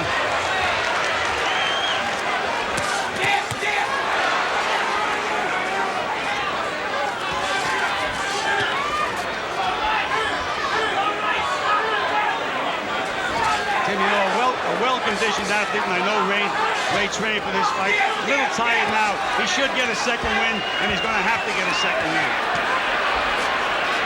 Hagler getting Leonard in a flat-footed position again, but good movement by Leonard when the punches arrive. And Corey's back. Those were blocked by Hagler. Hagler's landing the solid punches at this time, Tim. And Ray is very tired. You know, Tim, when you're a little tired, you're a little better puncher, too. You know, you got to be flat-footed. Hagler's been able to pick off the last several combinations with his gloves.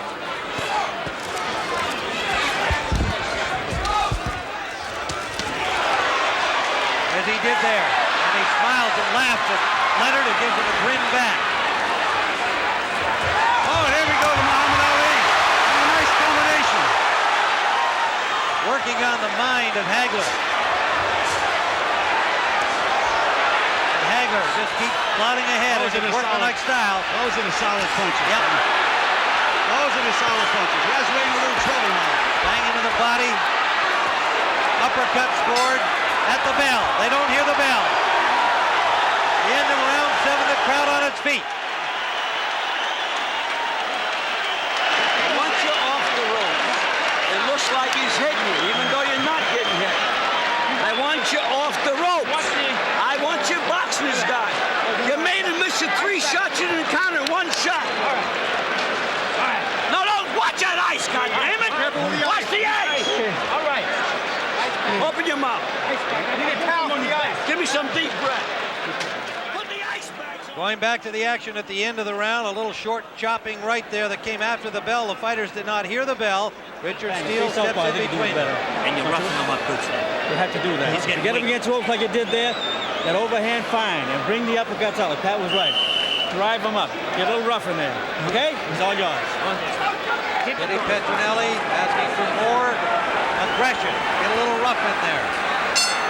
Round 8, a 12-round middleweight championship bout that has more than lived up to its billing, no matter what the outcome now. Good solid right jab by Hagler, Tim. It's almost like a straight right hand when he hits you with it. And as you pointed out in the first couple of rounds, time out here for some tape loose on the right glove of Sugar Ray Leonard. As you pointed out in the early rounds, Hagler not doing well fighting in the orthodox style as a right-hander, doing much better once he turns around. Tim, if he loses this fight because he gave away those first 2 rounds, he's not going to be able to live with himself. Well, here we go. A re-tape job on the gloves of Leonard. We are early in the 8th round.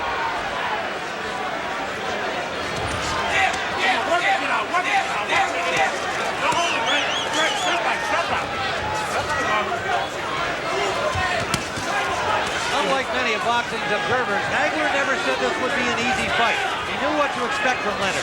He may not have known what style he'd see, but he knew he'd see a strong guy with a lot of heart and a lot of skill, even if they were somewhat rusty. The one punch that I'd be using if I was Hagler would be a straight left hand to the body to set everything else up.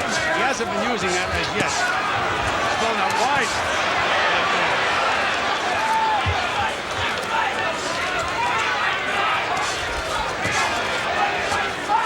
Ray is going to have to get that second win, Tim. Right hand jab starting to land now. And they're stiff. They're not just little jabs. They're stiff. Good right hook. Right over the glove. That backed up Leonard.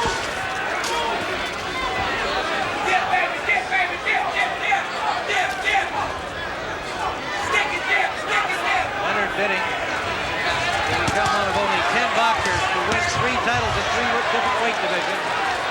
can't believe Leonard's legs, Tim. Moving beautifully.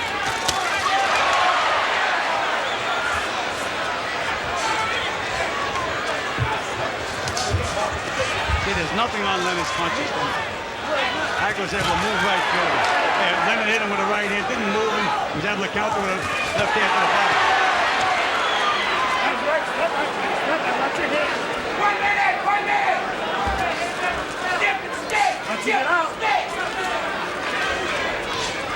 Don't hold him, Ray. Don't hold him.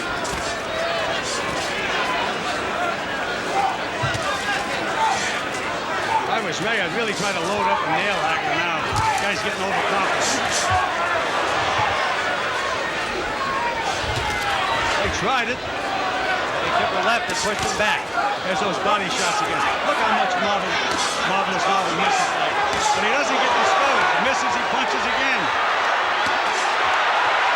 Leonard standing there willing to trade. Now that's a mistake. That is a mistake.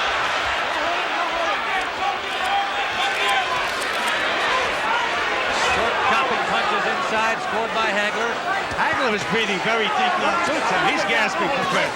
It's not a one-sided thing here. Another punch after the bell by Leonard. 2 rounds in a row. And a warning from Steele for that one. In that event, it appeared that he did hear the bell. Again, probably part of the psychological. Go ahead. That's the way you got to fight this guy. Exactly what you're doing. You got to rough him up and maybe take a few shots, man. All right. He took a point of reference. All right. How do you feel, man? Good. You're gonna brawl this guy, keep the pressure on him, taking his legs away from right now. And if you get him to get through, the uppercuts are very good. He's bullshit as long as he's going. Right. Ray, please box. Box. All you. All sucker. So wet. All right. Deep breath. Give me another one. No. You can. He who hesitates is lost. Box. Let's go. Let's go. Dundee tells Leonard to box. Petronelli tells Hagler to slug. Get out there and put some pressure on. Be aggressive. Brawl with him. You know, Tim, all these fights have ebbs and flows. Now, Leonard was very tired before. He may be getting his second win, and Hagler may be getting a little tired. Could be a telling round in that respect. Vicious body punch by Hagler, though, Tim. Where's the guy? Flashy combination, but only one of the punches landed. He was able to escape, however. His footwork continues to be Hagler is just so slow getting off when he has Leonard on the ropes. He should let that left hand to the body go right away. And then he can throw the other punches. But he looks for openings. By the time he looks, Leonard's gone. Don't hold it. Leonard warned for holding again by Richard Steele. Again, Leonard flat-footed on the ropes, but Hagler not getting much done. He's trying to hit the head. The body doesn't move. Just bang to the body. Nice combination by Ray. That was the best punch of the fight. Hagler straight down the middle. Best punch of the fight for Hagler. Backing up Leonard into the Leonard corner. Short right uppercut. He's nailing him now, Tim. Right to the chin. That's where he has to put that left hand. Leonard in some difficulty. Hasn't thrown a punch out of this corner. Now he does. Trying to bang his way out. Look at that determination on Ray Leonard. You talk about a champion. What a display. Absolutely gritted his teeth. Look at him go. Again. In the middle of the ring, and Hagler stays there and punches back. A right by Leonard. What a display, Tim. You talk about a champion, but he's got that solid rock to move, and Hagler just keeps methodically moving forward. Under a minute to go, round 9. Most of the crowd here on its feet. Trading over there on the far side. Again, Hagler gets the best of it. But Leonard just keeps firing. Leonard is punching in desperation now, though, Tim. Really trying. What a display. Leonard holding on, and Hagler slapping him. He's tired, Tim. Look at those arms. Yeah, but he tries to be tricky. Nothing's going to help him, though, Tim. Not when he's tired the way he's tired now. Hagler trying to find openings. Maybe a little arm weary, Gil. He's not throwing enough punches. Well, we said they were going to have to fight, and they're fighting. They're both exhausted from this round. That's the end of this 9th round, an incredible round.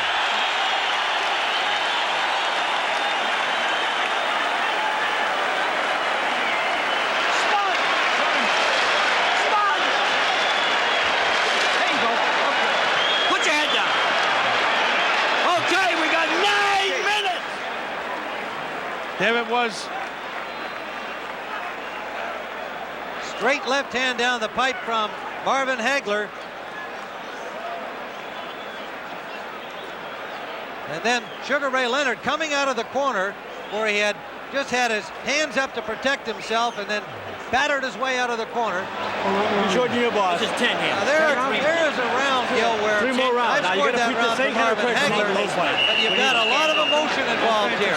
And I think in the minds of the judges, it's going to be hard to separate what they admire in this performance from what's actually happening. And a good finish again by Sugar Ray Leonard. And so who knows? But right now, as we see it, a very close fight with 3 rounds to go.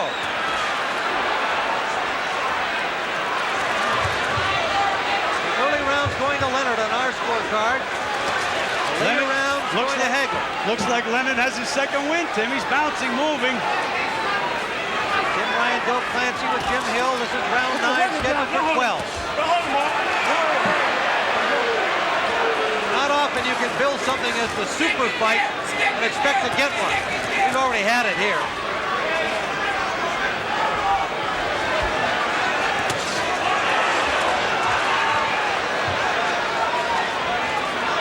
Marvin takes too long to get that straight left hand. He never throws a straight left hand to the body. Throws it wide. Should be straight. There it is, wide again to the body. Work it out. Gil, at this stage of the fight, you might wonder whether Marvin wishes it was a 15-rounder if he's unable to stop Sugar Ray in the next 3. Well, that was the first battle that Ray Leonard won when he got this fight to be 12 rounds. Those uppercuts of Marvin's started to land now, Tim. Short little uppercuts that Goody Petronelli told him to use in the corner. He has scored the bulk of the scoring punches at the last 2 seconds. Beautiful combination by Leonard. He just walks away. Watch your head. Halfway through round 10. Tim, I think it's getting to the point where Hagler's going to have to land a couple of big, solid punches. Good flurry by Leonard.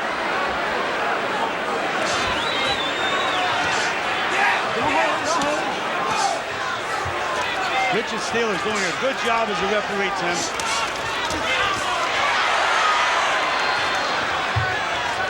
52 knockouts on Hagler's record at 62 victories. Sure, he didn't expect to see Leonard still here in the 10th round. Even with all of the respect that he accorded Leonard, knowing it will be a tough fight. Richard Steele continues to warn Ray Leonard for holding, Tim. Now, after a few warnings, you have to do something about it. Besides warning. I don't think we're going to see a point taken away from either of these fighters. Hagler is just so slow getting off. Unbelievable. I don't understand why he doesn't fire that left hand to the body. Wild miss on a trick play by Leonard, and he paid for it as Hagler tagged him. They're both dead tired now. Little Hagler is dead too, Tim. Work it down. Work it down.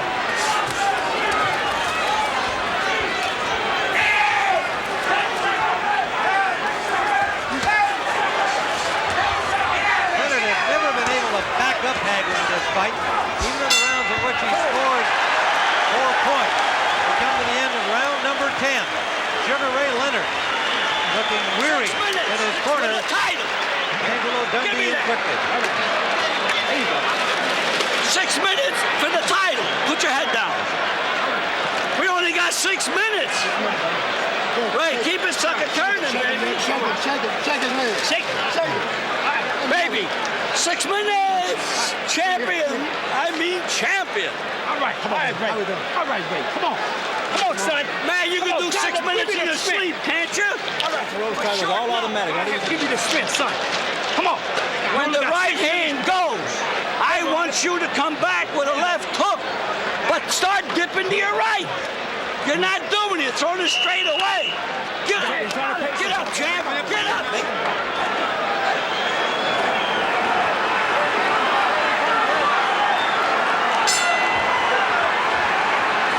Round 11. You heard Angelo Dundee tell Sugar Ray he was 6 minutes away from the championship. Much of that, of course, is a confidence-building psych job. Whether that's the case is in the hands of 3 judges at ringside. Tim, I think Marvin is going to have to win these 2 rounds to retain his title, and he's going to have to land some big punches. I have Hagler at 5-4 with 1 even at this point, but a very close round in the 10th that could easily have been scored for Leonard. Dave Moretti from Las Vegas, Lou Filippo from Los Angeles. And So slow getting off, Hagler. He's got the shot. Beautiful combination by Leonard. Right hand, left hook. As Angelo told him, he said, come back with the hook, and he sure did. Another left hook by Leonard. Right hand lead. Tim, it's a jab, but again, it's like a straight right hand. Solid punch.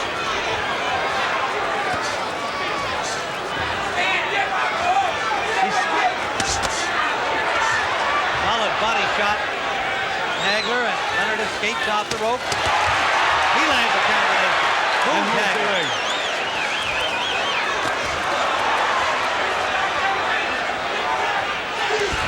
You know, you mentioned that Leonard was tired. Hagler's not fresh as a daisy either, you know.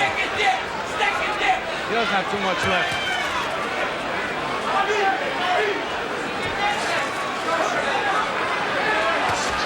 Damn it.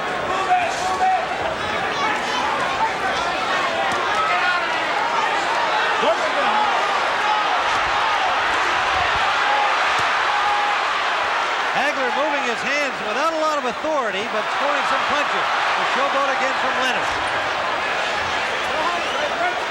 Well, we have to call him the Miracle Man after this, Tim. You're not Anybody can have that layoff, do what he's doing tonight. He's a Miracle Man.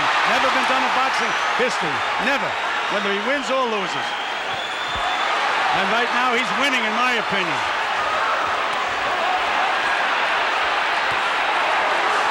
Hagler missing wide open target as Leonard just leaned back away from the punches.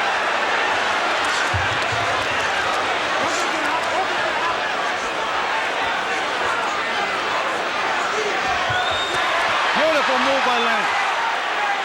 Tim, he has Hagler tamed now, Tim.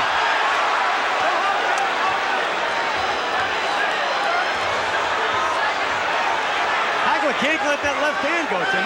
He should be throwing that left hand down the pipe, just to the pin. But that's what he should be doing all along.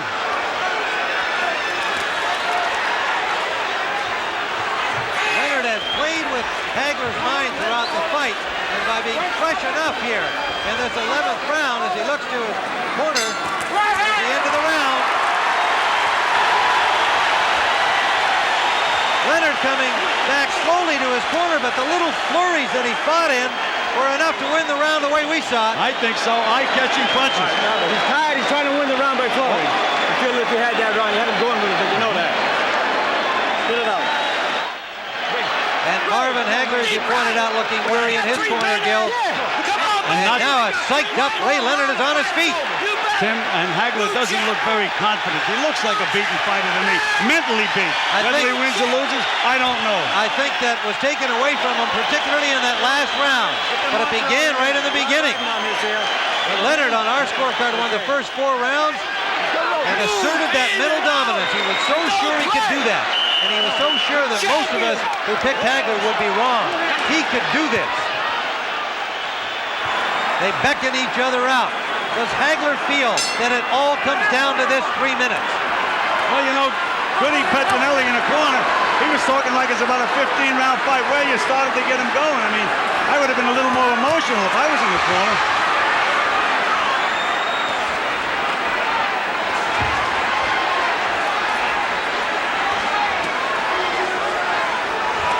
There's... Come on, work it down. Work it down. the first time threw that straight left hand down the pipe to the body. There you go. We've got this close on our scorecard with Leonard slightly ahead. I think Hagler has to realize that the sentiment is just going to have to be with Leonard, that he's got to feel he's got to knock him out to retain his title. But that's not what they tell him in the corner, Tim. They're talking to him like it's an IBM meeting or something. No emotion. Oh, good straight left hand by Hagler. And look at Leonard just able to pick up the punches, move his head, and escape most of them.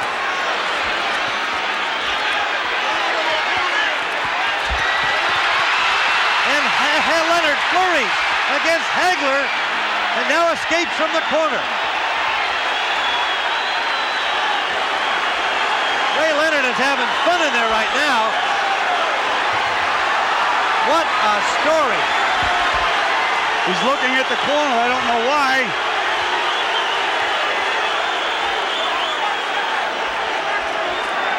Well, Tim, we have to call him the miracle man of boxing. He doesn't need any help from the corner. He sure doesn't. Not what he's accomplished to this point. Well, Tim, he's giving this round away, though. Sugar Ray, you know who the fans think are winning the fight.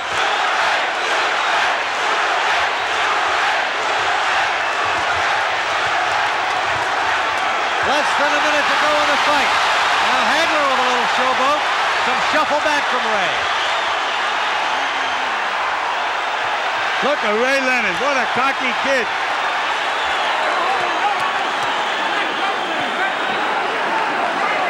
Well, this 30-year-old cocky kid, perhaps fainting weariness as he has a few times earlier in the bout, but also showing that psychologically and physically now he's in control.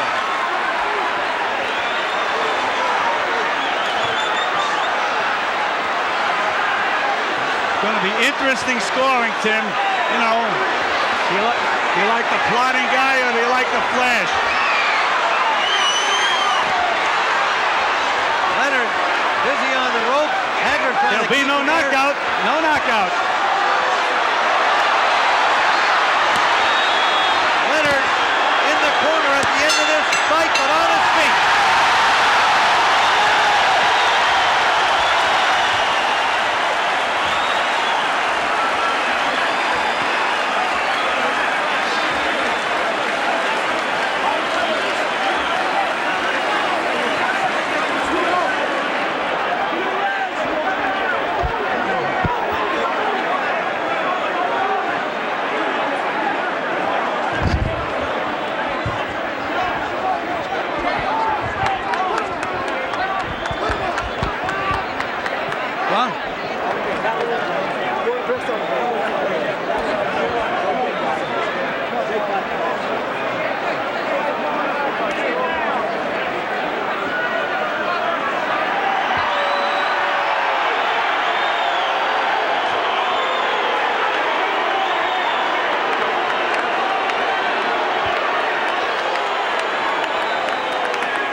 All right, let's see. Hagler landed 291 punches, Leonard 306. I didn't see Hagler landing that many. I guess all those short little clubs. But Leonard's punches were the flashier punches. Very, very tough. Do you like the guy that just plods and plugs, or do you like the guy that throws his combinations and flashes?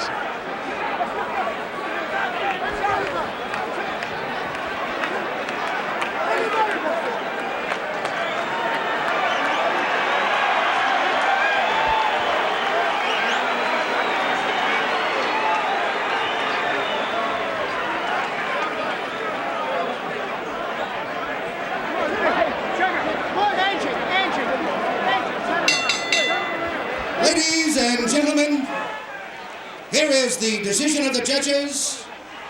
We have a split decision.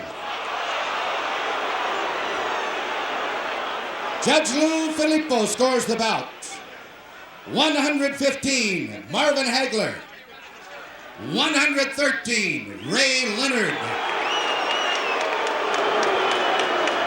Judge Jojo Guerra scores the bout. 118, Leonard. 110 Hagler. And Judge Dave Moretti scores 115-113. By the winner, by a split decision, and new middleweight champion of the world, Sugar Ray Leonard. Okay, I spoke to both fighters in the dressing room. I'm caution again, obey my commands at all times. If there's no question, shake hands, good luck. No nonsense, Richard Steele, the referee. His usual very concise self, and we're ready to go. The war, Leonard, Hearns 2. Thomas Hearns 162.5, Ray Leonard at 160, scheduled for 12.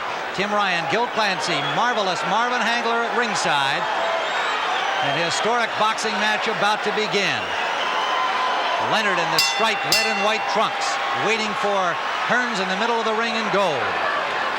And you know, Tim, Leonard seems strangely subdued all during the introductions. Very quiet, not bouncing around too much.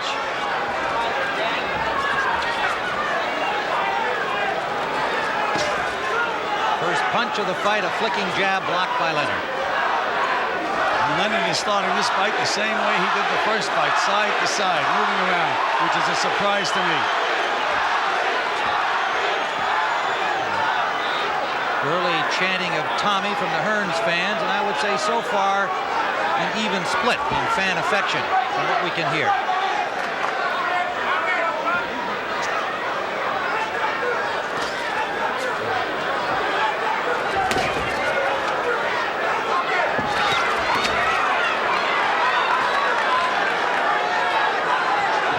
I like the way how they're starting off now, being very cautious, both of them. Any surprise in that, DeMarco? No, no surprise at all, but I think Leonard wants to end this fight very early. Both of them, really. You can expect anything in this fight. Leonard trying to jab up through that defense of the longer-armed Hearns. I don't understand how come Tommy's not shooting that right hand when Leonard's laying down there like that. You know, Marv, I don't like that dragging jab when Leonard throws that jab to the body either. Well, he's got something he's up his sleeve for. Good defense by Leonard on the right hand from Hearns. He blocked it.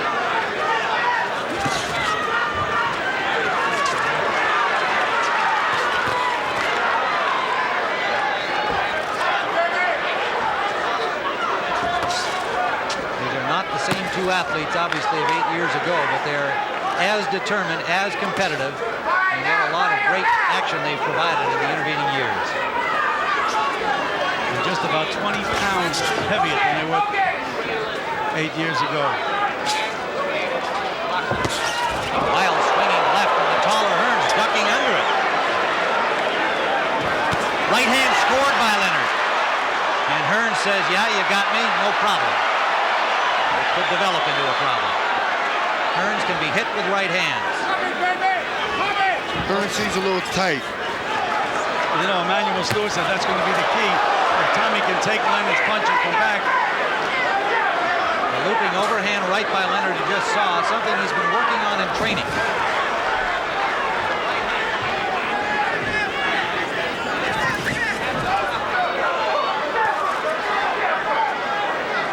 Final seconds of round one. 8 years later at Caesars Palace, a long-awaited rematch. Most thought would never happen, and we're underway.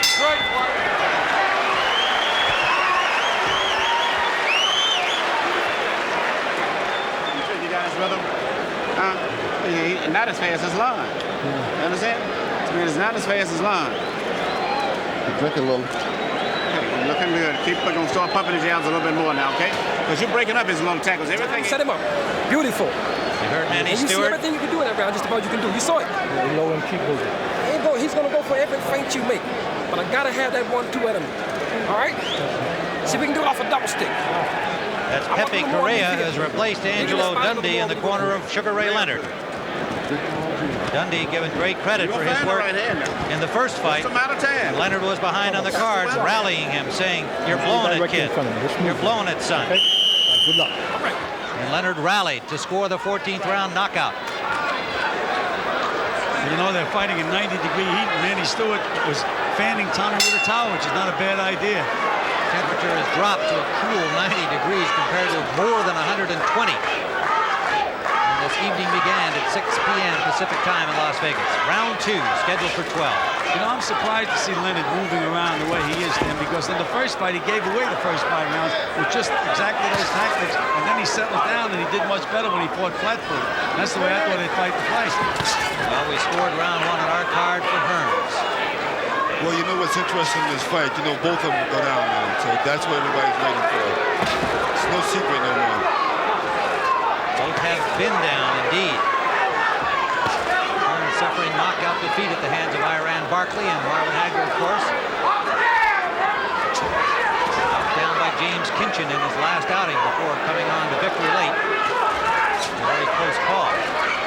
Leonard knocked down by Donnie Lalonde before stopping him in his last outing. Well, starting off, you can see both of them look very slow. No hand speed like they used to have. Well, the bigger men, Marvin. And you can see Leonard throwing big power to the bodies. There's a right to the body from Leonard. That's where he got Hearns at in the first fight, was to the body.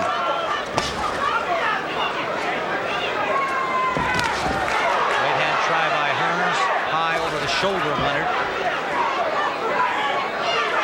Leonard's waiting for him to try it again with the right hand so he can counter. They look like two fencers at this point in round 2, waiting to see the other thrust and then make their own parry back.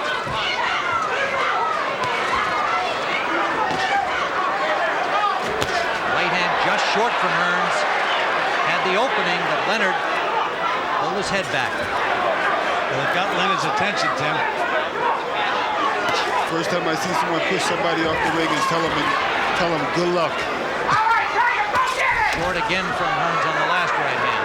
Leonard missing with a wild left. You know, Leonard is depending on his punching power, Tim. He's been training that way to hurt guys with every punch. You can see he don't use that hand speed like he had years before. Looking to bomb you with one punch at a time, which is not the usual Ray Leonard. He gets caught now with that type of tactics.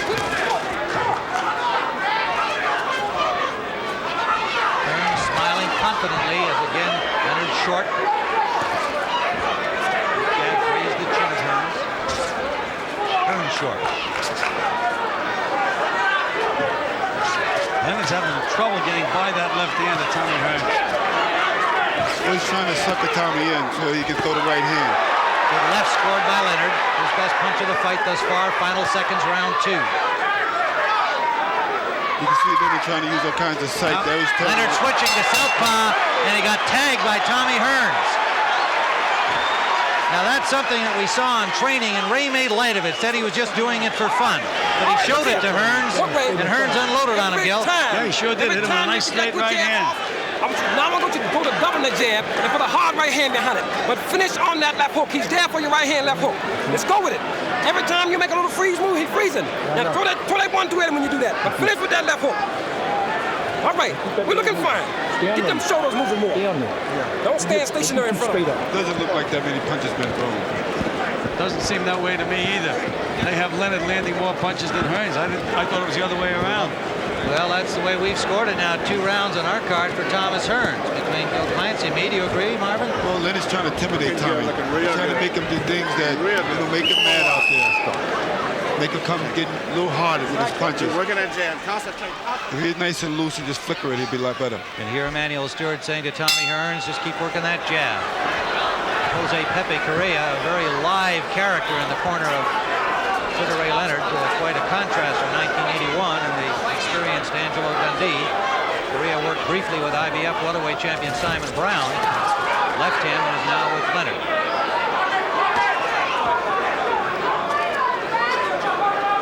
Round 3 scheduled for 12.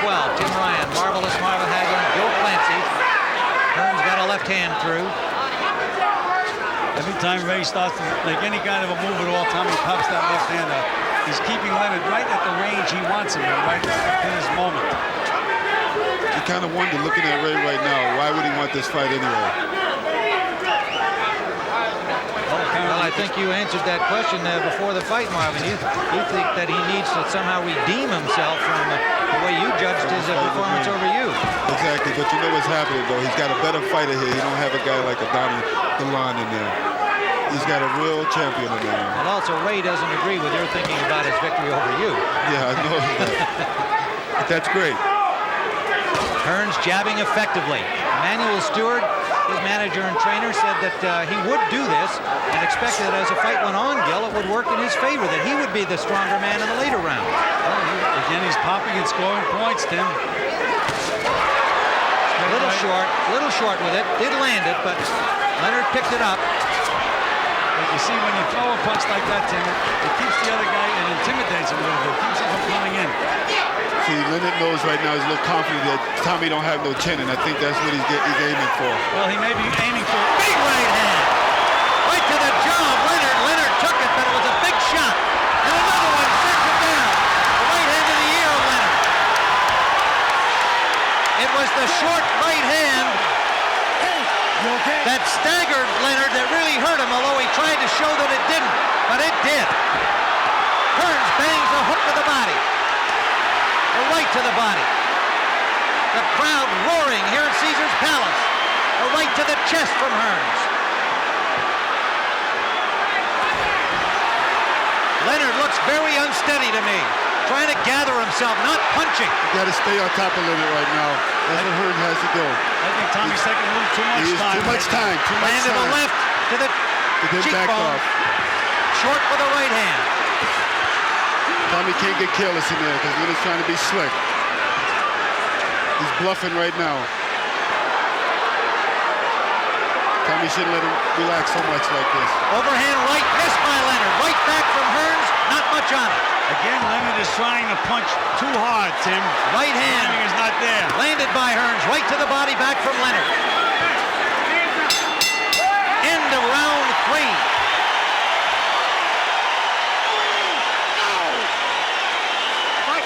Just right through his ass. Give him some water. Hold him down. Cool towels, Jake. Gotta move the top of your body a little more. That's all I'm looking for. All right?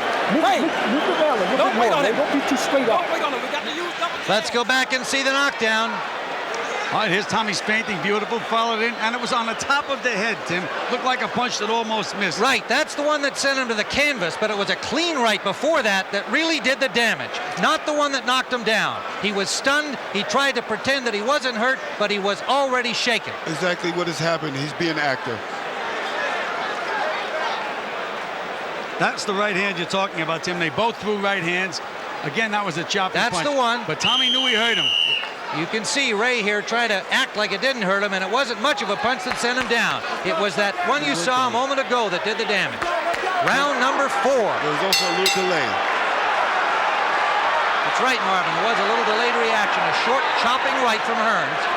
I expect Leonard to come out now, trying to act to show that he wasn't hurt at all, and try to take it back to Tommy. Hearns a little looser with the jab, a little more confident as you might expect.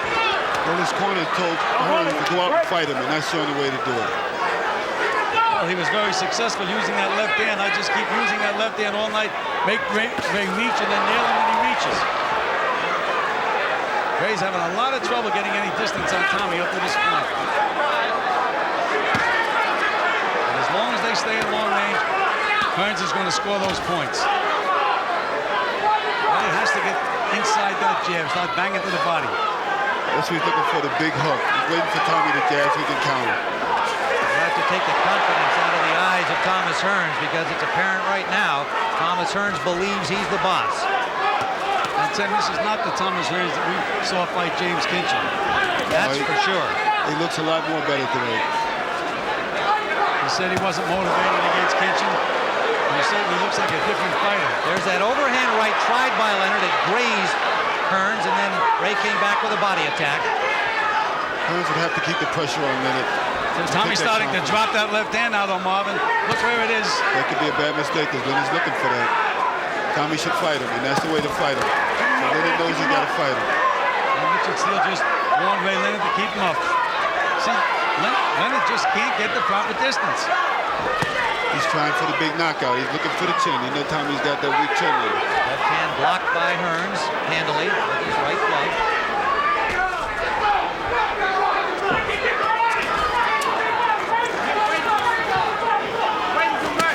Short right landed by Hearns. Bangs to the arms of Tommy Hearns.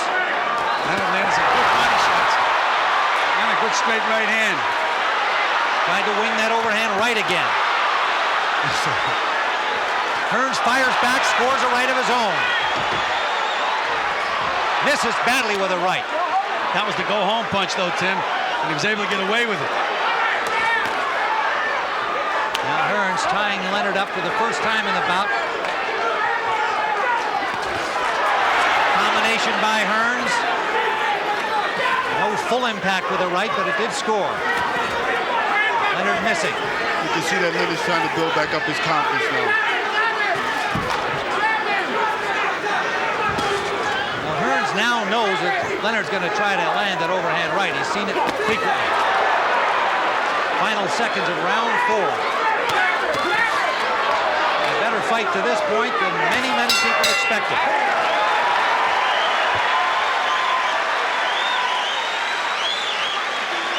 All right. Now we see what we got, baby. Now we want that right hand more. He can't. Look, he has no answer for the right hand. Do it off a jab. I want to see some jabs and the hard right hand on top. Squat when you do it. Jab, squat, throw it over top. Then, Ray, when you come back the next time, hurt that body. Start hurting that body. I got to get those legs away from him. Got it? To the body. You keep sliding side to side. Going back into round number 4, earlier in the round. That was that first grazing right hand that just got Leonard's respect. Yeah, but it was on the end of the punch. Right, but it makes Leonard think about it, though. Well, he knows that he's in there with a fight now. Gil, what about Correa's instructions to Ray Leonard? Well, you know, he's telling him a lot of things, Tim. Maybe a little too much. Tell the guy one thing, you know, you want to back the guy up or move in behind the jab. He's really telling him too much. He's worried. Marvin Hagler says he's worried, and Leonard comes out with a charge. That means Correa, the trainer of Leonard's corner. Round number 5 scheduled for 12. And again, as long as Tommy can keep Ray out there, this is almost a duplicate of the first fight, where Leonard's giving away all of the early rounds. Can't get inside, can't go to work. And he didn't go to work until he landed the one big punch on Tommy in the 6th round. We have scored the first 4 on our cards for Tommy Hearns, including a knockdown in round 3 and a close round 4. There's that scoring jab of Hearns. Fourth round was a very, very close round. Leonard's looking for the big hook, though. And Tommy shoots the jab. And Tommy's dropping that left jab again. But he does it all the time, Gil. He's done it forever. I know you'd like to see him change it, but you know he won't. And he's got hit on the chin doing it, too. Yes, he has. And you notice how slow Leonard's jab is coming out. You notice that Ray just can't seem to reach him. He tries to He's got to get closer. He's got to get closer. Now is when Leonard should go to work. Right now is when he should go to work. Short right landed inside by Hearns.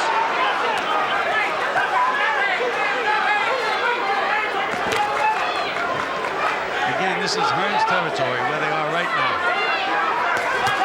Right hand by Hearns, landed, and a left hook drops Hearns. Leonard after him. Leonard, Hearns trying to tie him up, and he does. Combination by Leonard, rocked Tommy Hearns, he's still wobbly. We're in the 5th. Well, you know right now. Another right hand on his chin. Tommy's fighting back. Overhand right. Hearns fires a right hand back, but he's reluctant to tie up Leonard. Leonard's using a lot of energy, Tim. Hearns just covering up. Right hand landed again by Leonard. Hearns covering up. Leonard trying to find an opening. Hearns fires back and misses. Now finally grabs onto Leonard. Tim Hearns is not out of it yet. No, he's not. Yes, solid punches by Leonard. Leonard to the body. Right hand right down the pipe and another. Hearns in trouble. Hearns has got to fight back. He is fighting back. Left to the body and a right. He's got to get him back. He's got to be throwing punches right now. Right now. Hearns' legs a little shaky. Scored a right hand inside. Leonard may have tired himself. Spent a lot of energy, Tim. Missed a lot of punches. Under 30 seconds left in round 5. A swinging left on the break, scored by Leonard. Nice, a left scored by Hearns. Short with a right hand is Leonard. Hearns is dropping back and dropping his hands.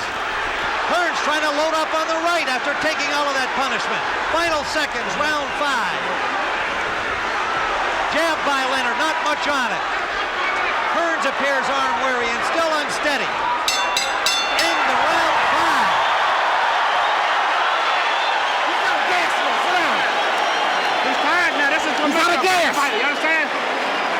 This is what makes a great fighter. This is what's going to make you great. You understand? Put your hands down. Hold your head back. Hold your head back. Okay. This is what's going to make you great. There's that left hook of Ray Leonard. It's the same one that hurt him in the first fight. Kept waiting for him to throw that left hook, and he nailed him with it. He got inside. Now he's close. Just beat him to the punch. When he's close, that's when he can do his damage. And once he hurts you, he's a great finisher. The right and left combination. There's the right. The left. Wobbling. Hearns refused to go down, but landed in the ropes. Leonard attacking him, but Hearns surviving. One more look at it. Emanuel Steward screamed at Hearns when he got back. This is what makes a great fighter. The way he rallied in the fifth and telling him, obviously, to accept this challenge. And he also said that Leonard is out of gas. Spent a lot of energy last round. And Emanuel Steward in the pre-fight said if Leonard can't get him out of there with his big punches, he's going to be in trouble.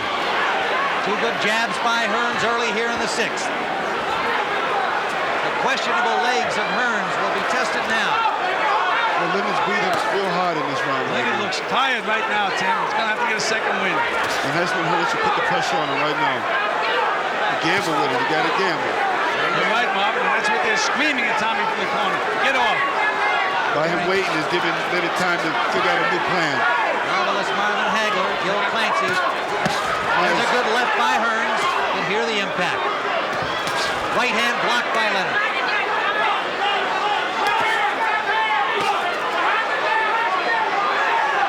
Leonard's waiting for that jab now. He's giving Leonard time to think. Well, anytime Leonard starts moving that head around, Tommy should go to the body. Just feint.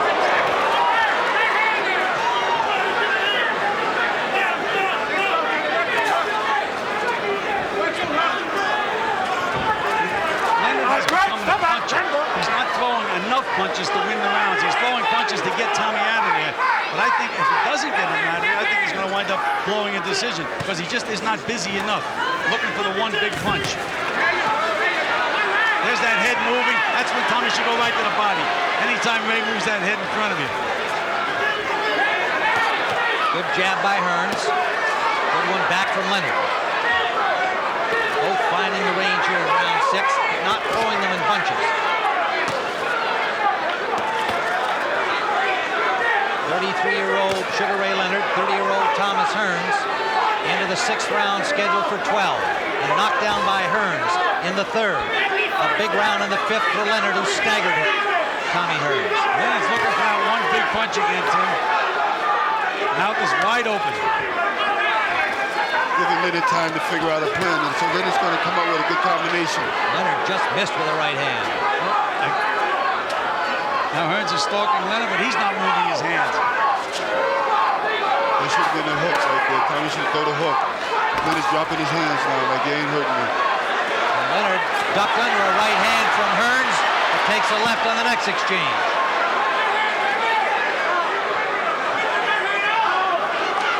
Watch the fake. Leonard.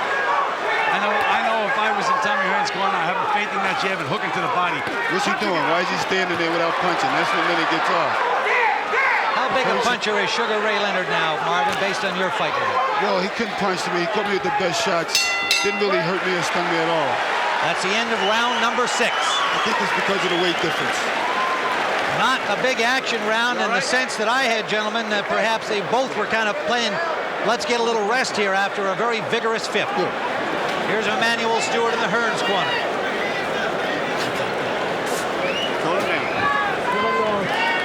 Blow his nose here first. Might need a little grease walk. Okay, what round is this? So we got to put on out now.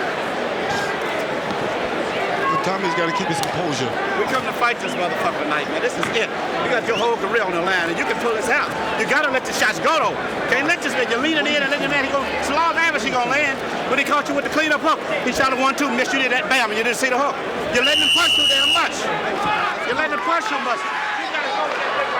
Emanuel Steward wants more out of his fighter. Let your hands go, punch more. Don't let Leonard punch so much. Well, I felt that way last round, Tim. Tommy was stalking, but he wasn't moving his hands. He said, we came to fight this guy, let's fight him. Round 7, a short right landed by Hearns. First exchange. What I noticed is when Leonard starts flirting and starts throwing punches, Hearns will stand there and cover up. Hearns picking up the pace, bangs to the body. Leonard trying to block punches, but not punching back. Hearns driving him along the ropes, a combination. May have him in some trouble. Hard to tell right but now. But he's missing a lot of punches, Yes, Tim. he is. And in this heat, after one guy gets finished punching, then the other guy will come back. And he's taking a lot. It takes a lot out of you when you miss those kind of punches. He's got to jump on him again. Crowd came to its feet, but he did not score heavily. We're in the 7th, scheduled for 12. A dramatic bout. Tommy has Ray out where he wants him. Sharp left from Ray to the body, a little bit low. That's where he wants to hit Tommy in the body. Tommy's got the left hook right here. There it is. So throw it again, throw it again. This is where Tommy sits there, and that's how Ray gets off. Can't sit there. Left and a right from Leonard. Short with a right hand back from Hearns at land. Shows that it looks like Leonard's a little weak right now, Tim. Got moved by that right hand. It wasn't that hard to punch. 90-degree temperatures here at Caesars Palace on a June night. More than 15,000. They've been up and down out of their seats for the action. I think the key to this punch for Hearns is that left hook. You should use the left hook a lot more. Through the body, Marvin. The body to the head. That'll set up the right. That'll set up the other punches. Body and head to the right, straight right hand. Don't play with him. Don't play with him. Tommy's not getting off enough right now. Can't play with him. He's hanging in there, dropping that hand down. Tommy is not using those hands enough. Using them in the beginning of the round, not using them now.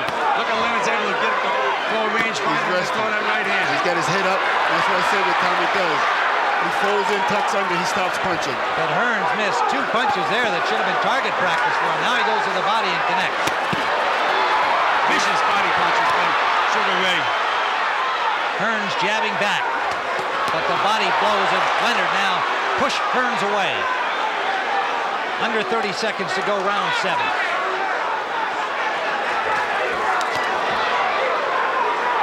Tommy looks tired. Ray looked tired at the start of the round. But this is who's got the most endurance is going to win this fight. I don't think it's no necessary to punch him hard. Well, they did a lot of feigning, neither guy able to land. Wound up with Ray standing behind Hearns. And Hearns has stopped punching him. In round number 7, difficult round to score. Remember early on that Hearns knocked Leonard all along the ropes. Ray not punching back, and then Leonard came back well. Eddie, check him out here good. If the judges remember the beginning of the round, they give it to Hearns. Ray Charles, baby, look. You're standing up too tall, number 1. Kind of too straight. Now listen, you got to get the body. Finish taking the legs first. Go in, steal what you want, and move him around a little bit. Steal what you want and move around. Here's the early part of the round where Hearns was knocking Leonard all along the ropes, and Ray didn't really take any damaging blows, but he didn't punch back at all. So Hearns certainly got scoring points there, and there was the best punch was that right you saw right there. Exactly. But Hearns got a nice left hook, and I don't know why he used it more. That you won't punch. You got to punch. Physical fighting. Forget the boxing. Fight the man. Both got it. Now Emanuel Stewart saying fight the man. Physical boxing. We're into round number 8. Hearns in goal. Leonard in the stripes.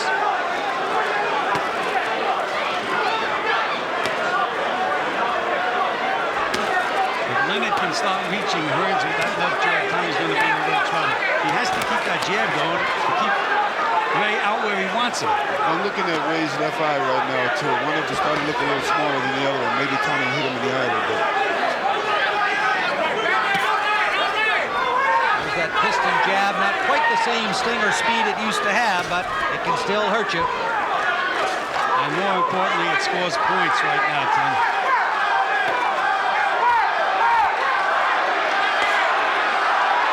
Well, the oddsmakers thought the fight probably wouldn't go past 8 rounds. We're into the 8th. The so-called over and under in Las Vegas betting circles. We're in the 8th round. Tommy can't hang on the ropes at all. He's got to stay in the center of the ring. That's the key. He's not using his hands enough right now. He's not even using that left hook, and Tommy loves the left hook. He's got a beautiful left hook. Hearns boxing, you heard Stewart say at the end of the round, go out and fight him.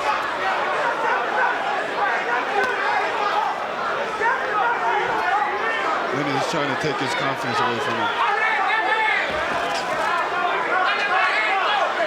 You haven't any sense he's been able to do that, Marvin. I don't think he's taken his confidence away. Double hook to the body, the hook to the head, come back with the straight right hand. Ray is going to have to explode and explode soon. We're saying that Tommy's not punching much. Ray isn't exactly a ball of fire in there. But this is where you give Ray that time. Right hand landed. Not full impact, but it did land. That's what I'm talking. More of those from Tommy. When Tommy is fighting offensively, he seems to have it all his own way. I don't know why he waits so long. I think that's what Manny Stewart's talking about. It seems every time he starts to unload, he gets the best of it. Under a minute to go in round number 8. Hearns forcing the attack. That's what he's got to do. Keep Leonard's back against the rope. Waiting a little too long to get off. We have Tommy Hearns ahead, having given him 4 rounds cleanly. See, we wait for Tommy to pick up. Tommy's got to come right back. Ray looks like he's about ready to do something, but he just can't get past that left hand of Tommy's. Look how weak he looks right now, Ray. Hearns pushed him. What appeared to be a staggering punch was really from a push. It was a push, but Ray's legs didn't hold him very well. Final seconds of round 8. And they're asking Tommy, pleading with him to get off. Let him go. Let the punches go. What's he doing? Who is that? You know how dirty Ray is. I don't believe that. Both of these guys were wide open and neither guy punched. Exactly. You know what? You know Ray Until is after dirty. the bell. In the Ray Leonard corner. That is the same thing that happened in the first fight. Standing too straight up. Too tall, man. Ray, when you go to throw the right hand, do it off a jab to the belly. Then you can throw it on top now. I want to see you go out and do it now. I need some body work, Ray. You're too straight up. Come down a little bit, okay? Let's start attacking both sides of that body. Listen up for the bell. Pardon me? Listen up for the bell. You all right? Okay, now all you got to do is throw punches. Well, so far, Gil, on our card, Ray Leonard gets round 5 big when he wobbled Hearns. We gave him round 6 in a close one. And everything else we've given to Tommy Hearns, although he scored 4 and 7 closely. And, of course, Hearns has a knockdown in round 3. Right, I think Ray Leonard has a big mountain to climb right now, Tim. That's the way it looks on our card, into round 9.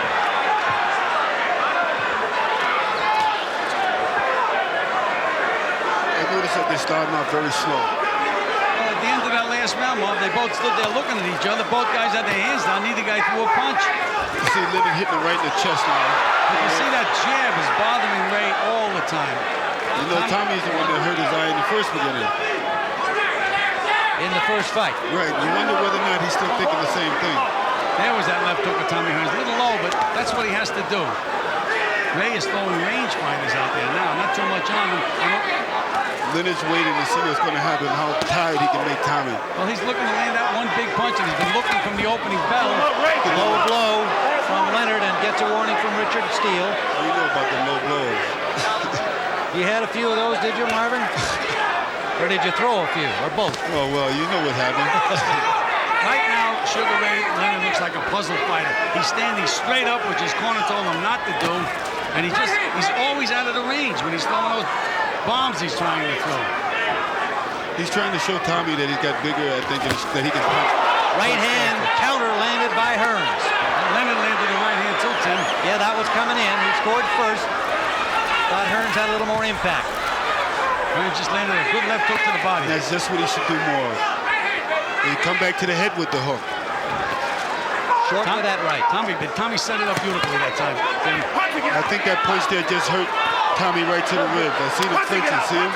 Right here, he's flinching. He's spitting blood. And that's what Leonard's doing. He's attacking the body now. See, Ray is looking for that one big punch, though, Mark. And sometimes you can wait in the fight. There it is again. He's just out of range. You can be waiting and the fight's over. And you say, well, never found it. He's got to be busy. The punch will come by itself. He has to start putting them And what's together. Tommy stop punching for? Why does he stop punching? And he's letting Ray back him up. And he knows Tommy gets in trouble when he backs up. There you go. That's what I'm looking for. And now coming back with the straight right hand. That one hurt Tommy. Short right scored by Leonard. And a left and a right. Hearns fires back, but Leonard had the better of it. He's got to fire back. Well, this is what Ray has to do. Come on, Tommy. He can't fight from outside. Big right hand by Tommy Hearns. A good one right to the chin of Leonard. Didn't move him, but it was a good left hook back from Leonard. See him drop his right hand. Tommy dropped his right hand, and that was his downfall. Leonard trying to spring to the advantage of that left hand. Tommy's tired. Final seconds of round 9. And Tommy doesn't have a leg under him right now. One good solid punch. He's gone down. Leonard checked him out, going back to the corner. You gotta listen to me real good, because this is gonna maybe be the last round of the fight, Tommy. You got to come out and let your big shots go. You cannot afford to make this fight go longer now. You understand? You gotta listen to me very carefully. You got to come out and let your shots go. Try to get this man out of here this round, okay? He's getting you in the clutches. He's catching you, pulling out. There's the left hook that staggered Tommy Hearns. Blocked the next two, but he was still wobbly, and there came the right.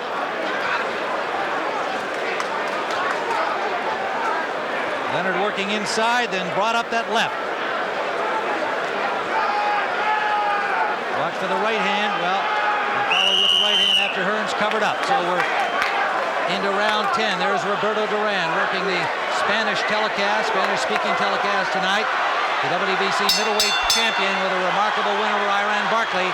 Talked about as the next opponent for the winner here. All right, Ray feels that he hurt him in the last round, Tim, and he's right on him. And this is where Tommy doesn't belong. Right. On the ropes, allowing Leonard to get within punching range, which is what he's doing. And he's not punching. Right there. Leonard's right in front of him, and he's not getting off. Now Leonard has the distance. Hearns is letting him have the distance. Leonard's jab starting to take effect. Well, because he's getting a little closer. Tommy's not pumping that jab anymore. And the Hearns legs don't look so good. A left to the neck from Leonard. You heard Emmanuel Stewart saying to Hearns, you've got to fight. You've got to go get him. Tim, Leonard started to put his punches together. That's what he has to do. Get close enough. Just keep those hands moving. The big punch comes all by itself. Tommy looks sloppy every time he backs up. Legs aren't there anymore, Marv. Maybe the fact that he had to make that 163.5 pounds, maybe not. But the legs aren't there. I don't know why he's not firing that right hand a lot more. That's, even if he misses it, he'll keep way back a little bit. See, this one Tommy looks good when he's coming forward. And when he's sticking that left hand out, keeping Ray away from him. He has to move and keep him away. Round number 10 scheduled for 12.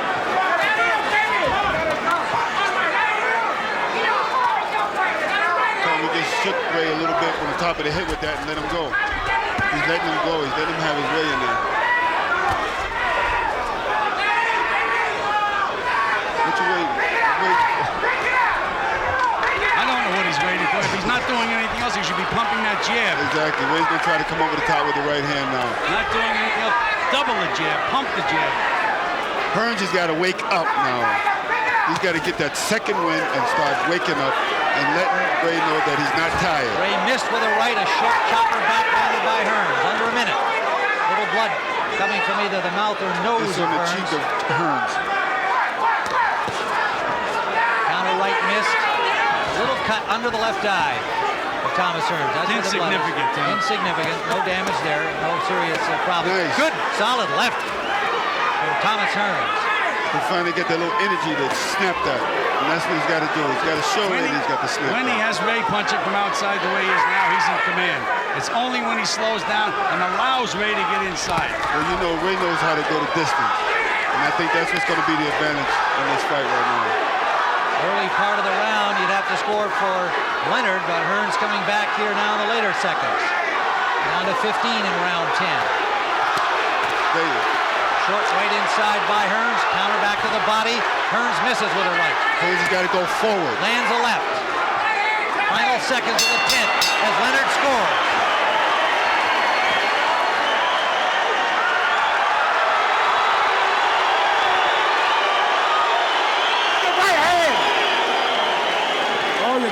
Throw it, baby. They're begging you to throw the right hand. The cut. Get the damn camera out of there. Throw the right hand, Tommy. That's gonna take you home. This is the 11th round coming up. The 11th round, you don't want to fight, let it go. Thomas, listen to me. Jab, right hand, left hook. I want that right hand straight to the forehead, come back with the left hook. You can knock him out with a jab, straight hand, left hook, but the straight right hand has to hit him in the forehead, come back with the left. They're gone, but I want bring it down a little bit, okay? All right, Jake. All right. All right, let's go now. 6 minutes. All right, we got 6 minutes. Okay, let's do it. Let's go. We got 6. Round 11 upcoming. We have given Ray Leonard 2 cleanly, 2 close ones. It could be scored either way. The rest of it to Hearns, and Leonard comes charging across. Richard Steele cut him off as Hearns was not out of his corner. Let's see if Tommy allows Ray to get within punching range. It's almost like allowing. He doesn't have to allow. He can pump that jab. Look at the low blow. He should start taking a point from Ray when Ray is like that. There's that overhead right. Trying to land the haymaker and missed it again. But as long as he can get away with it, to throw it 4 times and miss and land the 5th, it's okay. Tommy's not countering back. Tommy's got to stay in the middle of the ring. Short uppercut and a good left back from Leonard. Tommy seems to be waking up right now, right then. Tim Ryan and Marvin Hagler, Gil Clancy in round 11 of the scheduled 12-round championship bout. Hearns, Leonard 2. There's a right by Hearns. Big right hand by Tommy Hearns. Another one. And a left. Down goes Leonard with a combination from Hearns. Leonard looks hurt, gets up, but he is hurting. Tim, I think that his eyes are clear. He may be hurt a little bit, but his eyes are clear. Hearns after on the left to the body. Leonard firing back. Down twice in this fight.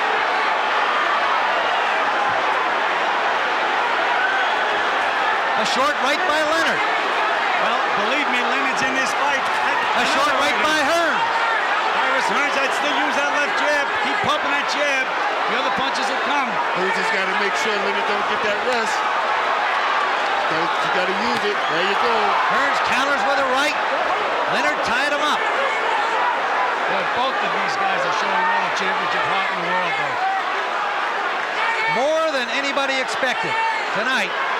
The kind of action they've been able to generate. Their hearts were never in doubt, but the ability they've shown here to struggle into the 11th round firing bombs has really been remarkable. I don't think Tommy needs that right hand business anymore. I think all he needs to do now is pump his jab and post home. Well, he's got 2 knockdowns on the scorecard, too, and we've got him ahead handily. Man, look at Ray bang him back. Ray bangs him back, a good left hook. Big mistake to count Ray Leonard out of this fight. Counting him out. I'm just pointing out the score. What Ray's doing is he can't possibly. He's doing what Tommy should be doing. Under 30 seconds to go in the 11th round. This is a 12-round fight.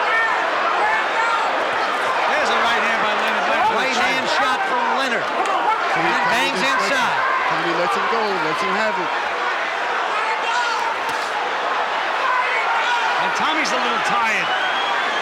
Tommy shouldn't be backing up. Right hand by Hearns grazed the chin of Leonard, but he punched right back. End of round number 11.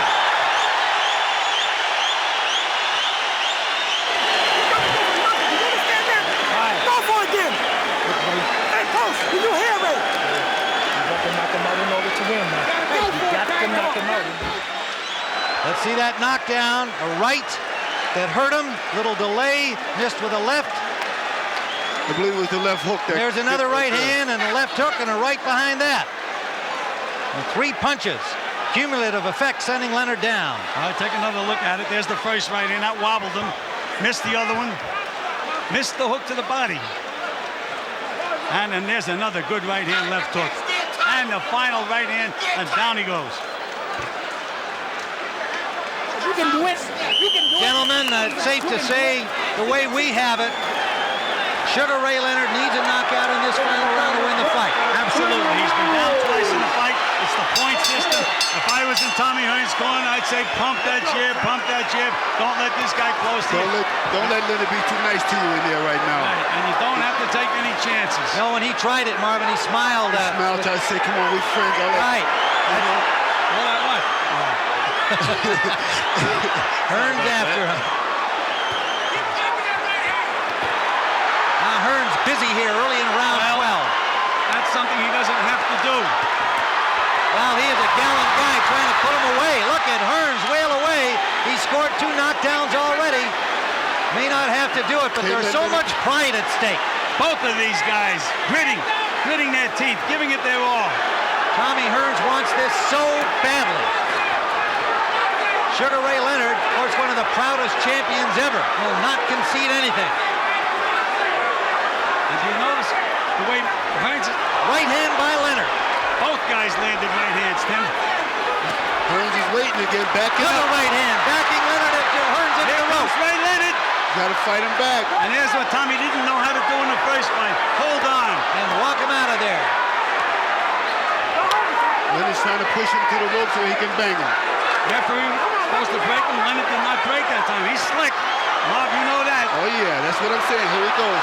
Come on, Tommy. Leonard rallying, backs up Hearns again, but Hearns fires back. But like you said, Tommy's getting a lot smarter. But Tommy's right on the ropes now where he shouldn't be. Left hook landed by Leonard. And Tommy has nothing left. Leonard in desperation now trying to put his hand away. Watch the clock now, Tim. Tommy has nothing left. Right hand by Leonard and Hearns in difficulty along the ropes. Another combination. Punching back, but he's wide open. Leonard firing away. Could we see a replay of 1981? Oh, but here's Tommy Hearns holding on. Look at that clock going around. That's what he couldn't do in the first fight. Exactly. Under a minute to go. Wild right hand by Leonard. Landed on the back of Hearns. Hearns wobbly-legged, but holding on, as you point out something he failed to do. Leonard trying to walk in. That's what Tommy gets in trouble. That's what he's doing better. He knows enough to hold, though, Marvin, which he did not know how to do before. But he's backing up on that rope again, and that's where Leonard wants you, so he can flow. He's trying to punch back. Leonard giving it everything, and Hearns trying to punch back. Not much sting in his punches. Staggering around the ring. Under 30 seconds we go. There was the big left hook by Leonard. See, Leonard knows the last 30 seconds. Leonard to the body and now up to the head. Hearns punching back, but no effect. Well, Leonard's a little tired now. Yes, he is. The referee tried to break him. There should be a point taken away Leonard right there. punching on the breaker, right hand lead score. There can no longer be a knockout in the fight. There cannot be a knockout, Tim. Final seconds with Hearns still on his feet. The crowd is on its feet. What a war! What a fight! Very good fight. I believe Tommy won it. Well, on our scorecard, we can't change our mind, Marv. We said before the last round that Ray Leonard needed a knockout to win. He didn't get it. He batted Tommy all over the place, did not get the knockout. Hearns scored 2 knockouts in the fight. They're on the point system. 2 knockdowns in the fight. They're on the point system. I'd have to score it for Tommy Hearns. I would agree. We've got Hearns the winner, but we'll see how the officials see it. The judges here tonight are Tommy Kazmarek from New Jersey, Dalby Shirley, Jerry Roth from Las Vegas.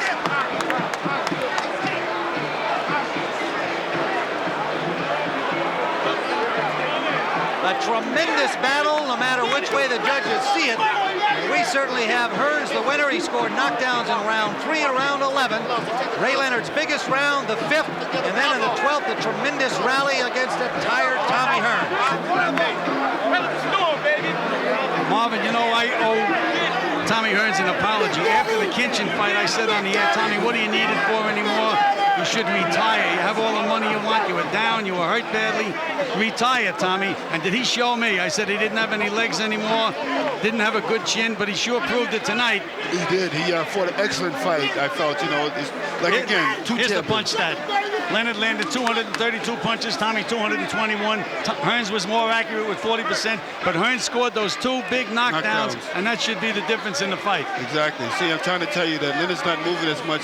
He put that little bulk on him, and that's been a big bad thing for him. See, another thing, Marv, Leonard's strategy all during his training was to throw every punch like a bomb and hurt the other guy, and he forgot to put his punches together. That's what got him here. The big punch comes all by itself.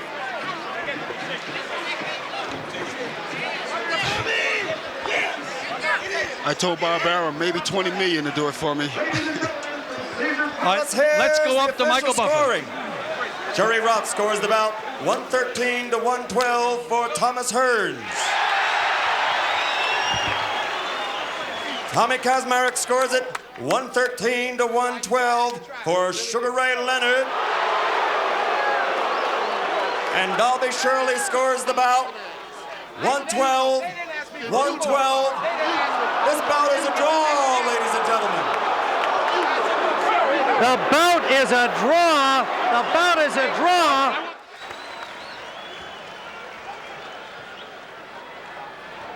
Okay, I spoke to both fighters in the dressing room. I'm cautioning you again. Obey my commands at all times. Shake hands. Good luck. Richard Steele, the referee, with the final instructions. Tim Ryan with Gil Clancy and former middleweight champion of the world, Marvelous Marvin Hagler, ready now for 12 rounds for the WBC super middleweight crown held by Ray Leonard.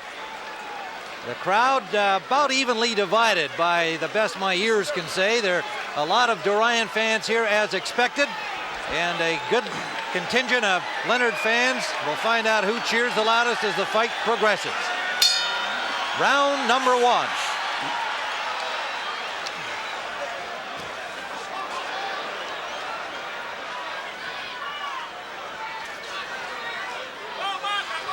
I think we're going to see this plan of Ray Leonard's moving side to side, trying to frustrate Roberto Duran the way he did in the second fight. And when he gets the opportunity, he will throw punches. But that leg, those legs are going to hope that they carry him through this fight. Sugar Ray Leonard down twice in the draw against Tommy Hearns, his last outing. Duran knocked down Iran Barkley en route to a 12-round decision. Well, they're both faking each other, faking the punches, both trying to fill each other out right now. Neither one of them is trying to get careless from the first.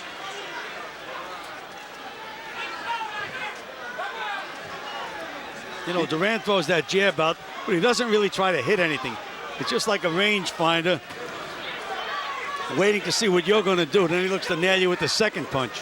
Well, Leonard just landed a nice left hand. That was the first punch of the fight right now. Well, you're going to see Ray doing a lot of this, covering this big ring, side to side. 21 feet inside the ropes of this ring, and he's using all of it in this first round. Good jab by Leonard. Duran looks very good. He looks in good shape. Looks in good shape, but he hasn't landed a punch as yet. Well, that one there, the first. The right hand to the side of Leonard's head. A good left back from Leonard. Well, I think that the people must admit that it's good to see him back in here to regain himself. Both guys in good condition. Left to the body by Duran.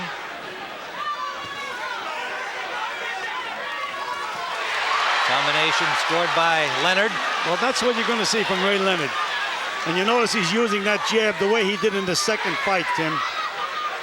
According to the punch stat, that he used it twice as much in the second fight as he did in the first. So I think you're going to see him working off that jab. Well, you know, Duran has a very quick right hand himself, so yes, Leonard can't be stationary too long. Nice right hand by Leonard. They both want to end this fight early.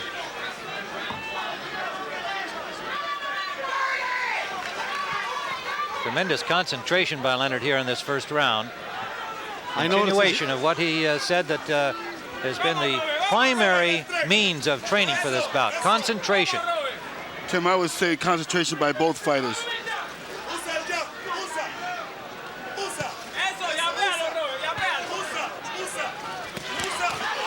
Body shot from Leonard, the best of that exchange. Leonard's trying to frustrate him again already from the start. End of round one.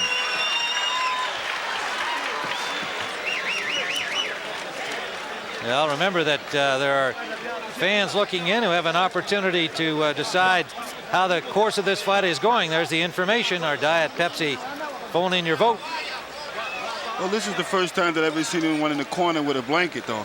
And Leonard's wrapped up in the blanket to stay warm. That is a very smart move Very on smart. Leonard's part, because it's very, very cold here right now. They're keeping him warm between rounds. And I mean, right, Roberto is sitting there. They just threw water on him, and he doesn't even have a towel wrapped around him. Well, he still haven't worked up that sweat either. He may not ever, not if they keep throwing cold water on him. But this is good. Like you said, the blanket does keep the heat in. And it's not the first time I've seen a blanket, Marv. I've seen it used many years times ago. before. Well, In the you old know, days. in the old days, you're right, The old Marv. days. Temperatures here in the 40s at fight time in Las Vegas. Round number 2, scheduled for 12.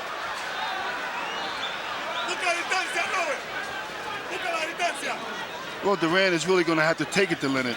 Well, what Ray is going to look to do, lull him to sleep a little bit side to side, get in, hit him with good combinations, and then get back out again. Duran surely is expecting this attack, though, gentlemen. He Yes, cannot is. be surprised. No question about it.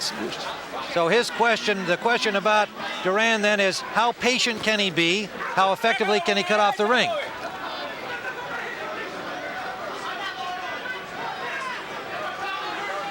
Well, you can see he's trying to cut the ring off now on Leonard, you know? And that's a smart thing to do.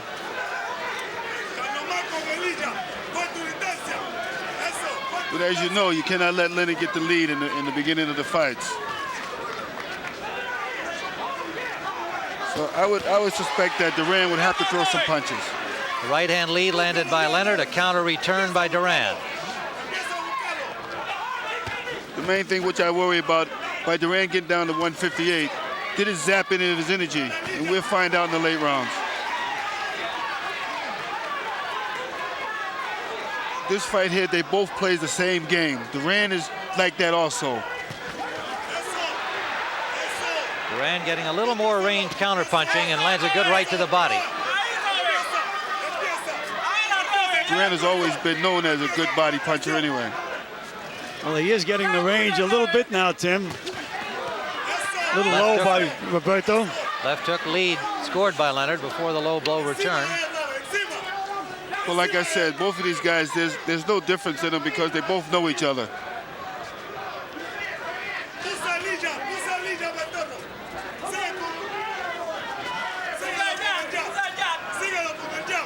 Ray is trying to feel his legs under him.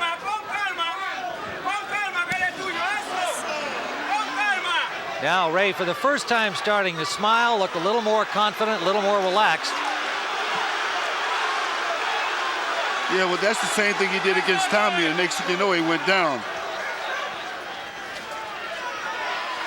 And now a little of a return to New Orleans stuff. He's working on Roberto's mind right now. So far, Hey, Duran, there we go. He's working on Roberto's mind. the first bolo move. Bolo move and then followed by the jab. That's what he did in the second fight. Here he is side to side again.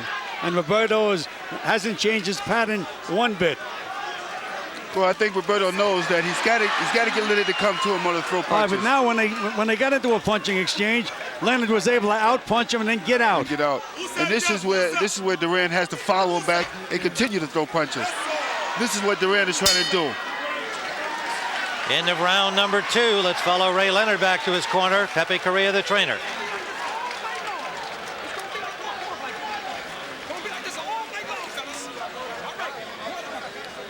Mouthpiece is coming out this round. Okay, get that back back on his face again. Ray? Yes, he is. Ray, we go with the double sticks. Unless you plan to throw a right hand off a single jab, we go with the double sticks. Okay, now, he don't lock it in the body. I can see it already.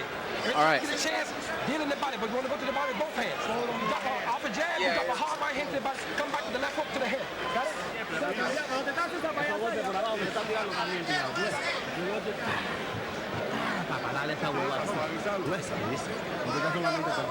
We're joined at ringside by former world bantamweight champion Richie Sandoval, and we plugged him in, and he will be interpreting for us the corner instructions given to Roberto Duran, and we'll pick that up between the next rounds. Round number 3. We've scored the first 2 for Leonard. The second one a little more convincingly than the first. Duran looks a little tight.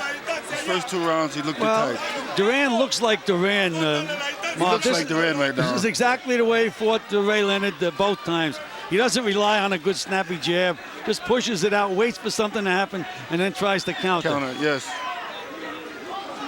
But every time when the end of the round, he'll shake his arm. He's still not loose yet. Roberto is going to have to nail Ray with a big punch, slow him down a little bit. Counter right by Duran, and then Leonard ties him up. I believe that Ray feels that he's a lot stronger this time than what he was the first 2 times with him. Left caught Duran leaning.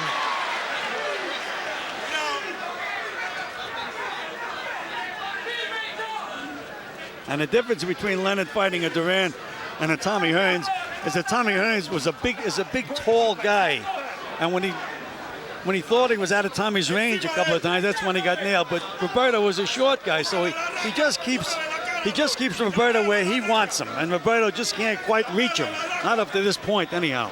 Ray has said privately that he's glad to be boxing a smaller man for the first time in his last 3 bouts.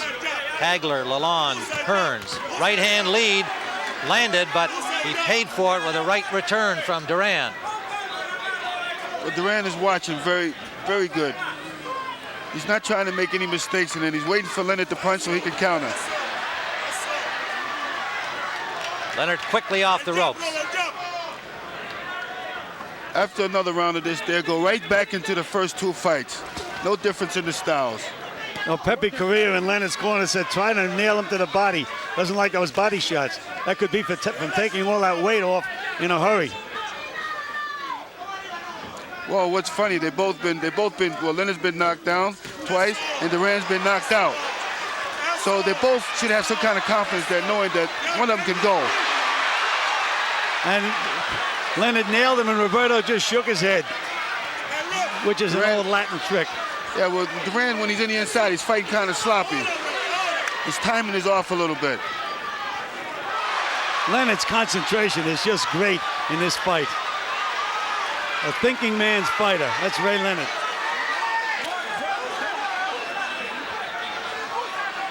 Final seconds, round 3, and there's the little nostalgia from New Orleans. If he keeps this up, he's going to drive Duran crazy. That may be the idea. And a little mugging as they head back to their corners. Duran's got to stop trying to fight Leonard's fight and go in there and throw punches. Well, so far, Leonard has a perfect fight plan.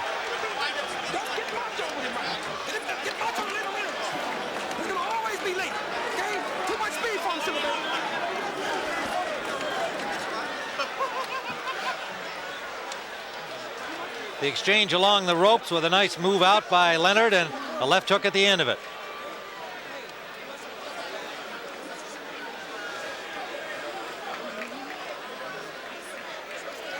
Let's take another look at that. You can just see Ray's on balance.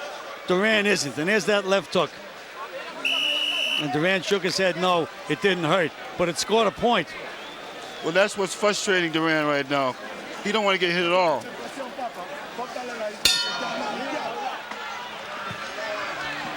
Round number 4, scheduled for 12. Leonard's corner told him not to go get cocky on him now. Yeah, they said save the macho stuff for later in the fight. They expect Duran to wind down. Well, this is the time if Leonard's going to do anything to get Duran now, because Duran might start to loosen up. He can't get near Ray Leonard. Ray is keeping Duran exactly where he wants him.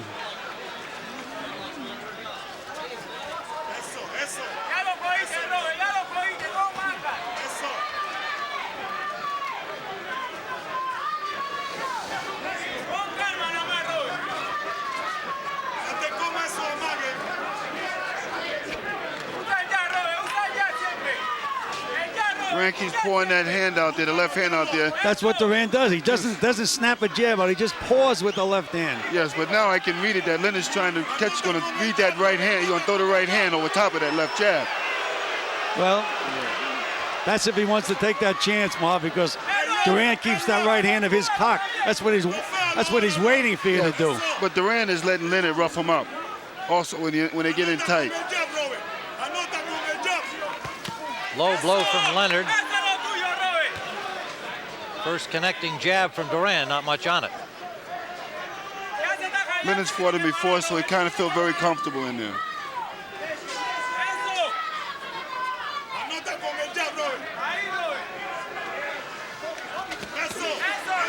No damage. Inside now, Leonard with an uppercut. Leonard has to keep using that left jab. He can't forget the jab. Now he's moving around. He's not snapping that jab out. There's a good jab. Well, Leonard's trying to use psychology and the movement. He's trying to put all these things together right now against Duran. And he's got Duran hesitating. Right hand by Duran. Started it with a left hook and landed the right behind it. Duran has to get closer. Nearly banged heads in there, both trying to get close. Duran has to show that he's just as strong as Leonard.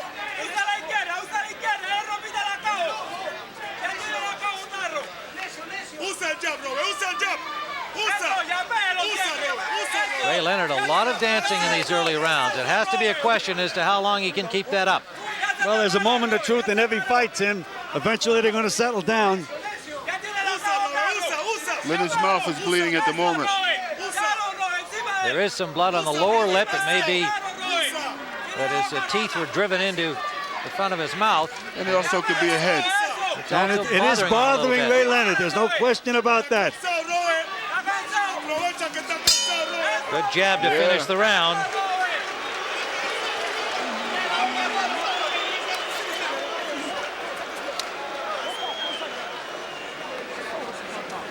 Well, Duran looked a lot better that round.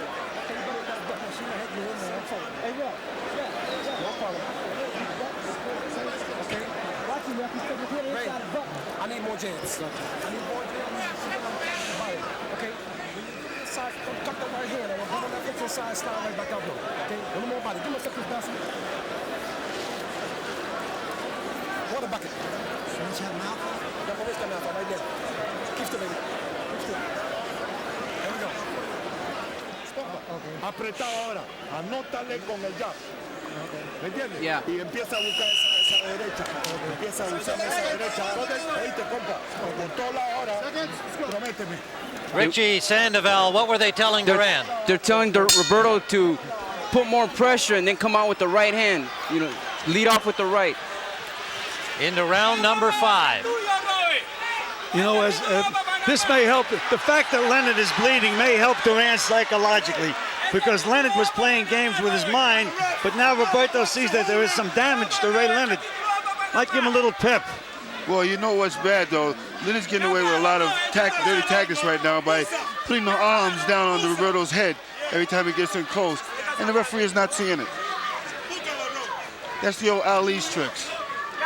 And in Leonard's corner, they complained to the referee that Duran butted him, and that's what caused that cut inside his mouth. Well, I think it may well have, but as I recall the incident, both heads came together. I don't think there was any intention at all. Oh, absolutely of an intentional butt. Well, Duran is definitely trying to put the pressure on Leonard now.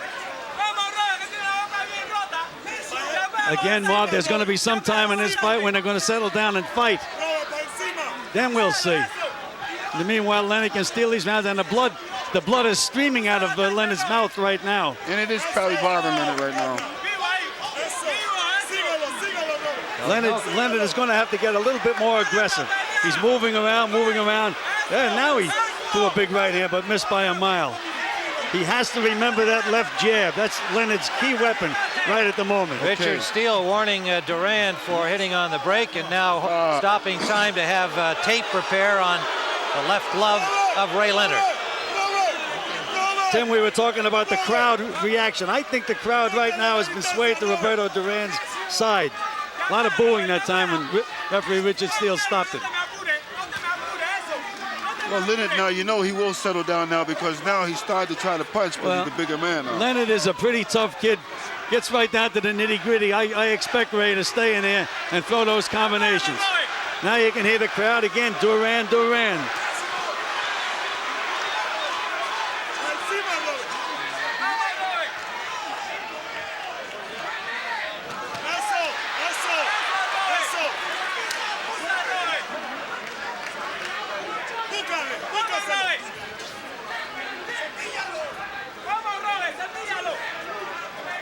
Duran could want this here fight too much. That it tightens you up. Very little offensive movement on Ray Leonard's part at the moment. Well, and Duran, for his part, has been very patient during the first 4 rounds, it seems to me, expecting what he's seeing and letting Ray circle and move.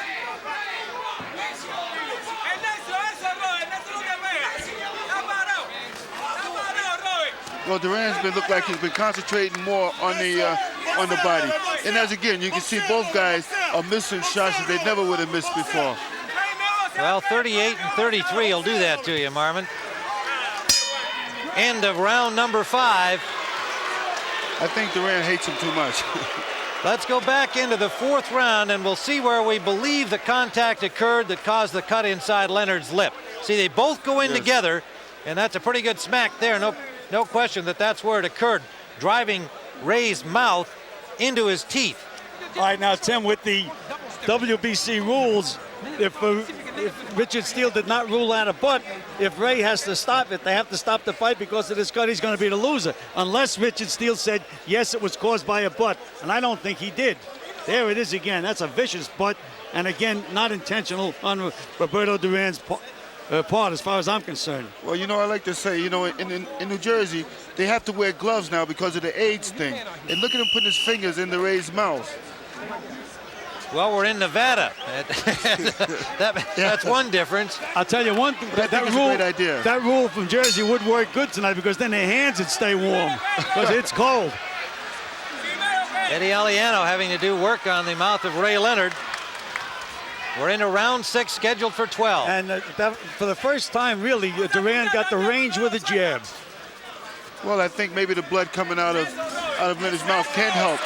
You see? Ray slipped.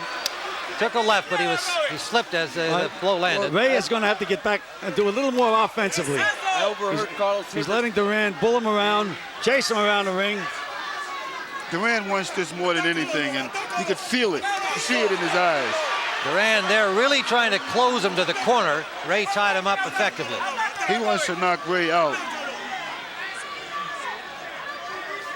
But you can't do it with one shot. Ray is very, very hesitant. I think he's very conscious of that cut lip. Yeah, it's bothering him. Look at the like holder behind the head. A warning from Richard Steele for that.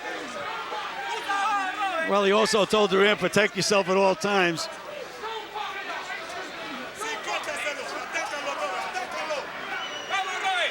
This part of the ring, Leonard always seems like he has a little Good left problem. hook by Ray Leonard. Good left hook counter.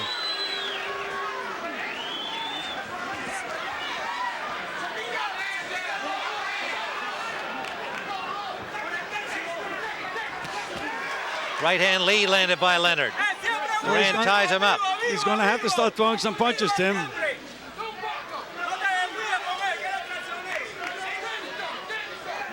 See, Leonard, it's all, you know, Duran is pressing Leonard, but every time Leonard feints, Duran stops. I mean, he's not exactly the most aggressive guy in the world. He's giving the impression that he is. Landed a left to the body. Leonard circled out of the corner easily. Now Duran sits in there, hoping to nice draw him in. combination by Leonard. Good left hook. Good left hook. Good right Another uppercut. left. So Duran gambled there and lost, and now Leonard picks up the pace. A good left and a right behind it. And he thinks he has Duran hurt. Well, I told you, Tim, that he's settled down eventually, and he has. Duran trying to tie him up. This is what Duran wants to fight, but he's not doing nothing. This is the right way to fight, Leonard. Now you give Leonard this much rest back. Right hand by Leonard. A left to the body. Counter from Duran. That got Ray's attention. He nailed Duran with another right hand. And then the bolo here punching on the break. And a right hand lead by Leonard. And Duran is not punching back. A smile from Duran will not get it done. End of round 6. I believe that no mask really affected Duran. In what way, Marvin? I think he really don't like Leonard, and he's all tight. He wants to kill him, but he can't do anything about it.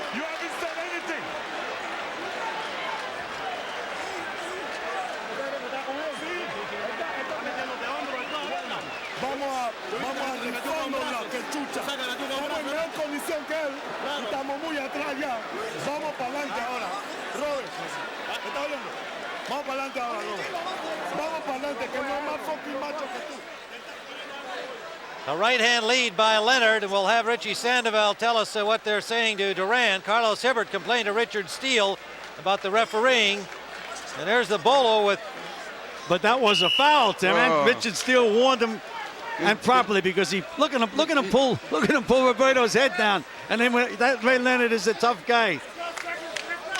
Carlos Hibbert yelling at referee Steele, who did warn Leonard. Now, Richie Sandoval, what did they tell Duran? Hibbert was yelling at Roberto, telling him, come on, we're behind right now. We're way behind right now. We got to get going. We got to get something started.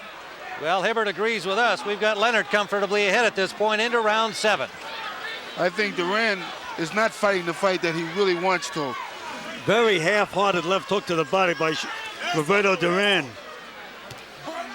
Tim Ryan with Gil Clancy, Marvelous Marvin Hagler, former bantamweight champion of the world Richie Sandoval, helping us with the Spanish translation. So far, this fight has gone exactly the way Ray Leonard planned it. Frustrate him, score points. When you catch him off, nail him with a couple of good punches. He's letting Ray do just what he wants to do out there. Do you notice every time Leonard feints, Duran stops. So he's not really the aggressor that you think he is. Right, and then Leonard will come up with a quick punch.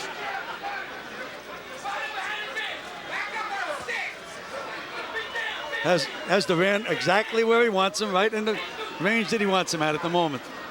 You wonder now if Duran wondered if he's getting old. Well, you know, he can get old all of a sudden in there, Marv. Of course he can. And again, he took all that weight off in a hurry. Nobody to blame for that but himself. No, the money. There's half-hearted punches by Roberto Duran at the moment. Maybe he's trying to lull Ray Leonard to sleep.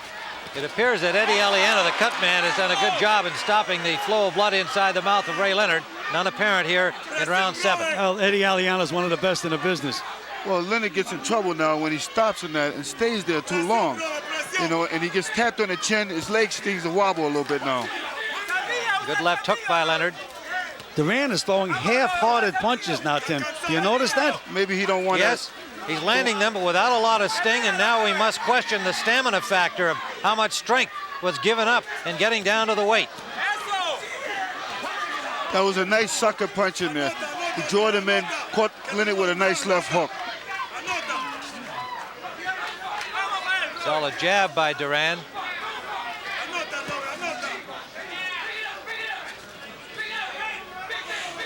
Now a little blood again from the mouth of Ray Leonard. Right here is where you shouldn't let Leonard get that rest. Duran throw one punch and grab, and Leonard out punches him again. Good combination by Leonard, snapping the head back of Duran.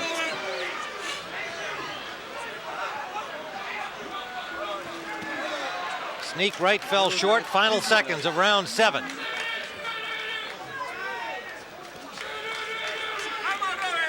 Duran is progressively looking older, Tim. Yeah.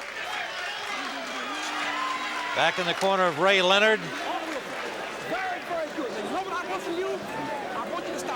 Well, you can score along with us here, and we'll tell you who has won the fans poll at the end of the bout. Okay, we're fine. I just want to keep it on. Move. Here. Ollie.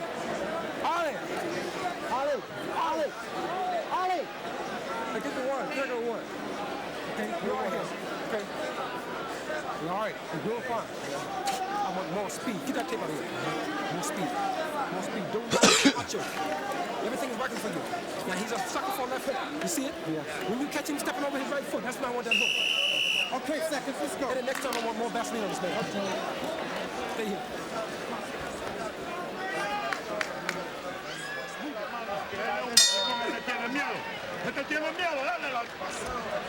Round number 8, scheduled for 12.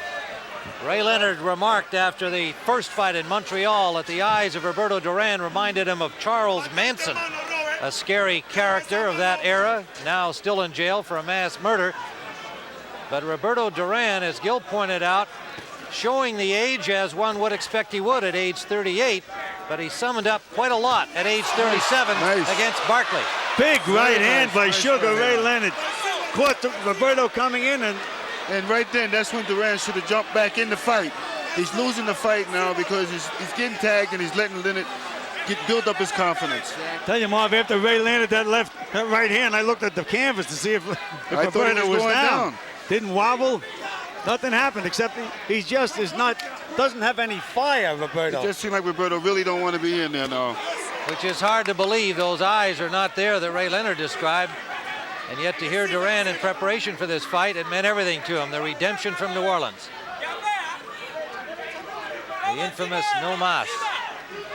Again, Tim, the only shot Roberto Duran has in this fight is to land a good, solid punch and really hurt Ray Leonard. He's got no chance to win a decision, in my opinion. Duran tries to grab with the left hand to see whether he's going to punch or not. By him standing there hesitating, Leonard is punching and moving.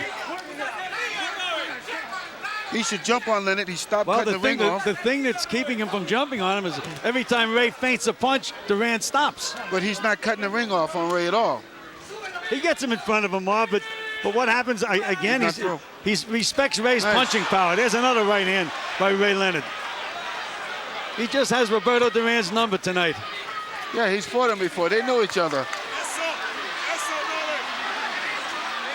We're in the 8th round. Now, why did Duran stop? Why did Duran stop punching right then?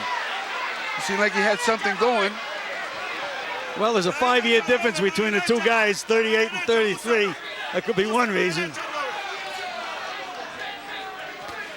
Leonard still cannot get careless in there because this is a big fight. As I say, one punch could turn things around, but right now it's all Sugar Ray Leonard. Even inside, Leonard scoring as they break. You know, they've been watching Duran's foot. How Duran, you know, he crosses over on his feet. And that's when they try to catch him. When Leonard switches back to the other side, Duran is stuck on that side. Leonard backs into the rope and is willing to flurry there and got the better of it. Well, Duran threw one punch and stopped. I think Duran is not that strong. And he's trying to preserve some of that energy for maybe if it goes long rounds. Final seconds of the 8th, the body attack from Leonard.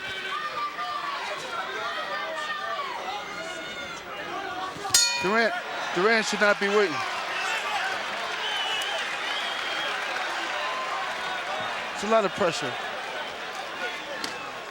Time beginning to run out, literally, on Roberto Duran as we see it. Leonard comfortably ahead on our scorecard. We've given only one to Duran with a possible draw in round 5. Even round. Right hand right on the button. And look at Duran's legs. You'd expect him to wobble. It didn't even wobble. Yeah, there it is again. Look. But watch how Duran's legs are crossed. Yep. But that's how he's vulnerable for that right hand. See, that's how Leonard catch him is. Look at his legs. Look at his footing. So you got to bring it back. Hell with the crowd. Hell with the crowd. Don't let them get you moving to the point where you want to do something different. Look on the ears here. Okay, sir. Let's go. As long as I'm okay, as long as I'm meaning to say okay. You okay, baby? All right, let's go. You say okay. I'm okay. All right, baby. Got the right hand in too. More blood from that mouth, Tim, coming out of the corner than at any time since early in the fight. That's strange. Ray Leonard, I think, knows, as he should, that he's ahead, the way we see it. Made some comment about the hell with the crowd. I guess the suggestion being made that he should try to do more than he has, but he's so much in control of this fight. I think he's wisely saying, I'm going to keep doing what I'm doing. Now Duran, planning there, lands a combination of the body. That was the best punches that Duran has thrown all night. Because Duran should be concentrating more on Leonard's body. He's concentrating on his head. And there's Ray in and out, side to side. He knows that Duran is slow, and I'm surprised that Duran has not used that quick right hand. Wait for Leonard's jab and then shoot the right hand like that. More to the body, Duran should be going. Keeping that left hand up a little higher for Ray's right hand.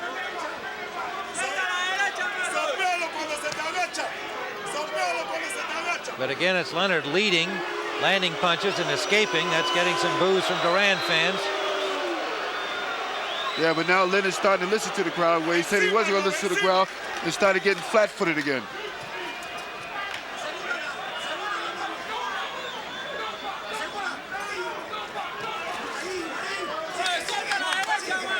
You know, Marv, you mentioned that Duran may be trying to conserve energy. We're into the 9th round. What is he saving it for? I believe he's got a lot of pressure. Either can work for you when you have your family here, like his wife and his mother here. But you said he's trying to conserve energy. It looks to me like he's conserving it for the senior prom. Well, the fight's not over yet. Well, he's so far behind, he's going to have to score a knockout. But I think that's maybe what he's looking for.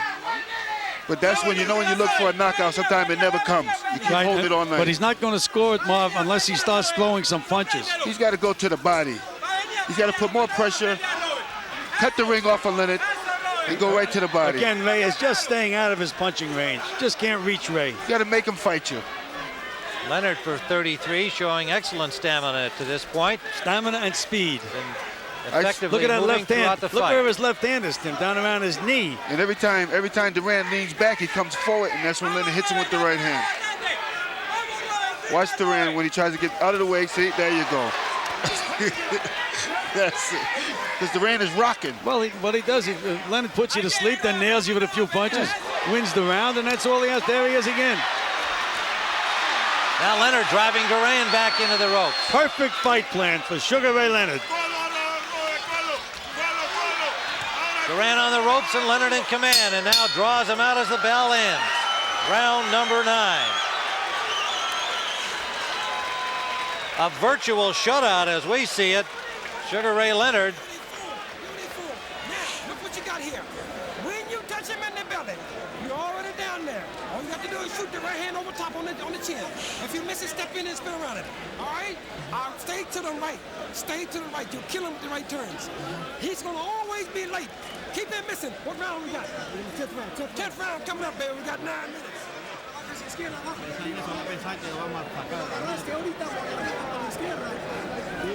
ataca de vez en cuando con la derecha, y cuando está contra la soga, Robert, cuando está contra la soga, tiene que aprovechar, papá, porque es duro. Eso está bien. As we watch this replay, Richie Sandoval, tell us what they're saying to Duran, please. They're saying that actually when Leonard's against the ropes, he's got to put pressure on him and start banging. He's not doing anything. He's just staying there and stalling. Well, his handlers are agreeing with our view at this point. We have Leonard comfortably ahead, and there is no fire in the eyes of Roberto Duran. No, I think basically, Sister Gomez, all he wants to do is go in there again and show the people, if he lasts the distance, that he went in there again and he regained a little bit of something back. I don't agree with that, Marvin. I think he thought he could win this fight, but Leonard has discouraged him. And Leonard is banging him the right hands to the ribs. And there's that left hook after showing him the right hand. Maybe there's the age factor. Whatever it is, Roberto Duran. And there it is again. Ray is just defying him with that right hand. Ray Leonard, who loves the challenges, loves to beat the experts. Those who criticize the performance, and rightfully so, against Tommy Hearns, all it did was drive him to what he's doing right now. Excelling one more time. Well, I give Leonard a lot of credit for his game plan, but I can't understand, Roberto Duran wants this so bad. Why is it not a better fight? Well, as you said, he was trying to conserve energy. I can't figure out what he's conserving the energy for. Well, Gil, like you said, maybe it's too late now, but you know, again, it only takes one punch. Right, well, that's it. Then and that's the right hand again. That's the punch that Leonard's corner was teaching him to throw. Again, Roberto's not going to land the big punch unless he takes chances. He's going to have to take chances and try to reach for him. Take a chance of maybe getting nailed, but he's going to have to throw some punches. He doesn't have it. All That's weight. the answer. Okay, let's be honest. Nice double left hook by Sugar Ray Leonard. We're in the 10th round, scheduled for 12. Sugar Ray Leonard's title at stake. A right hand lead by Duran landed. Didn't bother Leonard. Yeah, but he should throw more of those. Just throw him. What he's got to lose? Well, you know, Sugar Ray Leonard had some tough sparring partners. Engels Pedrosa, one of the best young punchers around. So he's prepared for guys who can throw punches.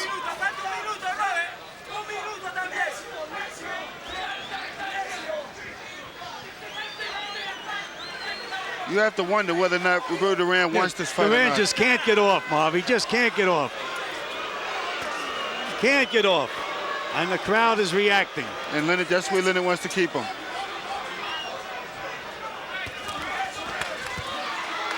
Combination landed by Duran, but Leonard just fired back on his own, scored just as well. Now Ray's eyes wide open there. There's a lot of confidence showing through.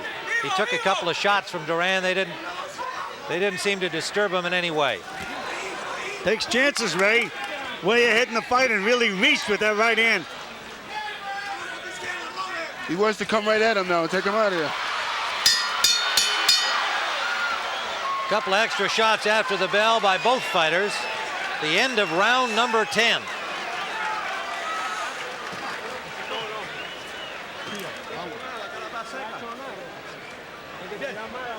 Robert, si tú quieres ganar esta pelea, tienes que ganar estos dos últimos asaltos. Tienes de huevo a huevo, estamos en Las Vegas, papá. Tienes que meterte. Saca las manos como puedas, las dos.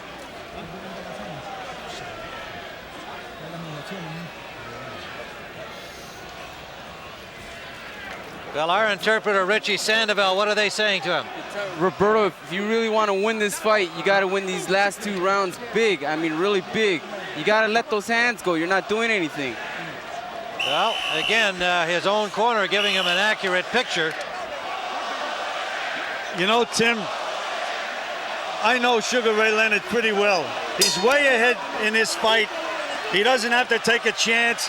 I think he may go out and do something spectacular in these next 2 rounds. I agree with you, Gil. I think he is a man of the moment. He loves the spotlight. He loves the stage. He loves to gamble and risk. I mean, all he has to do now is feint, jab, and walk around the ring for 2 rounds, and he's got it won. But I don't think he'll be satisfied with that. Well, Duran's face don't look like he really wants to win the fight. No, you can see in the fighter's face. He's discouraged, Marvin.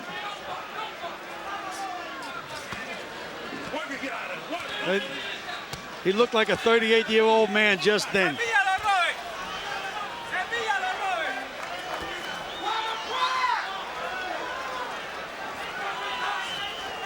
Very good concentration on Ray Leonard's part. He's sticking right to that fight plan. And still excellent movement. Here we are into 11 rounds. After all, he's 33. His legs were questioned after the Hearns fight, and yet he has been moving constantly through 10. Side to side, side to side. Because Roberto, he's keeping Roberto off balance when he goes to the right.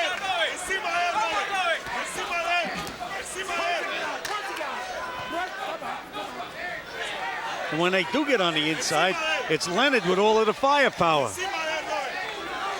And that should be where Roberto Duran wants to be. Well, if he can't beat him inside, Marv, he sure as heck, he's not going to outbox him. You know it.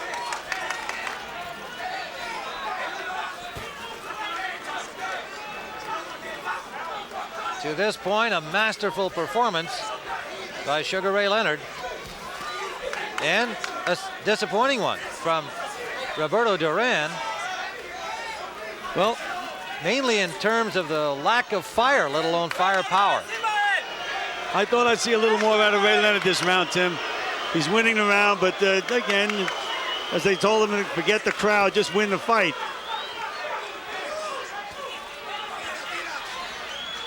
I can't believe why Duran is not moving his head to the side. He's moving it straight back. Duran has nothing right at the moment, Marv. Yes, Ray's playing now. Some of the showboat from Ray, who certainly can feel safe at this stage based on what's occurred so far. Well, the fight's not over yet, and you can't get too overconfident. Ooh, big right hand by Leonard. By Duran, and Leonard's eye is cut. Rocket Duran, and they clashed heads again. That was the hardest shot that Duran threw all I think night. it was a good right hand by Duran. And that's what he was saving for, reserving. So they both landed, and the most damaging one clearly was by Duran, just after Marvin Hagler said the fight isn't over yet. And now that should perk Duran up to go after the eye. Well, end of round 11. That's what Duran been looking for all night. They threw right hands simultaneously, and I think you guys are right that it was the blow, but their heads did come close together. But now, Ray Leonard, they're telling him no problem. What about I think he might have hurt his hand, Duran. Stay inside. Took his hand. Stay inside. Go back inside, baby. Don't need for that. Spin up. And again. You got it? Yeah. Okay. Got the left hand up now. Protect that eye. Now, run. All right, Eddie Aliano working on the cut on the left eyelid. Let's see it. Let's take a look at this exchange of right hands. Leonard's right on the eye, Tim. It was a right hand by Roberto Duran that opened that cut. And you saw a big right hand by Ray Leonard that buckled the legs of Duran. But the damage done by Duran to the left eye of Leonard, final round. You have to worry now whether that blood would bother him in this last round. One of the best cut men in the business, Eddie Aliano, has got that Ativan shoved in there, and there's still blood coming down Ray Leonard's cheek. But again, he's just about safely home as far as I'm concerned. If anything should encourage Duran, it should be right now. Right now, he should be right after him. You know, after he cut Leonard's eye last round, he never threw another punch. He just kept stalking him the way he's been doing all fight. Right now. He should be cutting that ring, putting a little bit more pressure on him. No punches from Roberto Duran. Blood from the mouth of Ray Leonard and from the eye cut in round 11. Well, you know, Tim, if you look at both of these guys when the fight's over, you think that Duran won the fight. Duran, I don't know what Duran...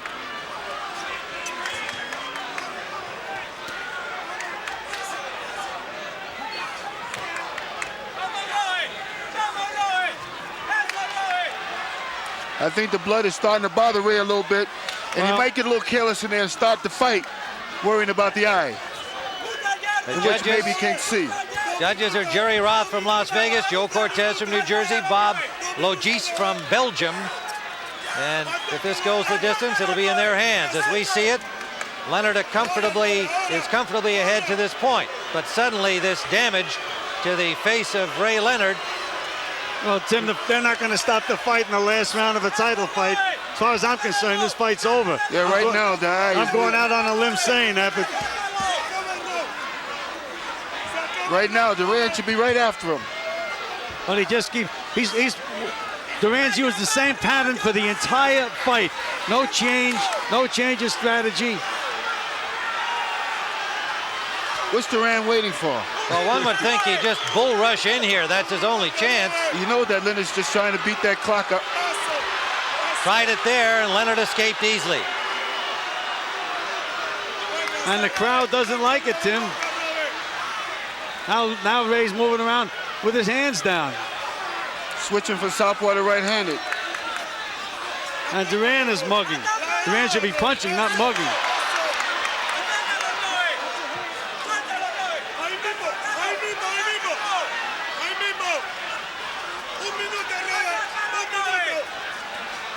Leonard was the heavy favorite coming into this bout, and most of the boxing experts picked him to win. Some went with Duran. To this point in the bout, he has excelled, I think, even the expectations of all those who thought he should win the fight. Well, this fight's going to be over. Final seconds. That's it. Duran raising his hands. I'm not sure what for, but Ray Leonard, well, Tim, in the arms of his handlers. We have Leonard comfortably ahead in the fight. No question in my mind that he won it. I guarantee you the judges scoring we were a lot closer than ours. Well, I think you're no doubt right, and we'll find out shortly. I felt Ray won the fight. Marvin Hagler and Gil Clancy and Tim Ryan all think that Ray Leonard has won the fight.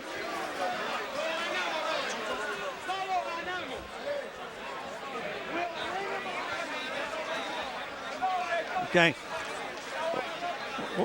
All right, Marvin, you mentioned that the fight wasn't over and looked like Ray Leonard was coasting. All of a sudden, they both threw right hands. Now, if Duran's right hand would have landed maybe 4 inches lower, he may have scored a knockout. Well, that's what it was. I thought the same thing. Because it was a solid. Let's take a look at it. There's the punch stats. Total punches. Leonard landed 222, 227, and 52%. Duran only 14% of his punches. Oh, beautiful. Well, either he was way off or this is the end of the trail for him. But you know, why I got the opportunity, I'd like to say happy birthday to my son, Gentry. He's All 19 right. years old tonight. But you don't have time to sing to him. We have to get back to this fight. Okay. Great fight. Well, Really enjoyed it. I wouldn't say it was a great fight. I think it was a great tactical performance by Sugar Ray Leonard. He completely frustrated Duran, kept him exactly where he wanted him for the entire fight. Just really was never in danger. All right, now let's go up to ring announcer Michael Buffer for the decision. Gentlemen, here's the official scoring. Jerry Roth scores the bout 119 to 109. Joe Cortez scores it 116 to 111. And Bob Logis scores the bout 120 to 110 for the winner by unanimous decision. And still, WBC Super Middleweight Champion of the World, Sugar Ray Leonard.